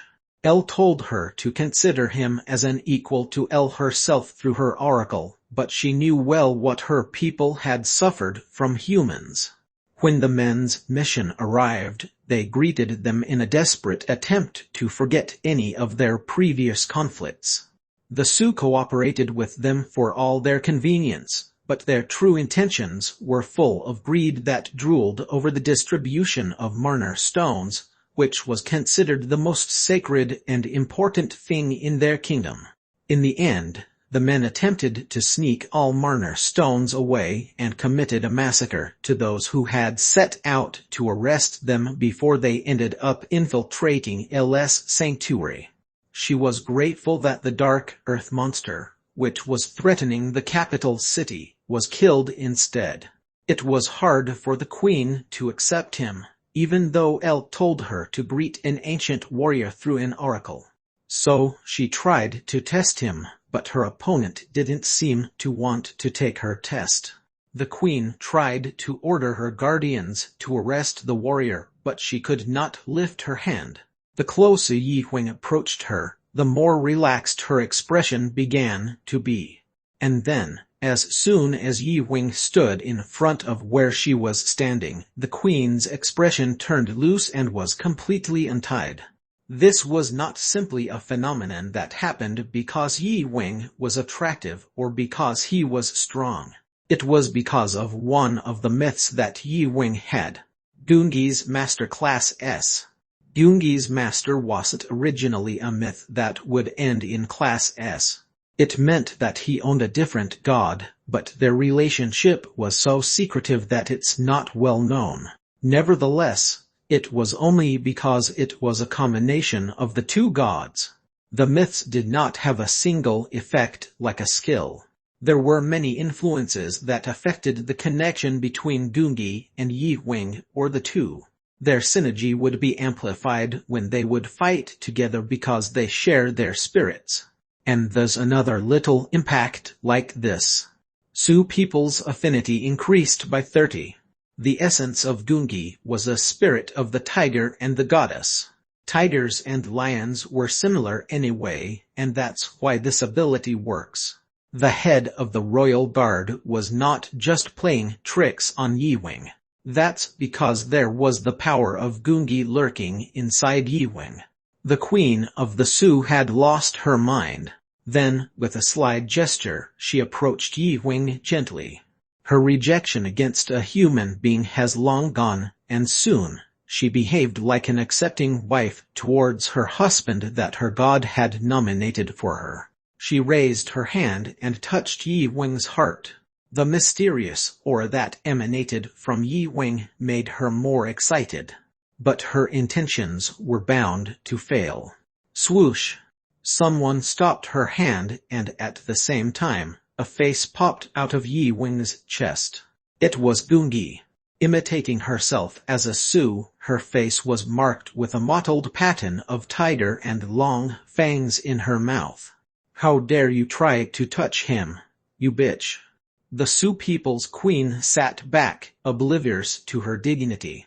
When their queen collapsed, the countless Sioux people around them tried to jump in surprise, but a moment later, they were all mesmerized by a woman escaping from the body of the ancient warrior. Zaying. With a radiant look on her face, she looked down at the queen of the Sioux tribe with an arrogant expression. "This bitch is dashing a nasty smell somewhere." 2 ears popped out in between Gungi's hair. It was her who dared not see the approach of another female approaching her significant one. She did suppress her anger a lot. Krrrr. An explosive burst of anger began to fill the palace. With that, a red aurora formed a figure in her body. Oh, Arthat is. It was a huge winged tiger. It was not an illusion. The mere sight of it made the people's head drop. Its irresistible and powerful stature had the power to defeat the will of resistance just by its presence. Goddess! Goddess! Everyone in the palace fell flat on the floor. No one resisted. No one tried to resist her at all. Although the appearance of that god was quite different from their original god El, they were unable to overcome their passions for another god, wagging their tails to the fullness of their spirit that they had never felt with El. It was obvious. No matter how long they served El was a dragon. Although she was an absolute deity, it did not bridge the fundamental differences of their species. It was just her governance through oppression, fear, and termination that kept them in place, but the Gungi that appeared now was like the ultimate perfection of the Sioux people. Their wavelengths were so finely matched. Soon after, on the throne where the queen of the Sioux people was sitting, Gungi sat at a slant angle pompously looking down at the Sioux people. Even the queen of the Sioux tribe was sitting on her knees in front of her, looking at her with ecstatic eyes. Only Yi Wing was sitting next to the throne, scratching his head as he appreciated this whole scene. 2. Something's gone wrong. L, flying in the sky with Gungi and Yi Wing on his back, was now as complicated as she could be. They did succeed at making the Sioux people recognize Yi Wing, but what made it terrible was the feeling that Gungi made him feel like a sidekick. Whether it's Gungi or Yi Wing, it doesn't matter, but the problem was that the amount of power flowing to Gungi was exploding. Now they were in a hurry, but Elle had a bad feeling that she will need a lot of time to recover her original divinity in the future. No, what if these two wanted to take over Illuze? I am raising a wild beast in my own home. Is it still far away? Soon. Let's go fast. I am not your means of transportation. Yes, you are a slave, just go faster. Fine. L, who answered Yi Wing's question by gnashing his teeth, increased her speed. She couldn't teleport to the capital of the dragoons. This was not because of its location or distance, but because the southernmost tip of the continent, where the legacy of the ancient people of the past remains strong, was their destination. In the capital of the dragoons, there were still magical defense facilities in existence built by the ancient people, one of which limited the movement of space near the capital. That's why Elle was moving with her body like this. But I hear that the dragoons serve the red dragon Al. Is it okay for you to go? Yi Wing asked. Whether it's role play, Al is the demon god and the L is in the position of the good god. Yi Wing asked out of doubt whether it would be okay for L to give an oracle while it's not her that the dragoons serve. Sometimes we switch roles so it doesn't matter. With that said, the golden fuselage of L began to turn red. The shape of her horn had also changed oddly, and her tail had grown a bit longer. Her appearance was similar to that of the red dragon. You're such a fraud, Yi Wing said. Elle wanted to say something, but now, she's not only tied to Yi Wing, but he's also a necessity for Al's treatment. While Elle was murmuring her complaints inside her mouth, one of Gungi's eyebrows cracked up as she laid on Yi Wing's knee and munched on the chocolate that Yi Wing had put in her mouth. When she raised her head, Yi Wing, who shared her senses with him, also squinted his eyes and looked to one side. And what the two felt now was felt by Elle, too. That's pretty big. Is that the guy named Ruler? Elle's voice became a little tense. A considerable presence was felt beyond the horizon. The problem was that the place beyond the horizon was the capital of the dragoons, but Yi Wing just shook his head as a response. Yi Wing knew that being. No, it's one of the ruler's men. Yi Wing and Gungi have seen him. It was among the last ones to show up when they met Ruler in the Dark Earth and fell into a trap and faced supermassive monsters. They didn't fight it. He wanted to avoid unnecessary fights, but at the same time, it was too burdensome to fight that one while having the anxiety factors called Ruler. But now, he could feel its energy in the direction of the dragoons' capital. Elle stiffened her face at Yi Wing's answer and raised her altitude. As she soared to the top of the cloud, her visibility widened and soon, the situation on the ground was revealed. It's big. They saw a huge gate that almost devoured a mountain. It was so overwhelming that it was even bigger than the ones on Earth, and there were massive monsters crawling out of there and they were all moving in one direction. And there stood a huge fortress that seemed to have carved a mountain out of its entirety where the battle between the monster and the dragoon was now raging. Chapter 285 Dragoon 2 Chapter 285 Dragoon 2 1. The magic defense facilities are about to collapse, Elle spoke in mixed tones. The round curtain that covered the fortress in its entirety flashed intermittently in the air and disappeared. Below the fort was a swarm of dark earth monsters that were already impossible to count. There were supersized monsters that appear to be Tier 10 to Tier 11, making Tier 6 and Tier 7 ones look so small. It was definitely a different scene from the Earth. If the Earth were to use high-tech weapons at their gate through numerous hunters, the Dracoons were using the walls to defend themselves, just as those of in the Middle Ages. There were huge bumps on the walls that run down the middle of the mountain. Dozens of bumps were listed on the 3rd floor down to the 2nd floor, where purple-skinned Dracoons were throwing magic spells and arrows. The fortress wall, which was carved from the interior of the Rocky Mountain, looks about 2 kilometers wide. Literally, it was a fortress where 1,000 men could defeat a 10,000 troop. Shtenarder. A waterfall of fireworks. Martar shhar ak-s. The spear of ice flew away. Swoosh, swoosh. It was those who shot the bows that were spectacular. As thousands of Dracoons fired red and blue arrows, the colorful trajectory of light went to the monsters and exploded. Bam! Blazing flames and ice eruptions ripped the dark earth monsters mercilessly. It wasn't just that. Beep! Tens of wyverns, on which the Dracoons rode, were thrown down in unison and dropped rain of boulders over the monsters' heads. At the top of the mountain, high-leveled archers and wizards were throwing away huge flakes of fire. Each time, the Tier 7 or 8 monsters fell to the ground and the other monsters trampled on them to death. But the problem was that there were so many monsters around them. If there seemed to be a vacancy for a while, it was soon filled with more. Boom boom. These days, there were monsters who were ignorant of the walls, and hundreds of them who were hitting and climbing the walls.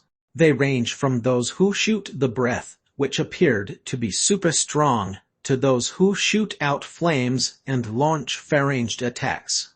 Fortunately, the Dracoons' fortress itself was in a very high place to deal with these monsters. If they had dealt with them on the ground, the Dracoons would never have been able to hold out. But then, after a moment, the leader standing in the midst of the monsters also began to move. His size was approximately 200 meters and was not larger than the others. With an obese body, he looked like a bear-like figure covered with scales. The difference he had from the other monsters was that his whole body was covered with horns. His chest and shoulders were overblown, and his head looked like an alligator's.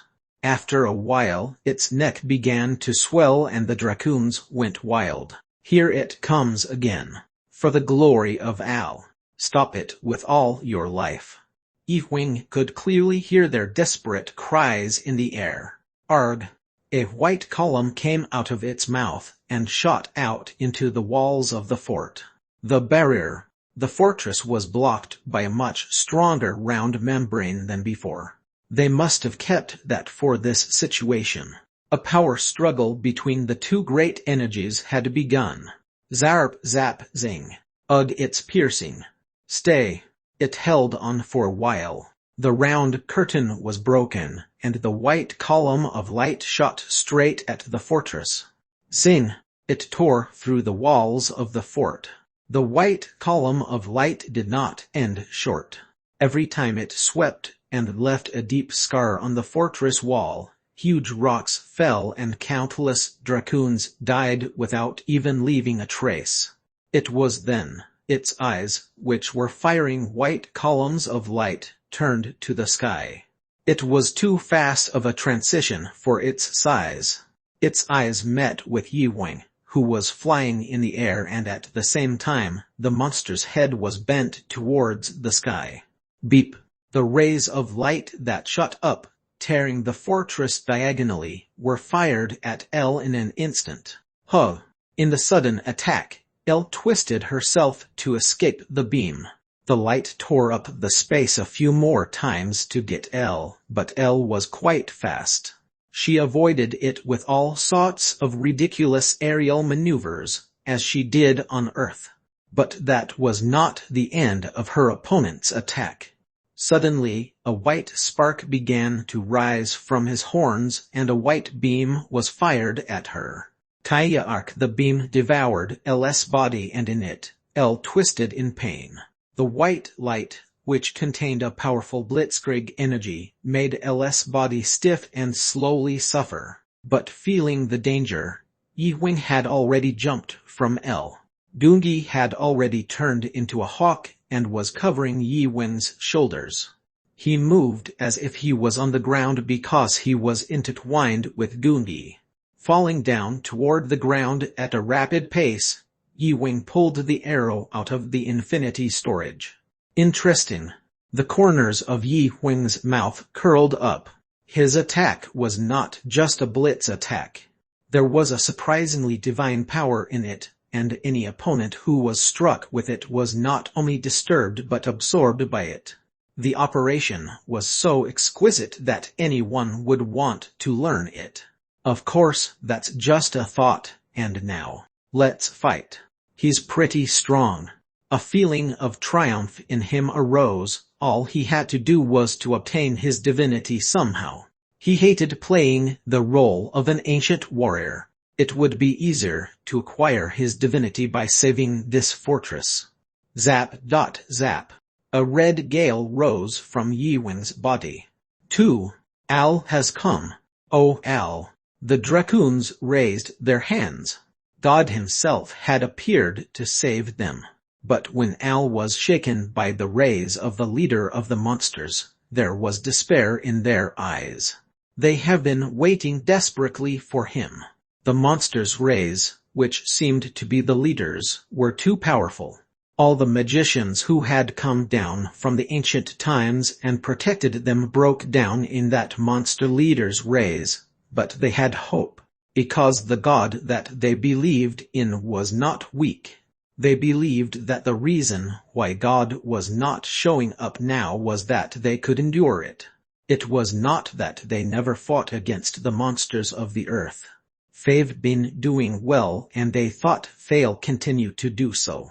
But what appeared now was completely different from what they used to face. It's time for everyone to be frustrated like that. This is impossible. Li, the queen of the Dracoon tribe, shook her head nervously. They couldn't give up.